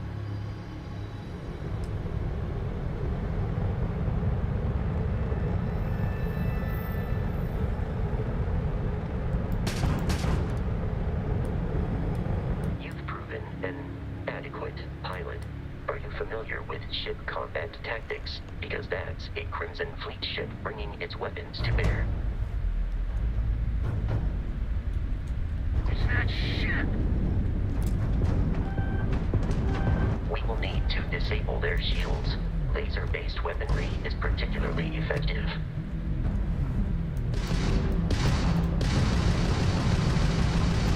If you can keep the enemy ship centered on the HUD, we can lock in to fire a homing missile.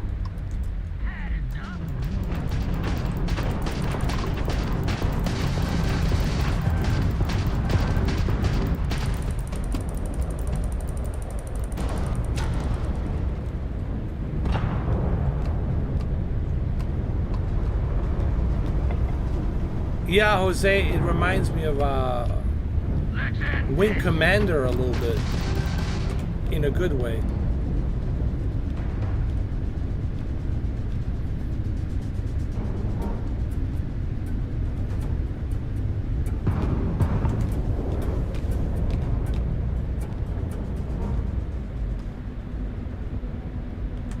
I see him, I see him, see him. I'm taking you down. I gotta take out his shield. Lock in.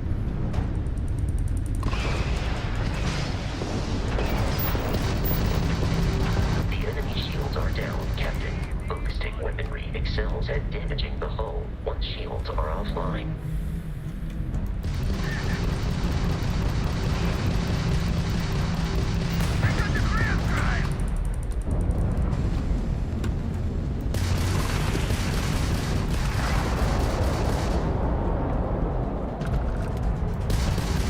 Congratulations on surviving your first Starship assault, Captain.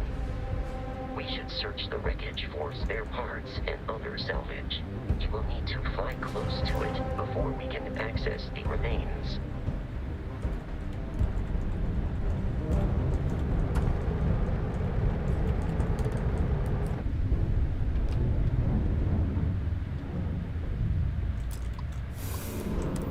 Got it. Nice, nice, nice, nice. Oh, it's an excellent deal, man, for $30. This makes Game Pass even more. Ships are jumping into our location, Captain.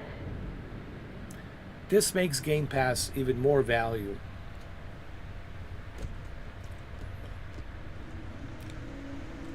And it runs pretty good on 3090 Ti, as a matter of fact. I can take off this helmet. I want to show you my Wolverine, Jose. Hey, what's up, Steve? This is my Wolverine. Check it out. Let me take out the helmet. That's my inventory. Helmet.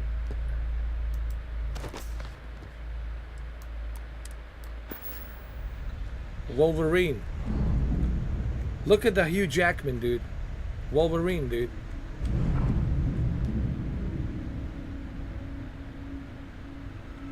Telling you, man.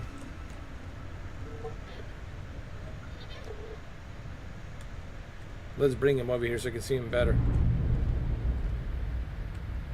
Hold on. Like right here.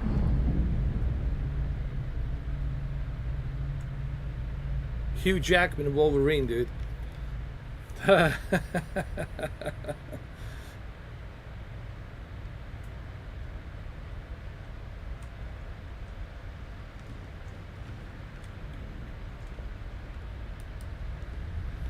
We can also change the suit.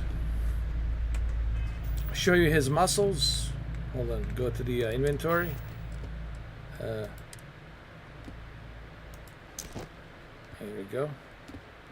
I hope he's not naked. Jesus Christ. No, he's not. There goes Hugh Jackman.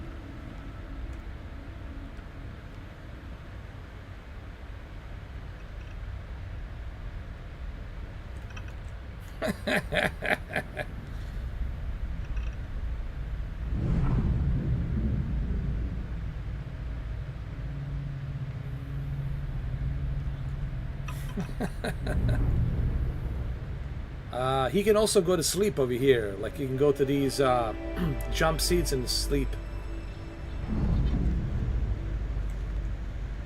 If you want to.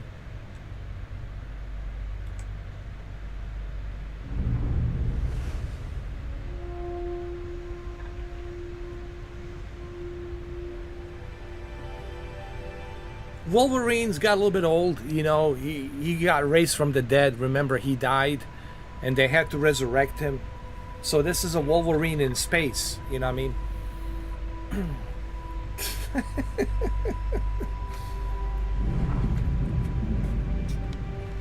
Looks pretty cool.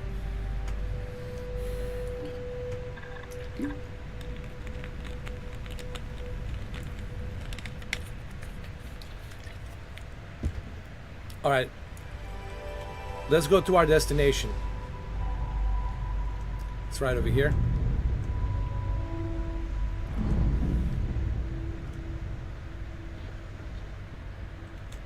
Go to our pilot seat. I'm ready. This won't take long. Oh, we got another enemy.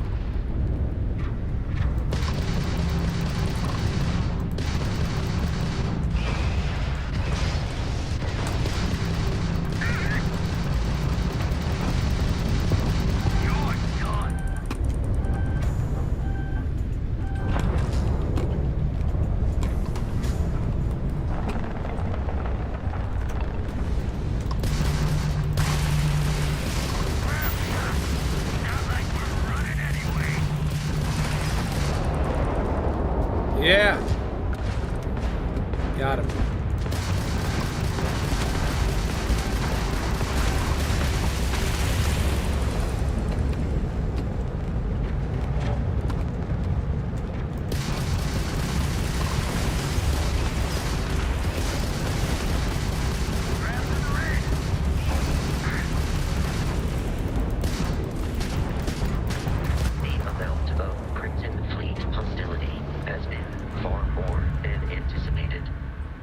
Nice. At this rate, the odds of continual assault from their ships are high enough to jeopardize our mission.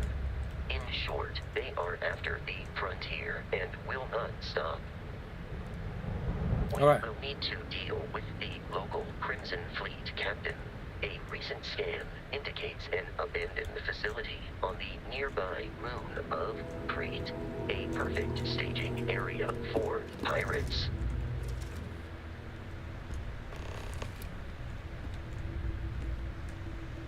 Hold on. I forgot to collect something here.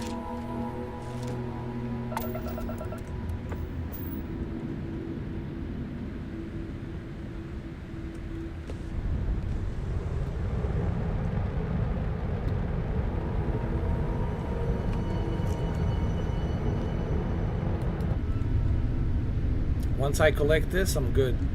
Then we're gonna go to that moon. There's a base over there. Yeah, like a guy, like a Kratos. Yeah. Here we go. Oh.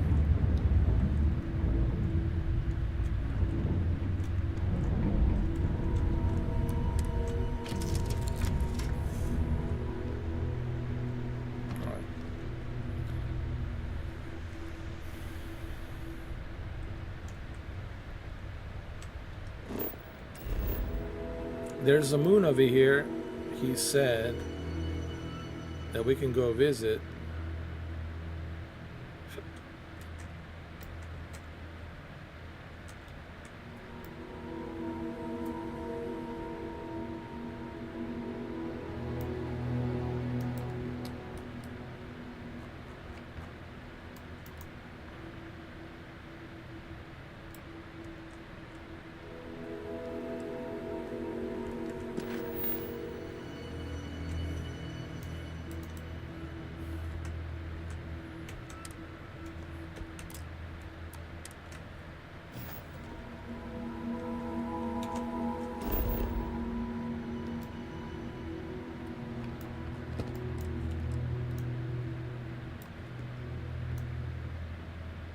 Trying to find that moon. Moon of Margaret. Mining outpost.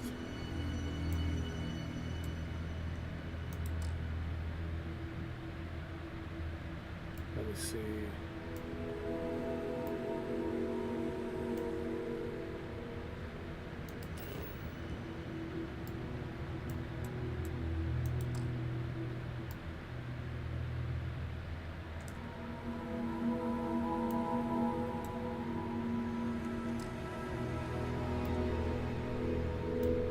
Where's that moon?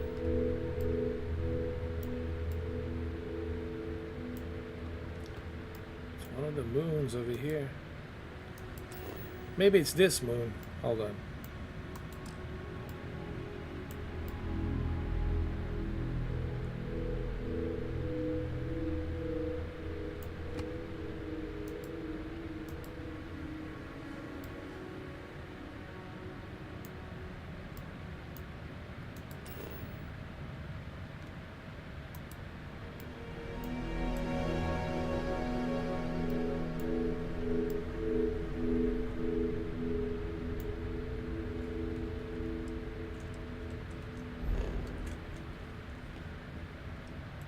Star Station.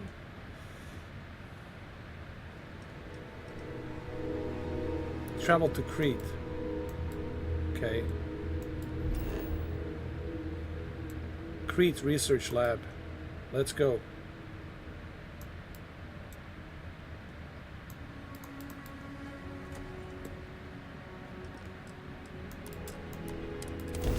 There we go. We have arrived in orbit. The abandoned facility with our Crimson Fleet captain is on the surface.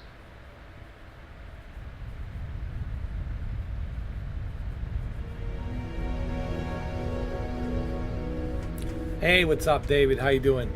Yeah, man, been playing a bunch of stuff. I also wanted to play Armored. What was it called? Armored Core 6. But Armored Core 6 will have to wait. But I'm definitely going to play Armored Core 6 for sure. But it's just gonna have to wait, for a while.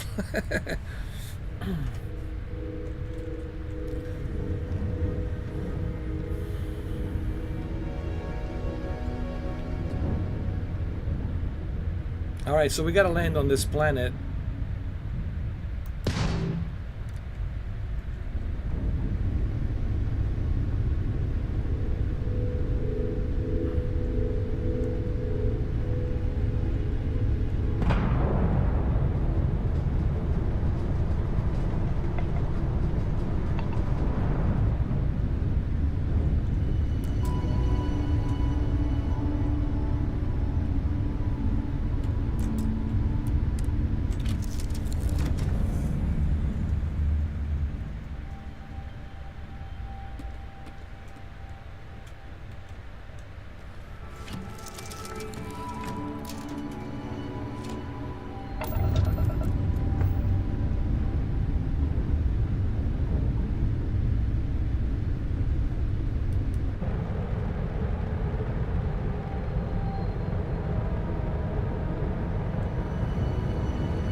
Yeah, Baldur's Gate 3. That thing, it's hilarious, man. Yeah, Baldur's Gate 3, Armored Core 6, for sure.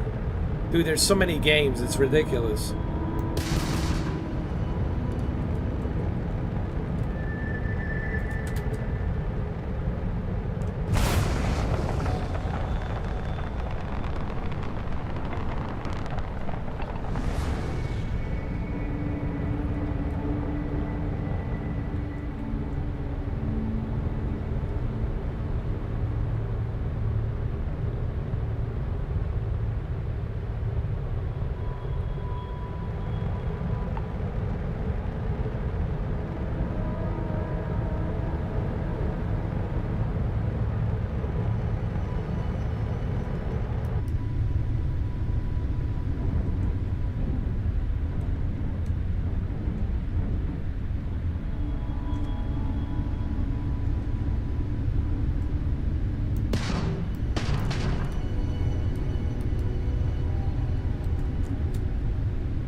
But I don't know if I can live stream that game, dude. Because that game has all kinds of like profanity and nudity and all kinds of stuff.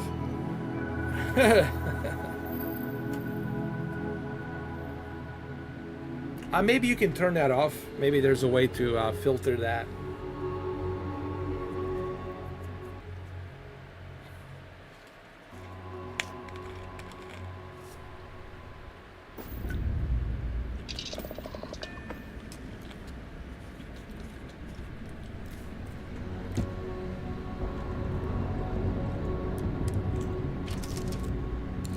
So I landed on this planet. Let me put on my suit. Okay, let's put on the suit. Go to our inventory.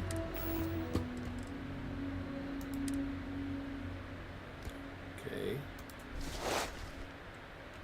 Let's put on our helmet. And we're good to go. Let's do a quick save.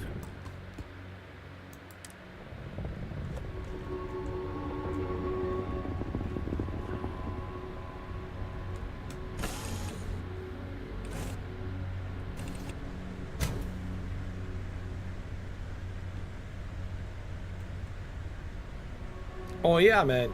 That game, it's like, it's hilarious, man. It's like a guilty pleasure profanity, dude. You can have like sex with vampires and goblins, and it's just ridiculous.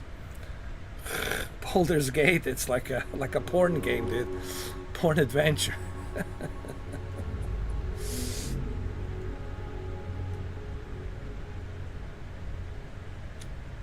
Oh, that's okay, Brendan, man.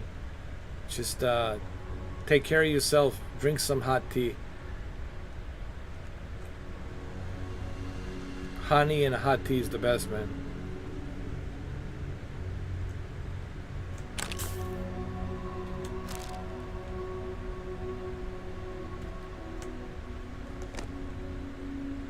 Captain, Protocol Indigo dictates that I am to return to the Lodge with no deviations. We are here to stop the Crimson Fleet from pursuit. Nothing more.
What the hell is this?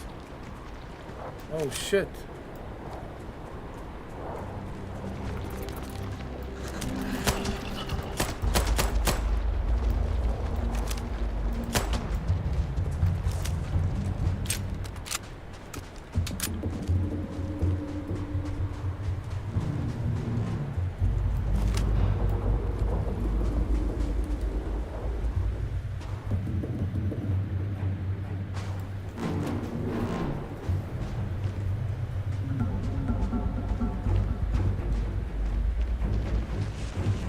Is he following me? Oh shit!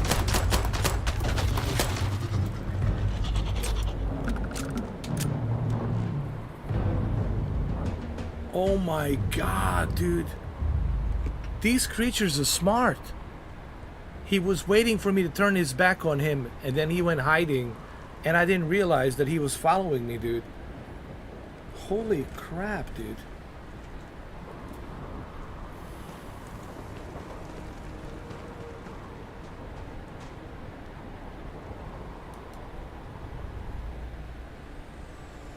Looks like a crab or something. Creed Stalker. That's why they call him a stalker, dude. He stalks you. Damn. I know. Pretty crazy, huh?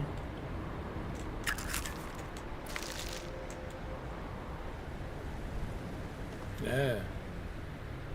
I think the artificial intelligence of NPCs and these creatures is really good, man.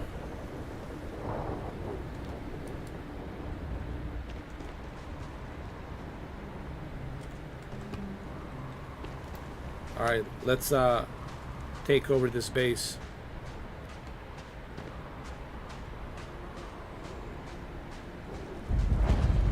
Crete Research Lab.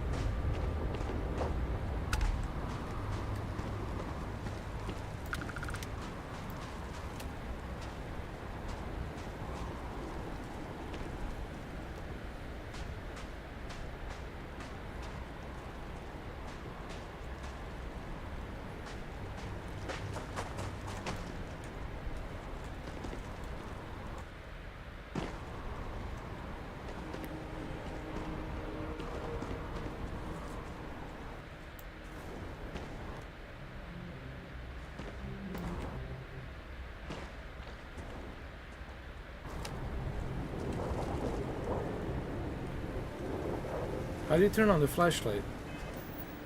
Sorry. Oh, what did I press? Oh, nothing. My bad.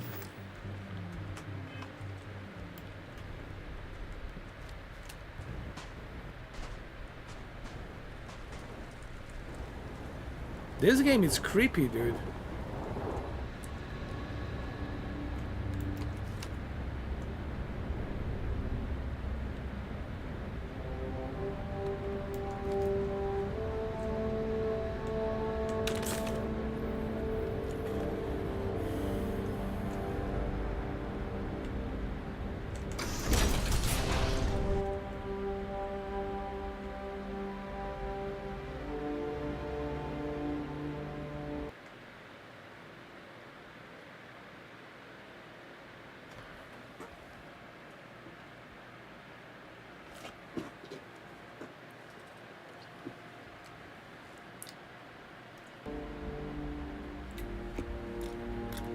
Hold on a second, guys.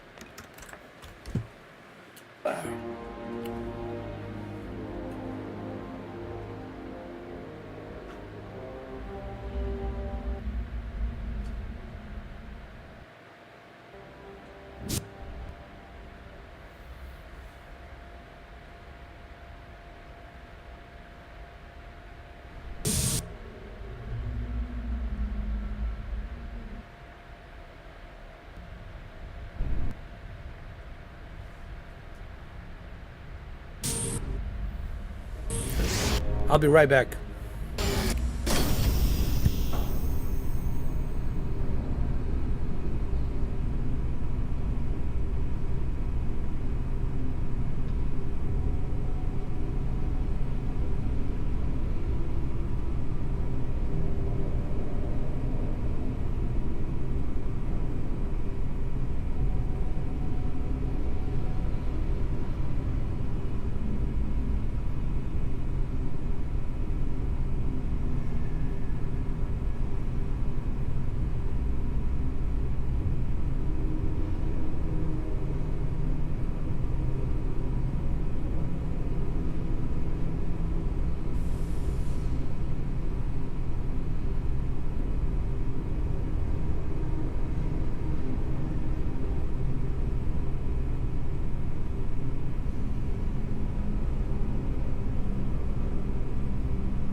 Sorry about that.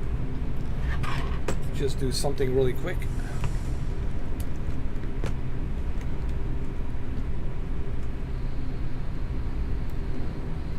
Oh, we have to go inside. We have to take care of that.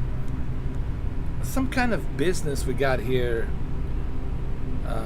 We're following somebody.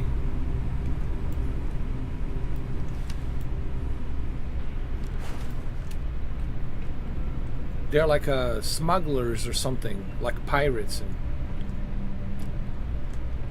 we have to retrieve something here.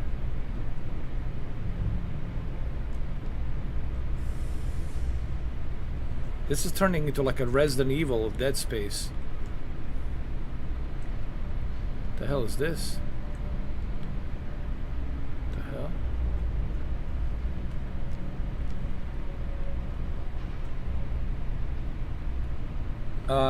Giuseppe 20. Yes, Gamepass PC. Yes, sir.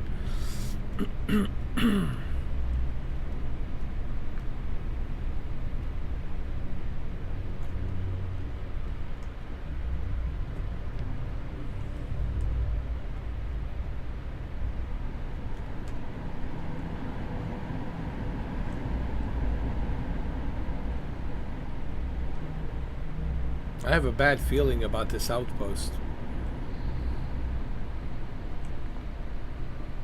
I know, right? Oh, you got the ship, they shot you? Oh no. Oh, you better destroy them. But make sure to collect whatever's left of that ship. Collect the goodies that's left. You can use those goodies to trade, and then use it to build your ship and upgrade your ship. You know.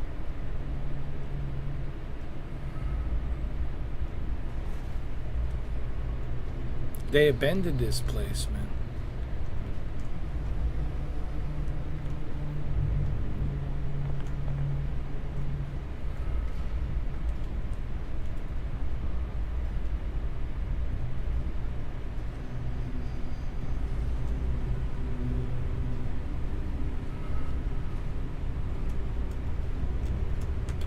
Oh, it's on the other side, huh? Okay. We have to find another way to enter.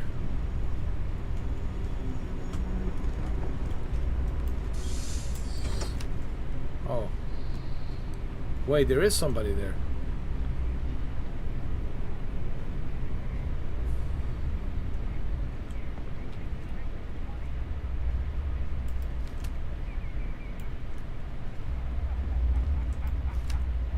Oh, there they are. They're in there.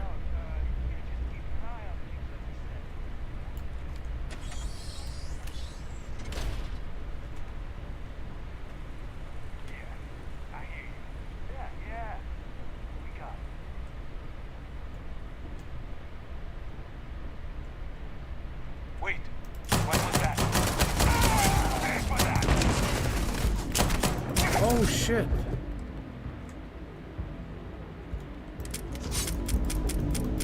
Oh my god.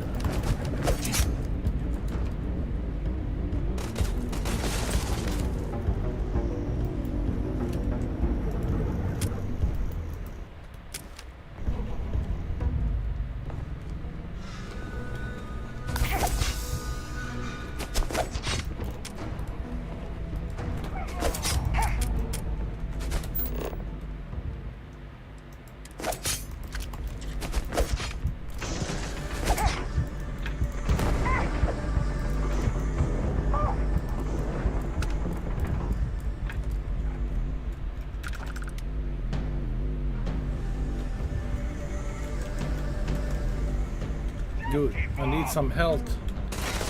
Shit, man. Oh my god. Holy shit. Thank you, Giuseppe 22. Appreciate it.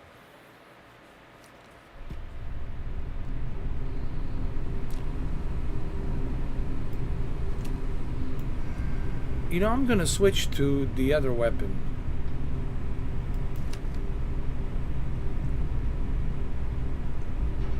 Hold on. Let me see.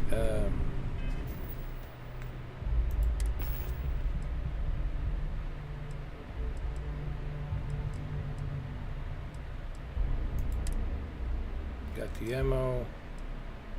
Got the aid. Oh, look at this. Check that out. Oh. Look what I've got now. Now we're talking. Call of Duty style.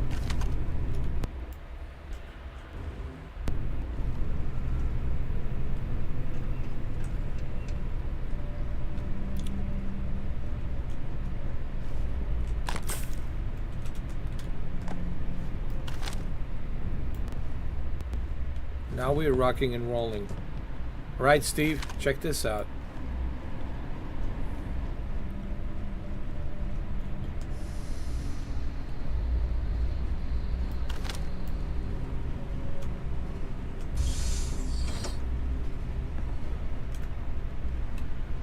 Let's get these fools.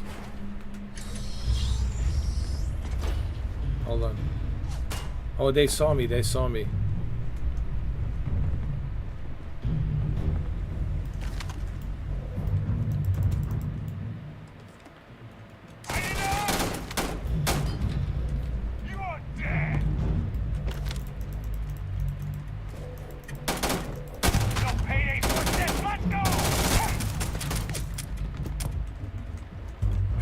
Shit.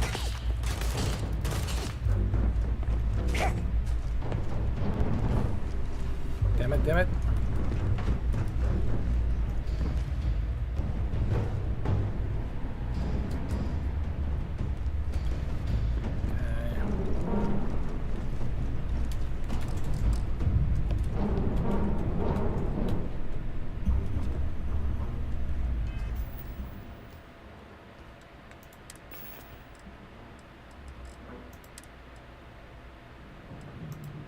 I'll use the cutter, man. This cutter is actually pretty good.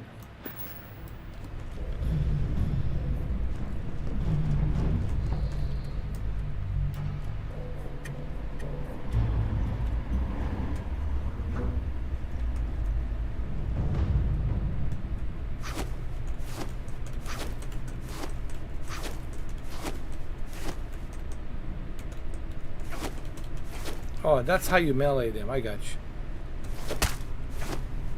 Got it. Something's out there. What the heck? I kill my Yeah, I'm here. Get this!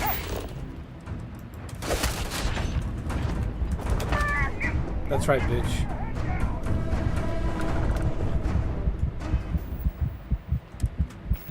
Hold on.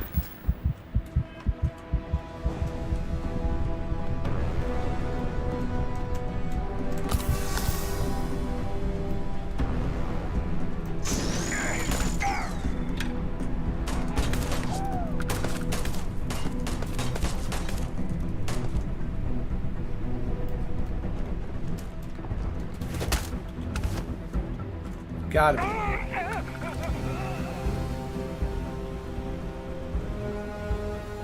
Take everything.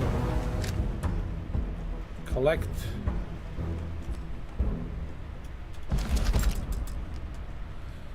Woo! Nicely done.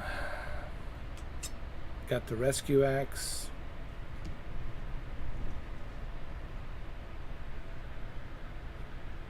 I don't know why they gave it 7, dude. I don't know, dude. This guy, they gave it a 7.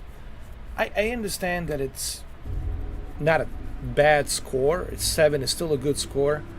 He was saying something that it takes a long time to get into the main mission. Well, yeah, it's a huge game, right? It takes time, so I don't know. I was talking about him earlier in the stream. This guy called Dan something Stapleton, Dan Stapleton from IGN. I mean, look, everyone has a right to their opinion, so that's okay, you know. It's just his opinion. That's what that review is about.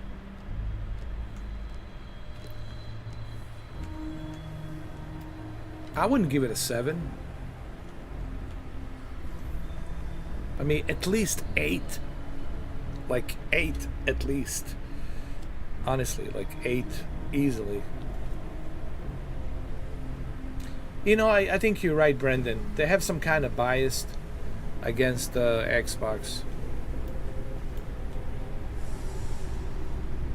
You got a bathroom over here.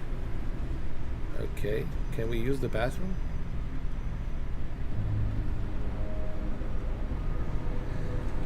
Let's collect what we need to collect.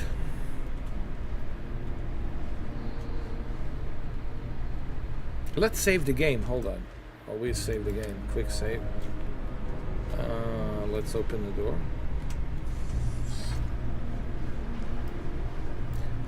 You know, this mining laser really comes in handy, dude. So if you want to do a melee, you press V. You go like this.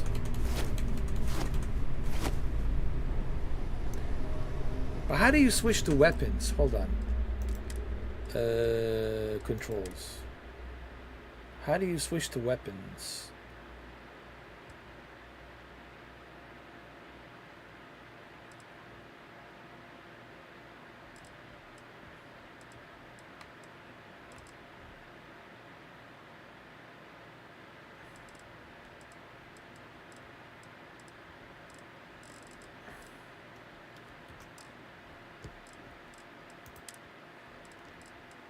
How do I secondary attack, primary attack, melee V? I need to find a different button for melee. I'll use the. Let me see. Nah, V's alright. Let's see. Maybe F. Melee should be F. Let me see. I think F for me. F would work. Yeah. Yeah, F.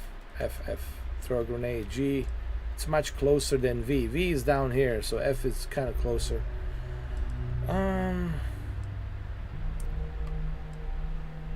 How do you change the weapons? Toggle POV, jump, sprint.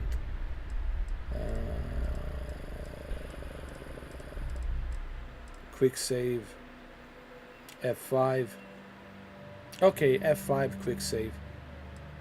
Quick skills, quick inventory, I. Space, fly. Fire weapon, ship action. Fire weapon 1, 2.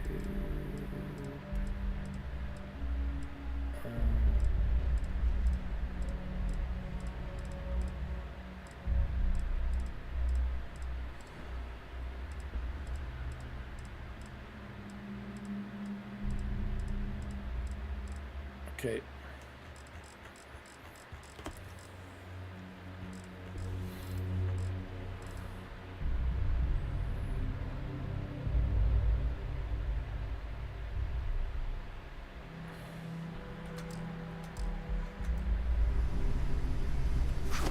See, this is better now.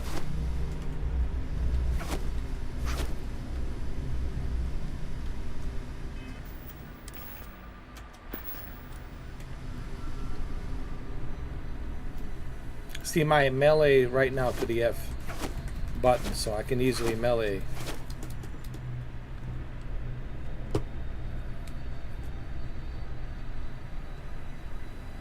Yeah, 10 it's reserved for greatness. Like, that's why the 10 should be reserved for masterpiece. On that scale, you know, from 1 through 10.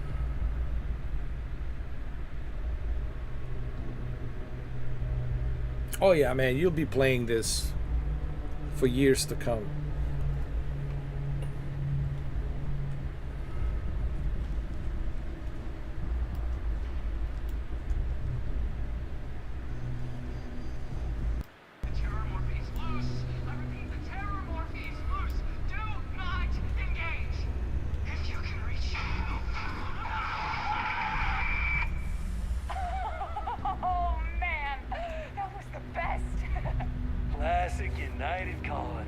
Put something in a cave until it kills you.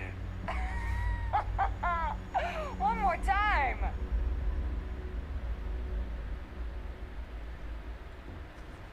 Huh? I'm going for help! I need to take this guy down! Ah! Oh shit, shit, shit. You're mine.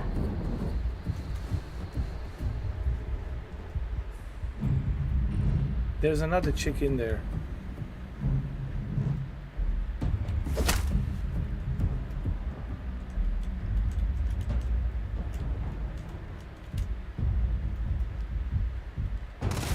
Oh, I see her. I see her.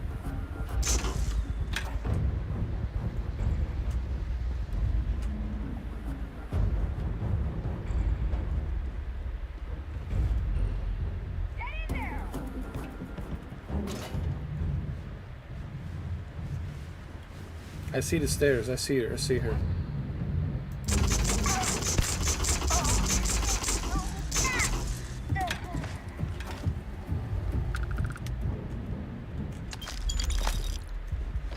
Got it.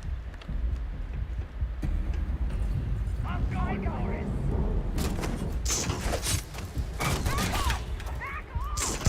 Blood! Everywhere! Nice. Hold on.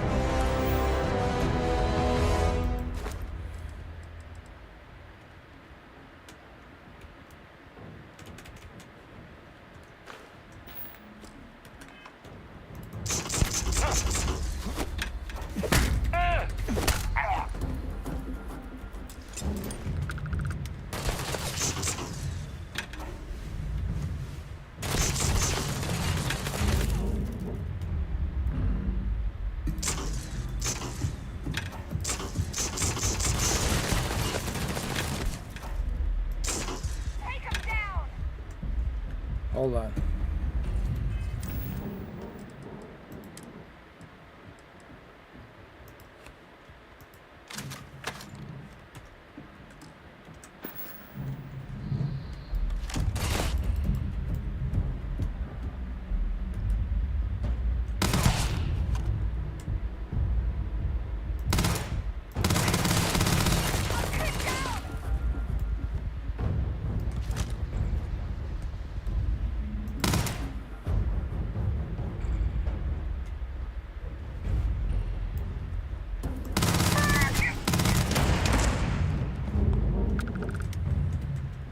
Got it.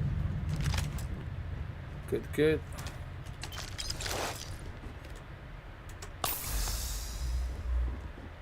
All right.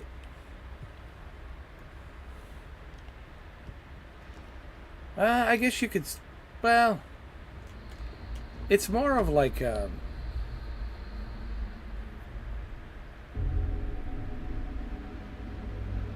Mass Effect.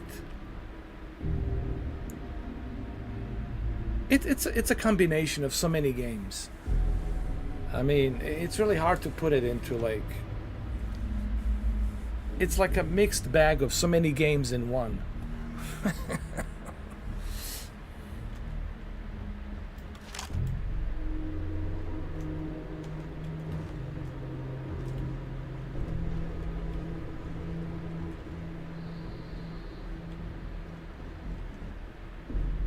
Okay, we're all good here. Wait.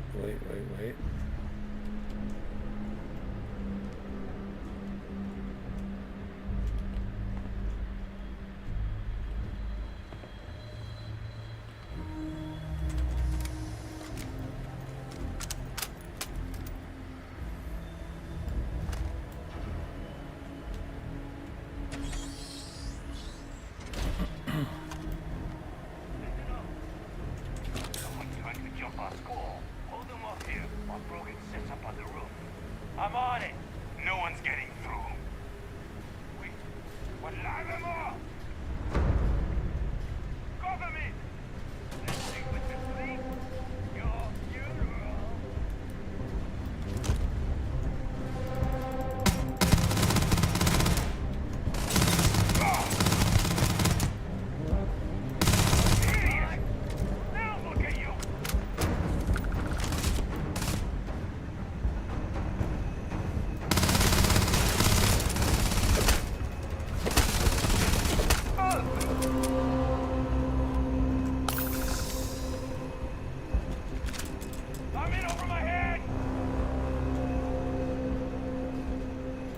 Let me get that son of a bitch.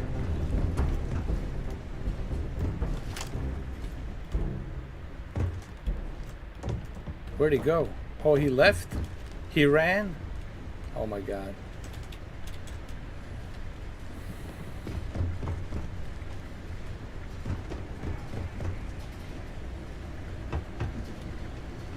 That's hilarious. He ran out, dude. Actually, that's kind of realistic. He didn't want to face me because he saw what happened to the other guy, and he was like, "Man, I'm not gonna have any of this. I ain't dying." So he ran away, which is pretty realistic, actually.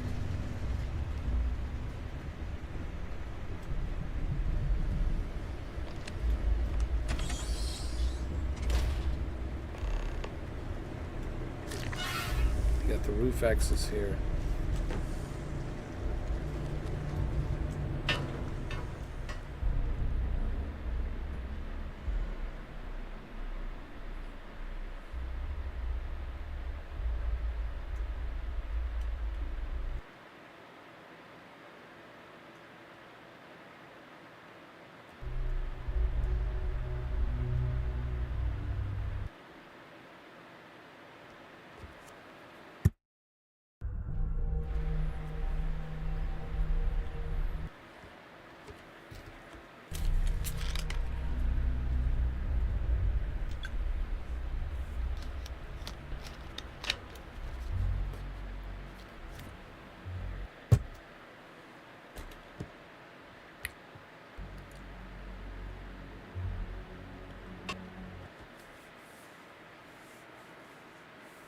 Oh my god, what's with the loading time?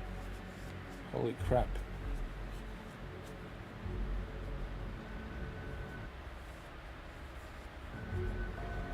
Oh, here we go.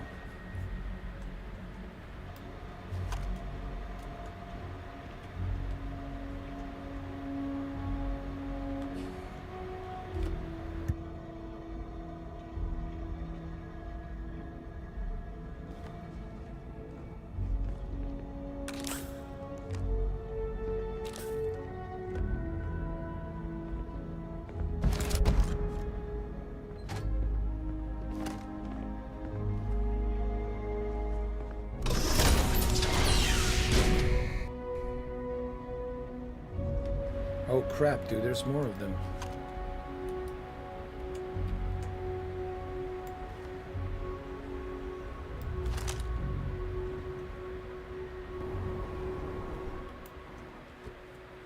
You gotta be kidding me.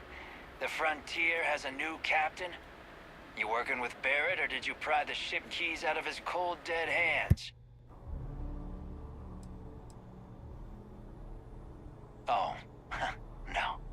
You see, maybe your colleague Barrett didn't tell you, but there's a bit of a legend surrounding that ship. That constellation keeps treasure hidden in the cargo bays, the loot from 100 planets, and it's going to be ours. That statement is partially correct. The Frontier has been to many planets and moons, but the only things held in the cargo bays are spare parts, dust, desiccated food particles, and a variety of species of ant. I don't care what kind of lies Barrett programmed that robot to say. We're taking that ship. Let's see if we can de-escalate this.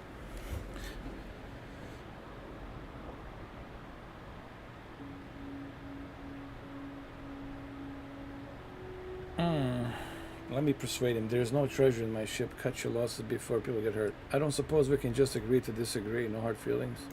If he were here, Barrett would say he was proud of you for asking that. The answer is no. Let me persuade him. You're not talking us out of this score.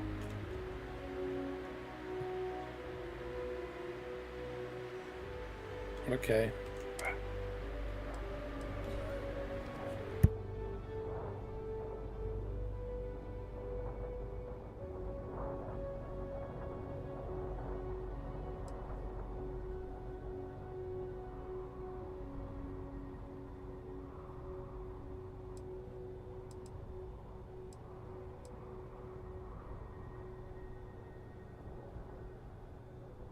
You see, this is what I like about the Bethesda games is you have choices, and these choices you can make, whether you want to de-escalate situation or escalate situation, and you can try different options before you just start attacking. You can try a peaceful diplomatic solution. Maybe you can make a deal, but everything has its consequences. And I think that's what makes a game like this even more unique and engaging. They aren't? You sure?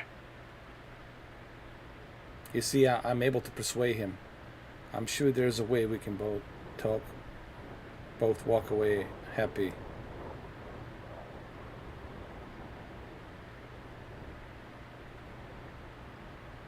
The ship doesn't have anything on it. You're just saying fairy tale.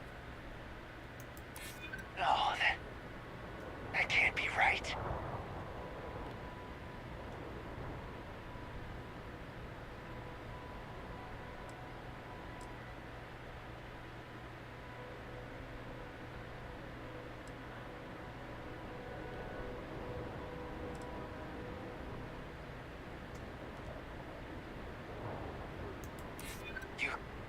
You mean that, don't you? You really haven't found anything on board?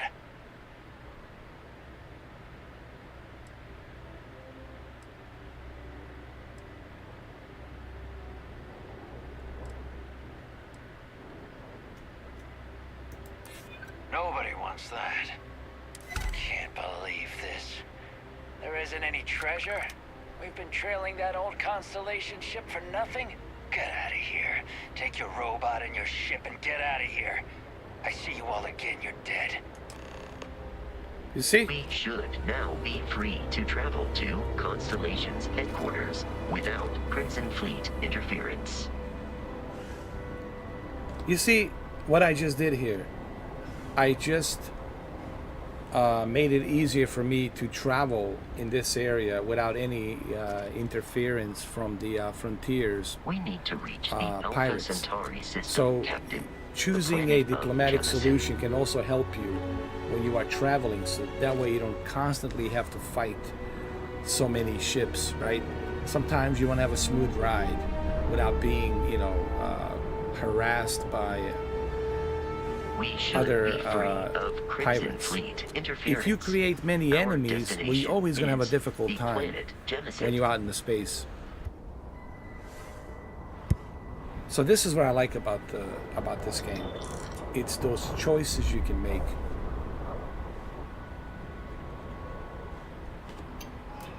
We need to reach the Alpha Centauri system, Captain. The planet of Jemison.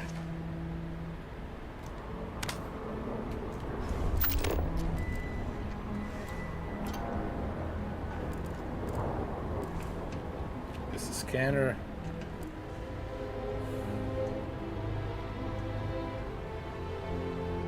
Well, it's an upgrade.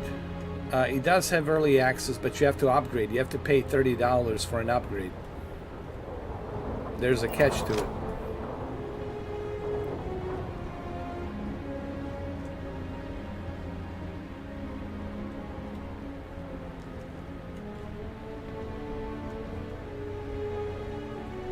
Get out of here. You've cost us enough.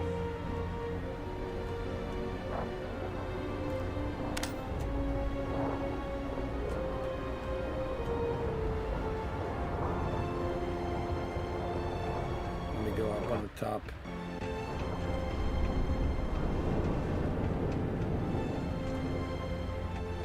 Where's the ship? Oh, there it is.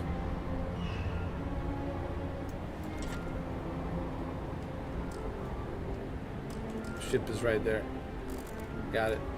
Let's get out of here.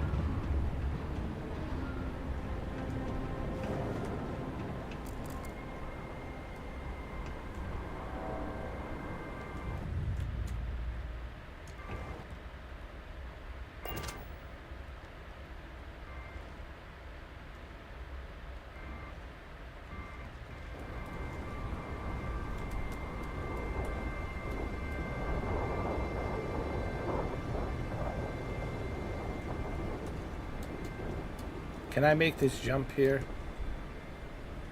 No, it's too risky. I gotta go back where I came from.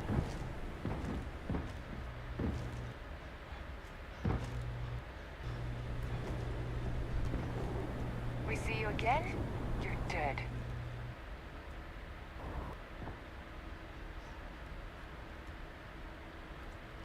We should be free of crimson.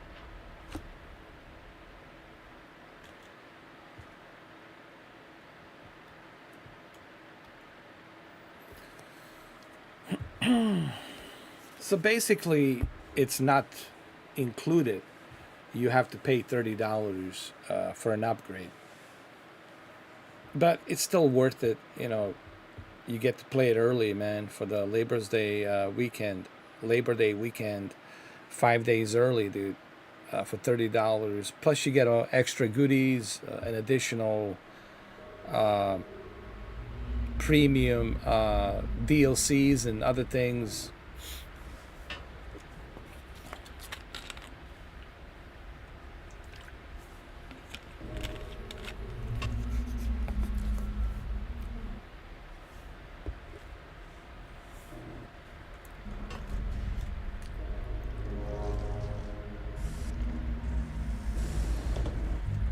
What?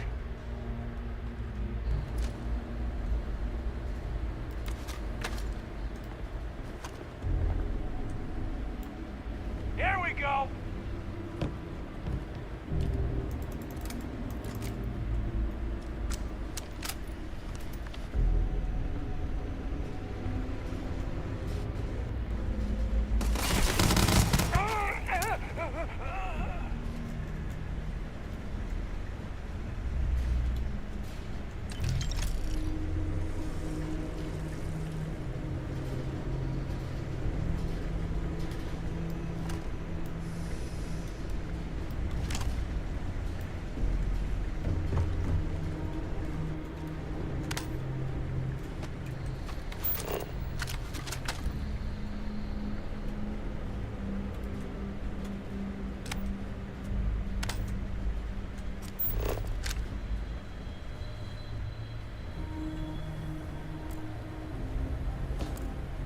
This is your scanner. You can use to scan any important material that you can salvage, take.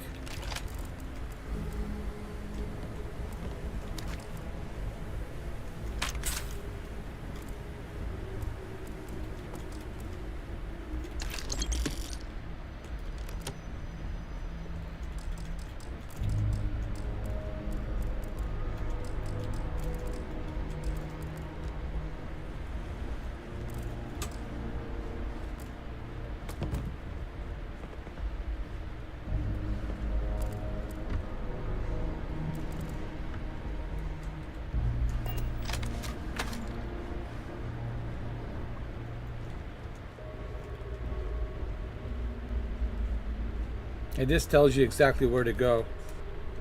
You see, like when you hold the scanner, it tells you exactly where you need to go.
I don't think they have a map when you're on the planet. Just a scanner.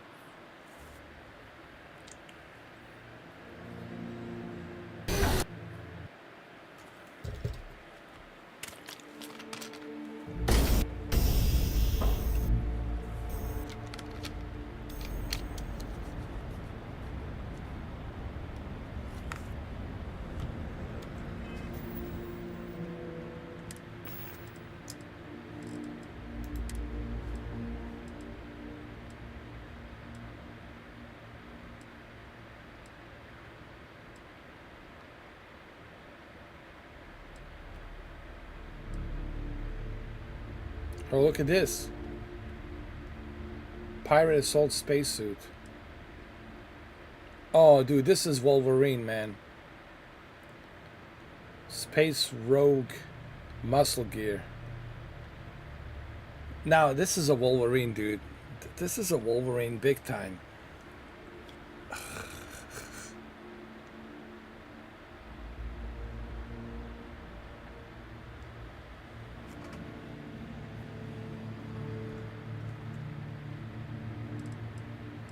Okay.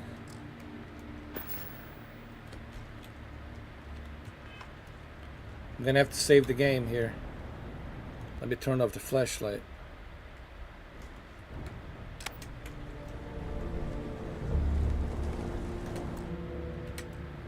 You can press F5 and save the game. Check this out.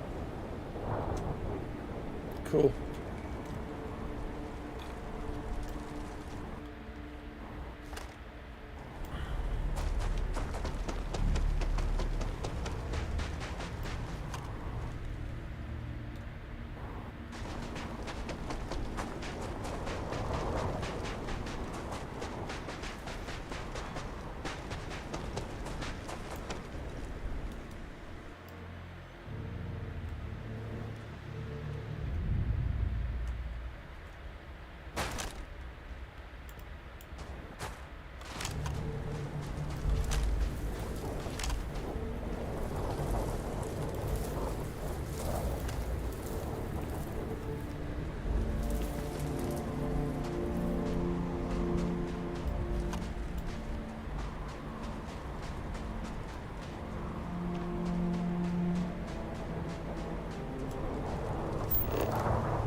Alright.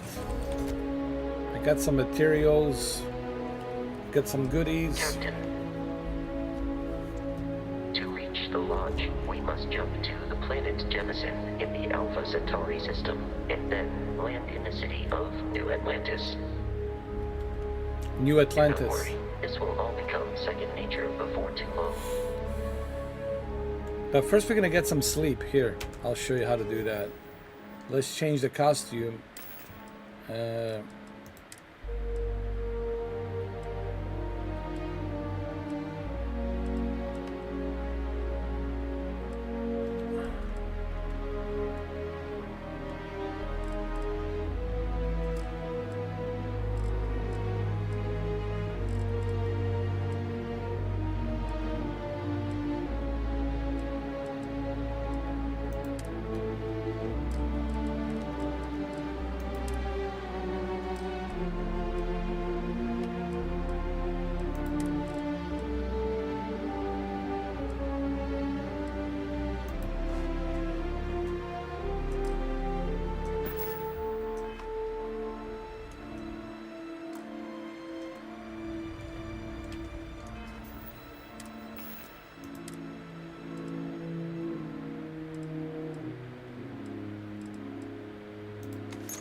Look at the Wolverine. Looking good. Alright, we're gonna take a little nap over here before we go.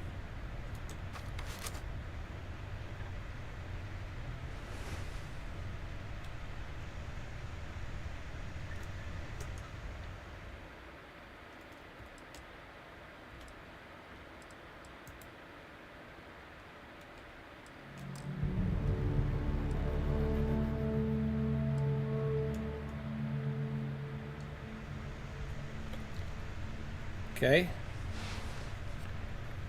Now it's at night. It's dark. It's dark outside.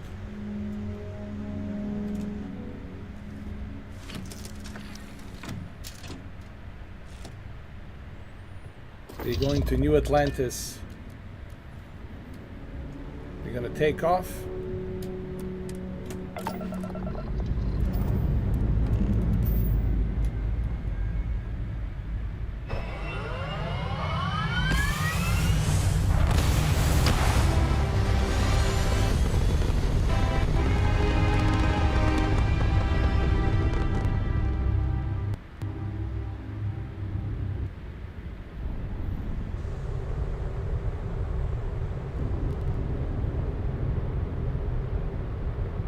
There it is. I see it.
Atlantis. Is that what it is? Oh, this location is not available? Okay.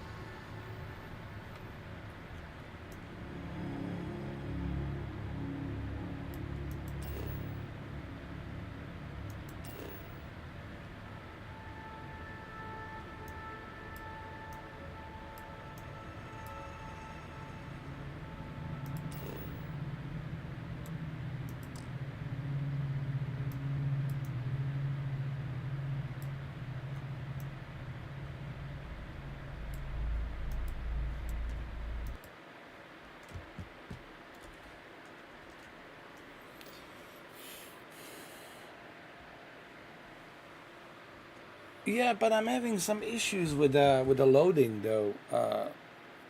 With this game, like the shaders are having a difficult time loading up.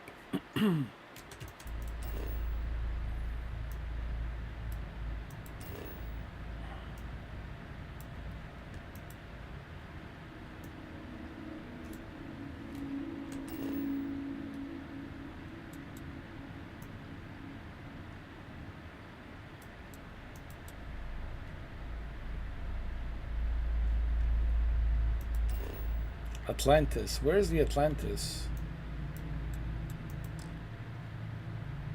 Nope.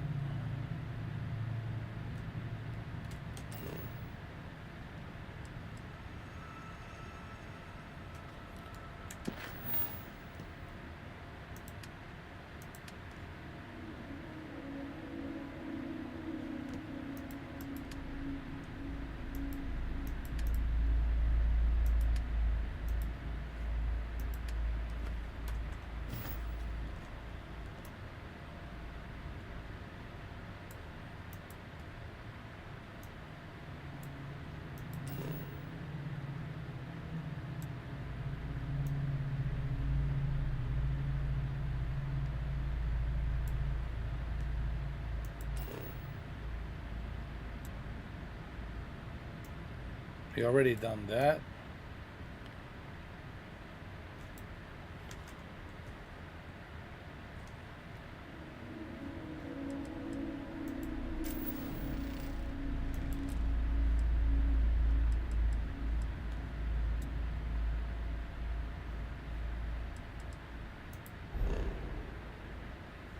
Oh, it's right here.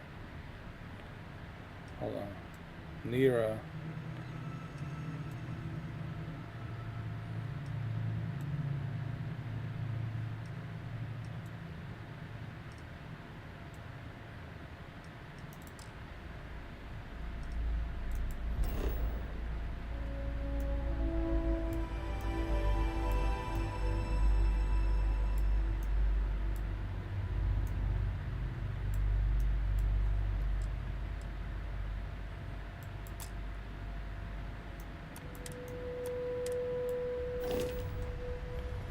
Trying to find this Atlantis.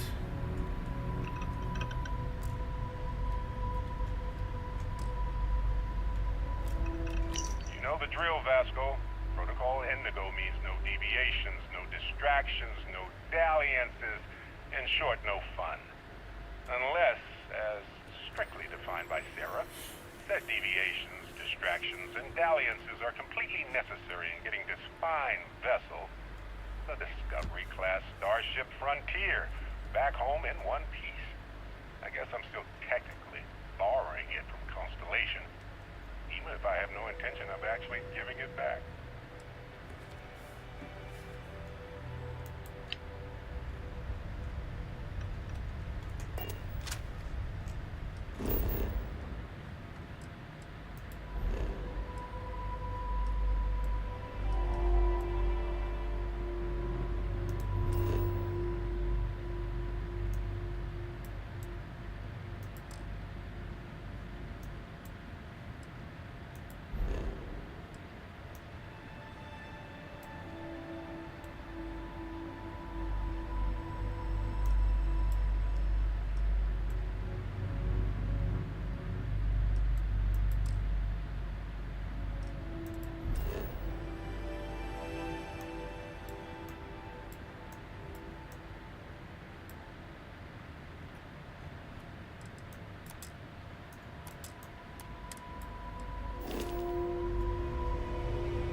I think I see it. It's right over here.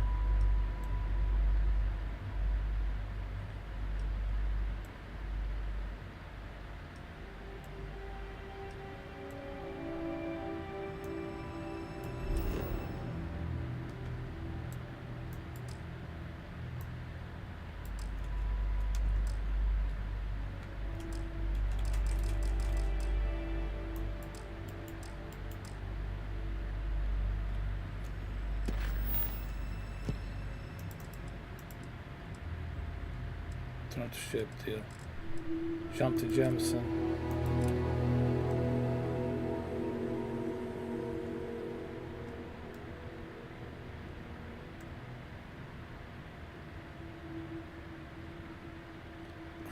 Gravity jump to Jemison.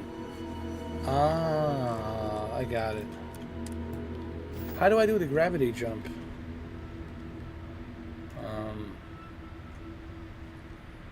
I gotta learn how to do that.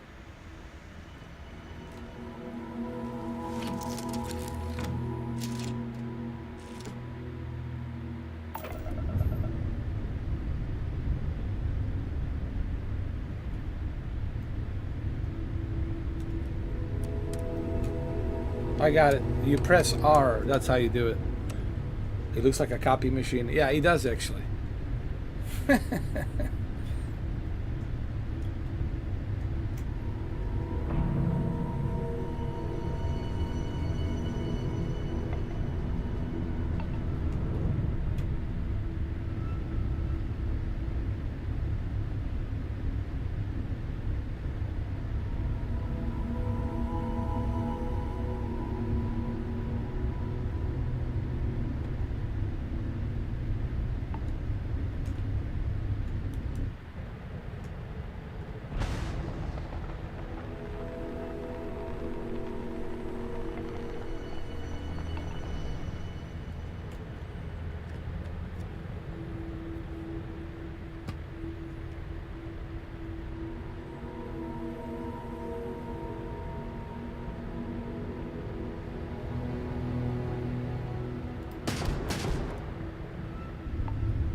How do you do a power gravity jump pending?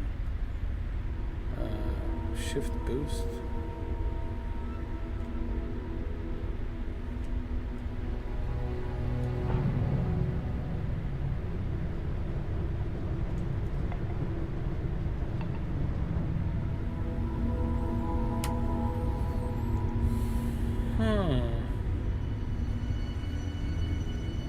Hold on.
Actually, that's for the landing on the planet. I know about that one. That's when you're in the solar system, but the one I'm looking for is gravitational space jump, so I can go to a different galaxy. And I have selected the R button to activate the space jump, but it's not doing anything. I don't know. It's weird. I think it's a bug, because I can't even like exit out of my ship.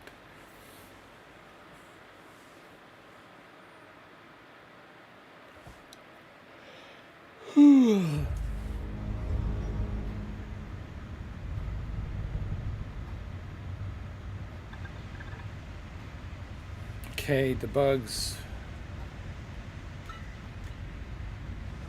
All right, let's try this again.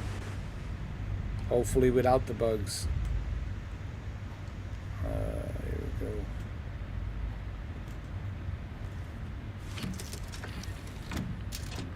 Thanks for that info, Steve. I'll definitely check into it.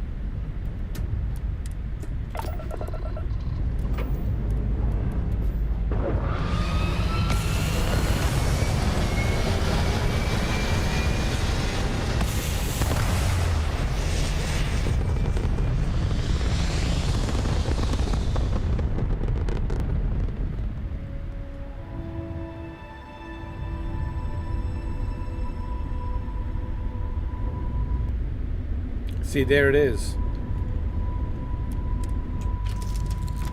Let me go over there by that table to see if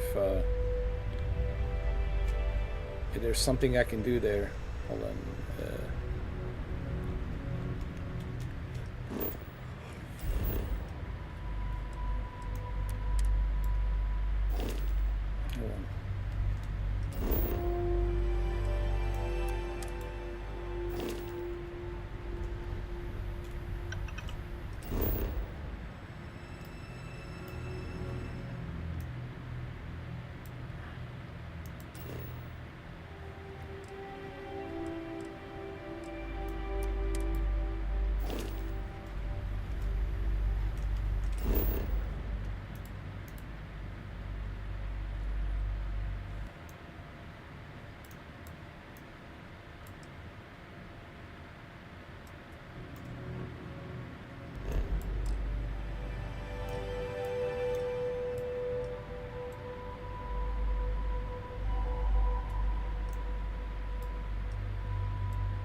So this is just if you want to land on these planets and moons on the solar system.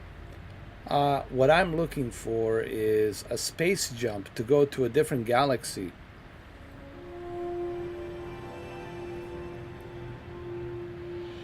The graphics are... I give it a solid 8. Solid 8 out of 10 in terms of graphics.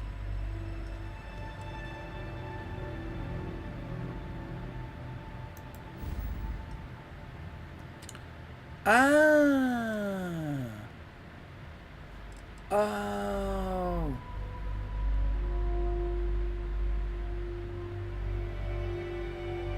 Oh, you have to tap.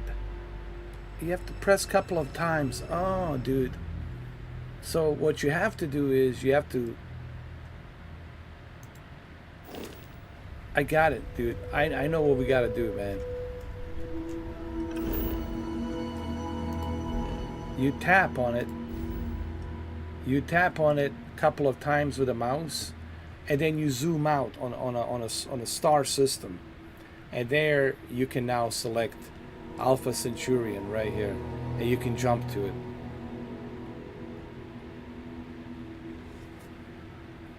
So I figured it out, man. I got it. Oh, I definitely give it 8. I give it a 8 out of 10. Solid 8 for sure. And now we're good. You see Alpha Centauri. Now we can jump. There we go.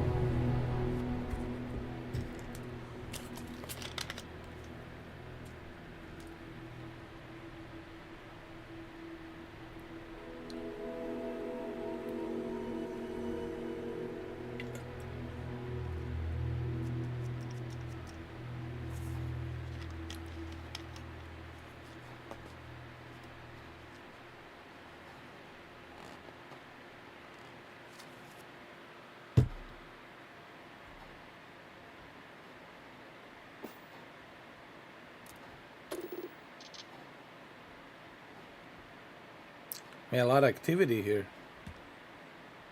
Starship Frontier, this is United Colony Security. Maintain course and prepare to be scanned. Where's the scan? Scan complete. No contraband detected. You are cleared for landing at New Atlantis. All right, let's land.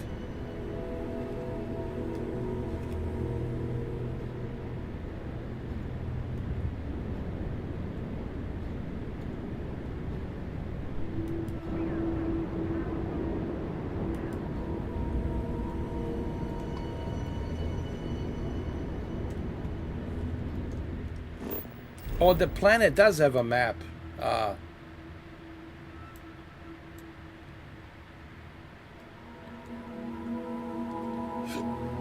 It does have a map, actually. I know Steven was asking for it. It does have a map. You just have to open scanners. Press the R to open scanners.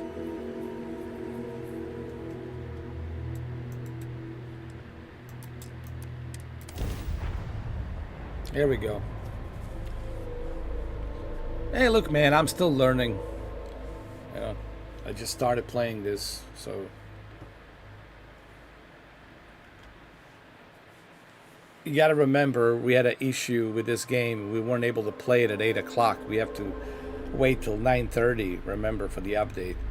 So we started very late. Yeah. It's now 6 hours and 19 minutes. Thank you, Steve. Appreciate it.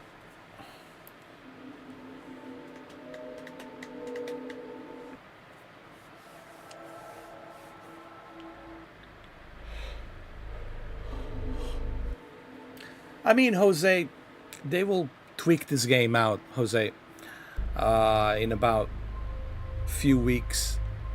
I think you're going to see this run smooth as a butter. Nvidia is going to release new drivers, and I expected this, to be honest with you.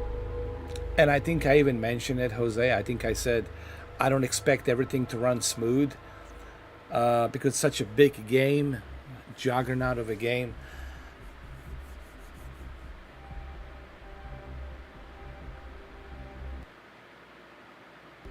But I also want to try it out on the Xbox. I want to try it out on a 4070 ultra wide screen.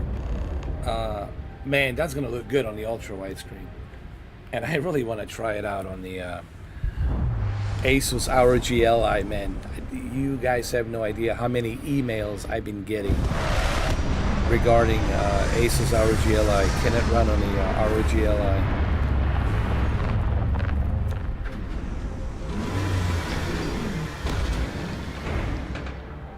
I mean, the graphics are beautiful. Oh yeah, they will. But you know what? If they gave us... Listen. And I talked about this on my video. If they gave us open beta like in July or in June or even in May, all of these issues they would be able to fix, iron out all of these issues, bugs, problems, loading times. You know, this is what I was saying about open betas. There's so many YouTubers, so many gamers out there on the YouTube And if you give them the open beta, they can give you the feedback.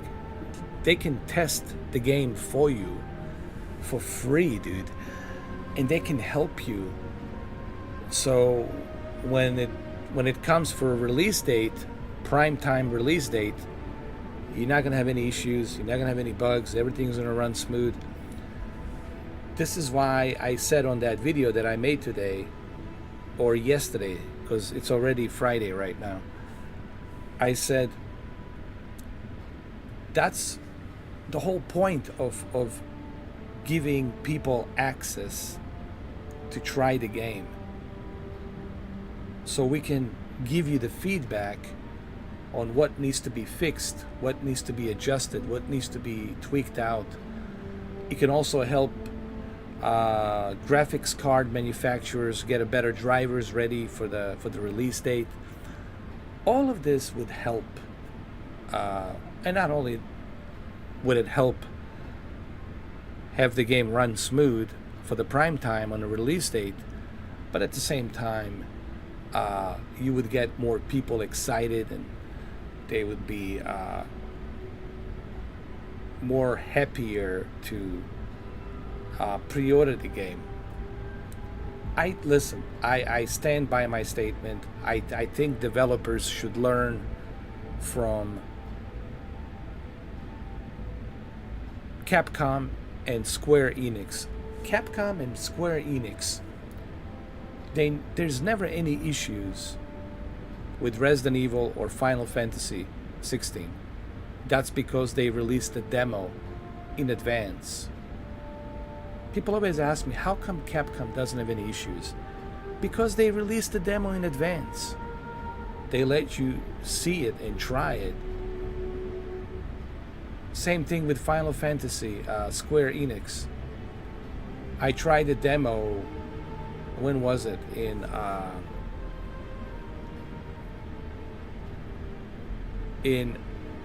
early June, or it might have been early June, like June 1st or 2nd or 3rd.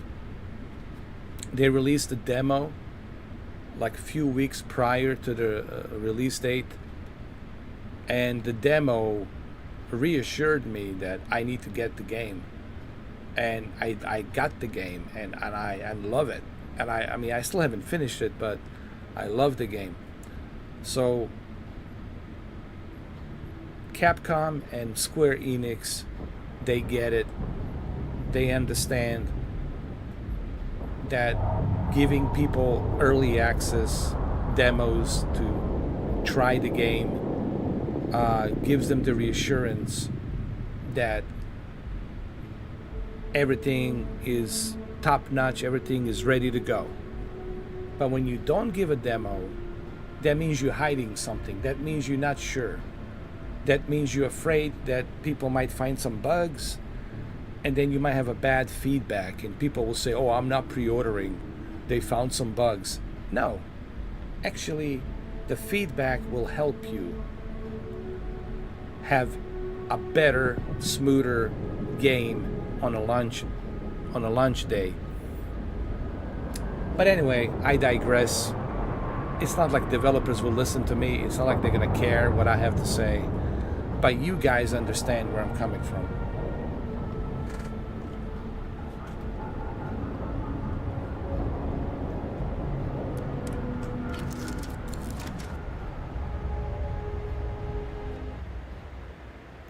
All right, Wolverine. Let's save the game.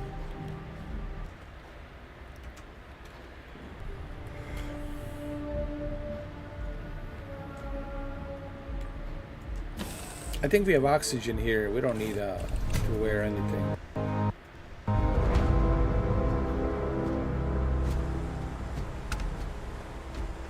Wow, look at that. Let's take a photo here, man. I like it.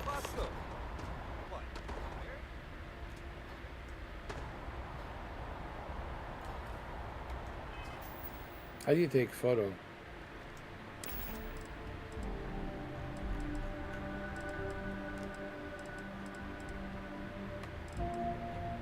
For real, I forgot. How do you take a photo?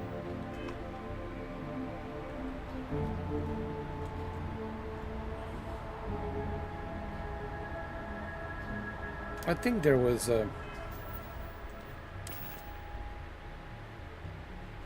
Hold on. Oh yeah, there it is.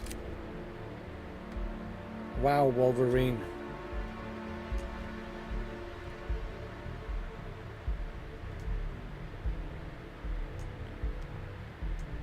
Hold on. No, he needs to stand like this.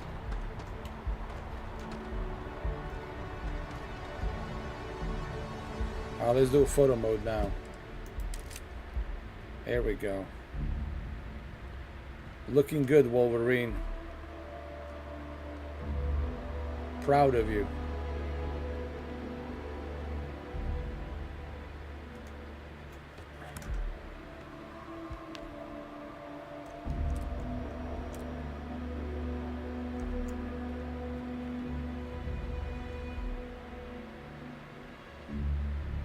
All right, Hugh Jackman looking good.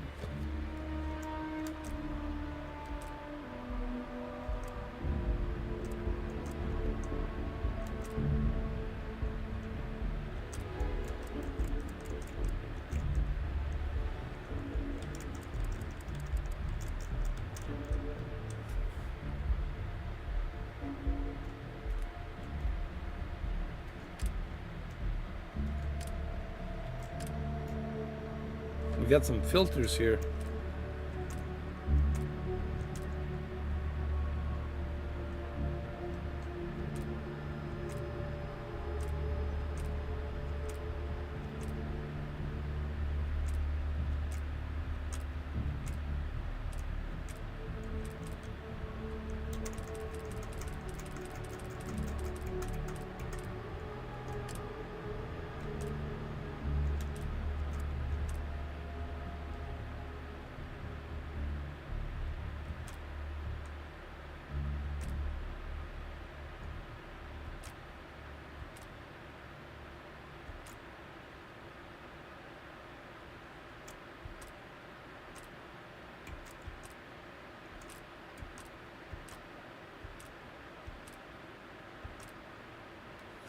I like this.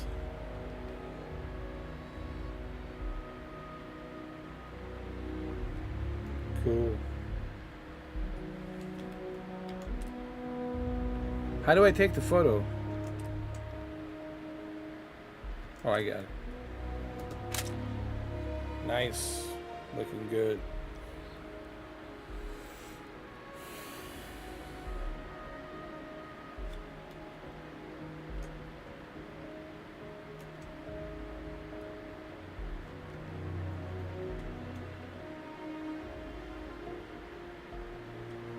Damn, Wolverine looking good.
There we go. Good. Nice. I like it. Good.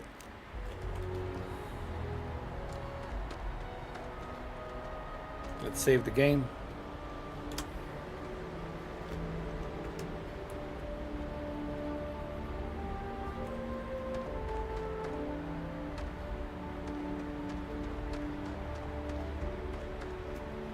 I mean, there's definitely some Mass Effect here, for sure. It's a little bit of a, it's like Todd Howard said, it's a mixed bag, a little bit of everything, but in a good way. That's why it's so hard to review this game, because there's so much here, man. I haven't even taken a fart, let alone scratched the surface. Of how big this game is, man.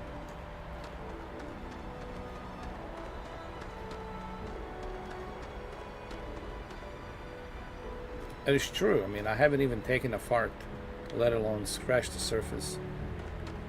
Oh, we can talk to people here. That's right. And he's our new captain. My crew can take a look at your ship, and you can stop by the Trade Authority kiosk if you need to offload some cargo.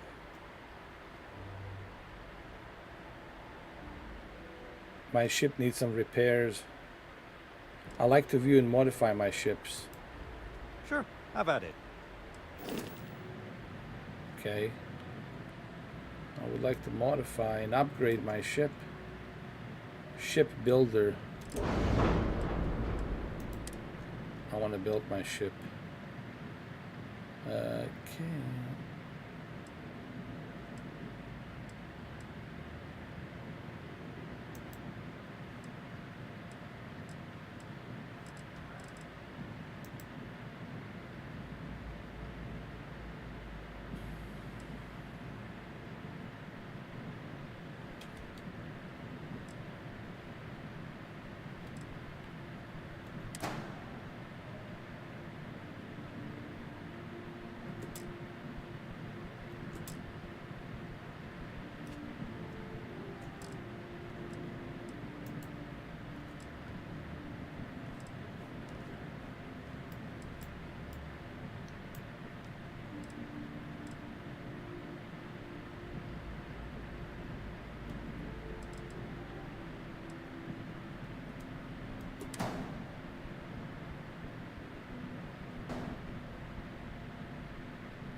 I want to upgrade my ship.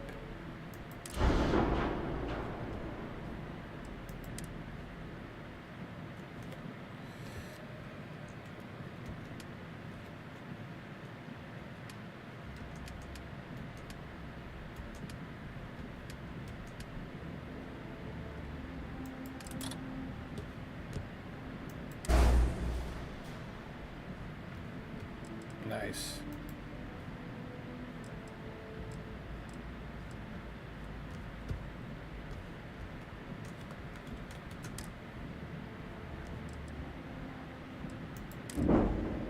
I don't have enough money, so I cannot do it.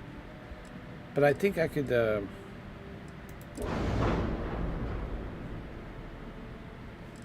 I can use different colors. I can make my ship look unique in its own way.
Blue and red.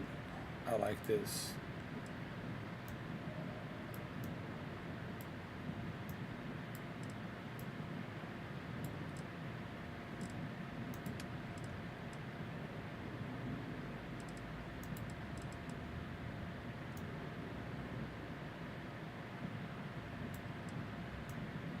Blue, red, and white. Nice.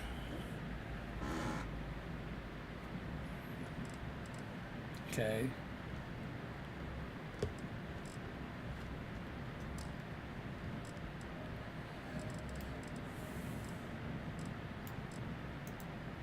Hold on. Color. Let's do color in this. Color 1. Blue.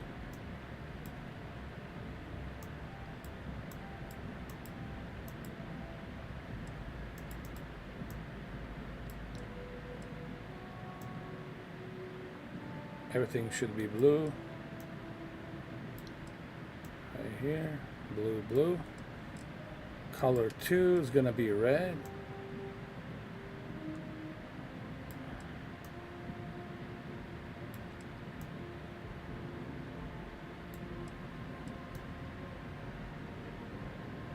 There we go. Blue, red, and then white.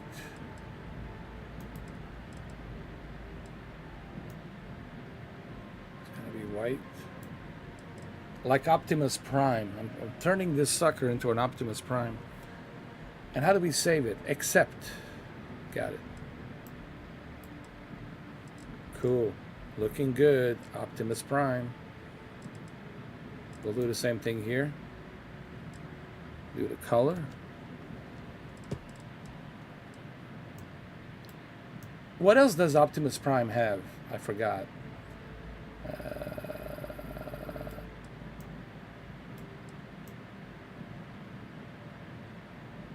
Blue. There you go. Looks good.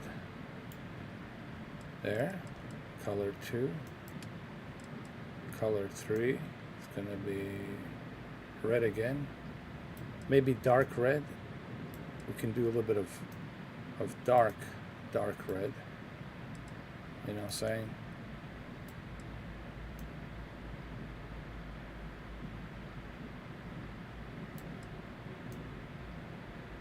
Like that. He's got some black. Yeah. He does have some black. A little bit of red, a little bit of black. He'll put some black here. Then color 3, we can do red. Hold on. No, we already got blue on that one. Blue. I got it. And then here.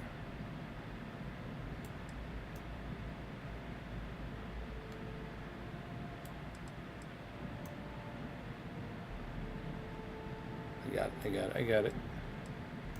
It's all good. It's all good, fellas. I got this. It's under control. Here we're gonna do some black. Get some colors. Some black over here. Like that. Get some black right there. Black. Yeah. He does have some black here. You're right.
I would try to viewport. It'll be on your left once you get into the plaza.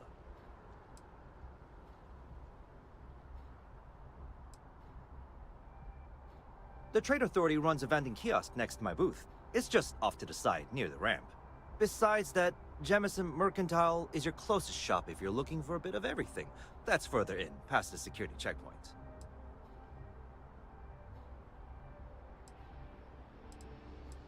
Everything looks good here. I'll be at my booth if you need me.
Sorry about that. I muted myself. I just realized.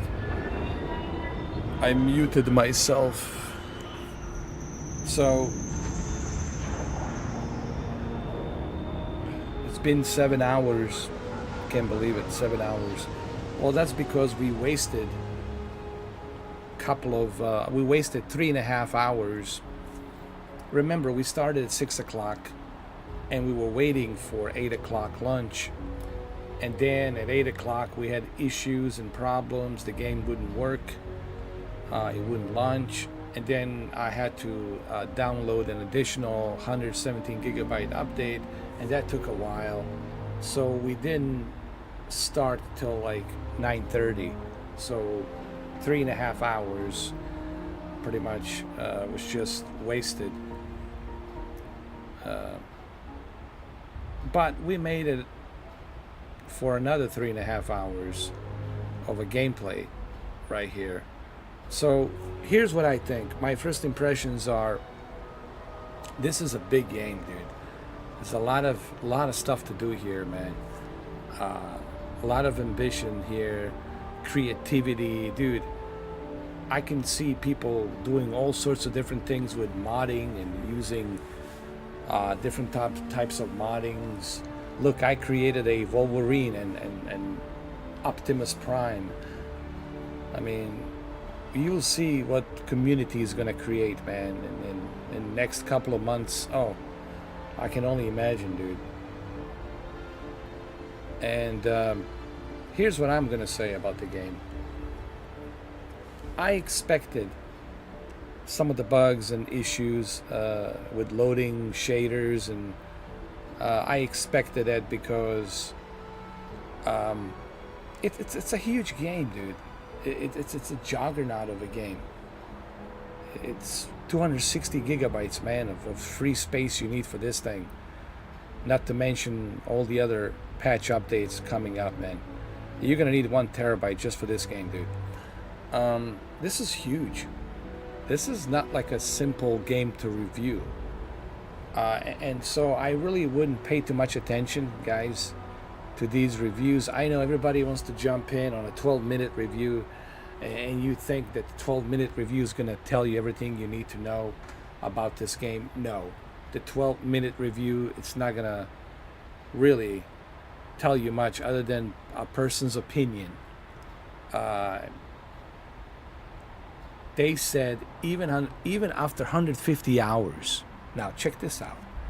Even after 150 hours, you're still not scratching the surface. Okay, let me repeat that. Let me repeat that one more time. Even after 150 hours, you're still not scratching the surface. Let that sink in.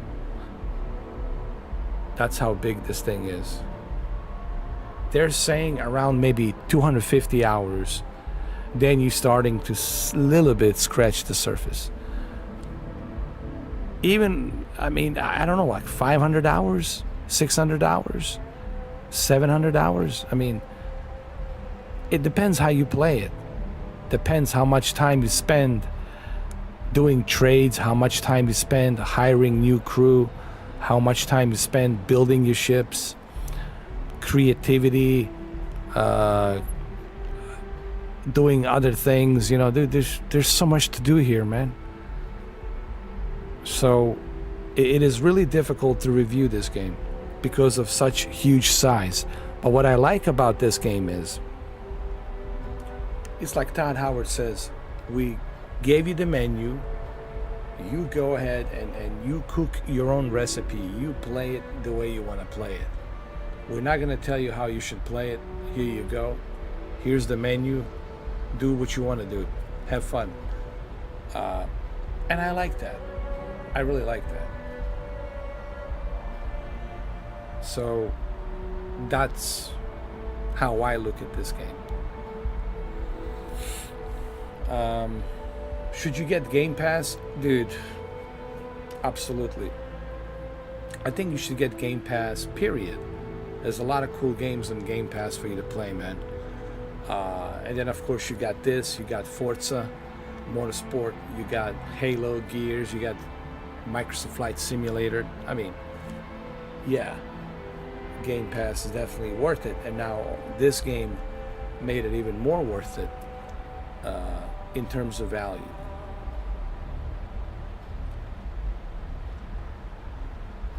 So, man, get that update for $30 for Premium Deluxe. It's only $30. You get to play it early over the Labor Day weekend. I think it's worth it, you know. But don't expect to have some concrete review from anybody, because no one can really give you a concrete review, because no one has spent 500 hours in this game that I know of to really tell you everything. And what you're gonna find out from the reviews, a person's feedback in whatever time they spent, and everyone will have a different feedback. So to me, I wouldn't even bother watching reviews. I would just go pick this up, and this is a huge game. This is not some, you know, fly-by-night higgy-jiggy small game. You know, this is a expensive, great value type game. You know, you'll be playing this for a long time, for years to come. All right, Jose, enjoy it. Hey, listen, thank you, everybody. I really appreciate it. 7 hours, and what, close to 3 minutes, well, 7 hours, 4 minutes now. I appreciate you guys being here, checking this game out. I have Xbox version to test. I have the 4070, my gaming laptop, to test with the i9 processor with the ultra wide screen. That's going to be truly a pleasure to play this on a 32:9 ultra wide screen 50-inch. And of course, I know Asus ROG Li. Oh my God, everyone's waiting for that one. And I'll try to do that video when I get a chance. When I have free time, I'll try to get that video for you guys. Thank you all. Thank you, Steven. Thank you, Jose. Thank you, Brendan. Thank you, Tony. Thank you, everybody else that came in. I really appreciate it. And I'll see you tomorrow. I need to go get some sleep. It's what I need to do. Thank you, guys. It's been a pleasure. And I need to save the game before I end the live stream.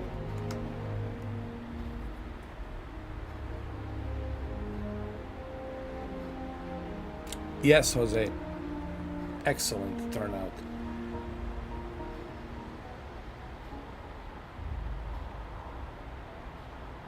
As I expected, you know, because I knew that the game this size, this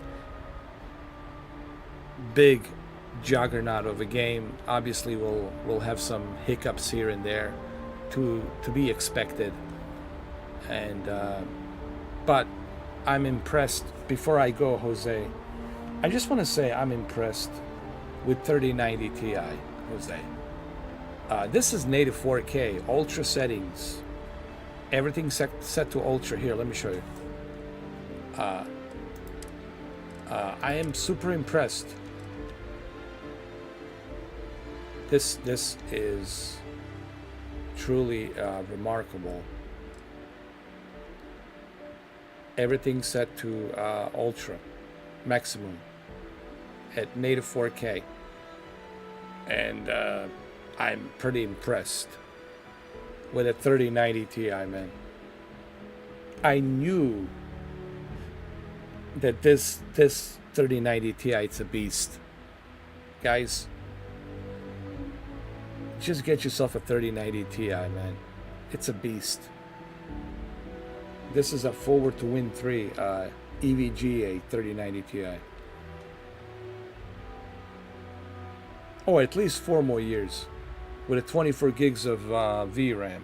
At least, Jose. At least 4 more years. Till we finally get Unreal Engine 5, 5.1, 5.2, 5.3, 5.4. Because, you know, they have these different updates of Unreal Engine 5, 5.1, 5.2, 5.3, 5.4. And of course, once we get to the 5.1, 2, 3, and 4, we're going to need 4090 Ti for sure. Or 5090 Ti. All right, Jose. Well, I'm going to see you tomorrow. I'll be back tomorrow. I'll try to get up a little bit early for you guys tomorrow. Maybe 12 o'clock, around there somewhere. Or 11 o'clock, 12 o'clock, around there.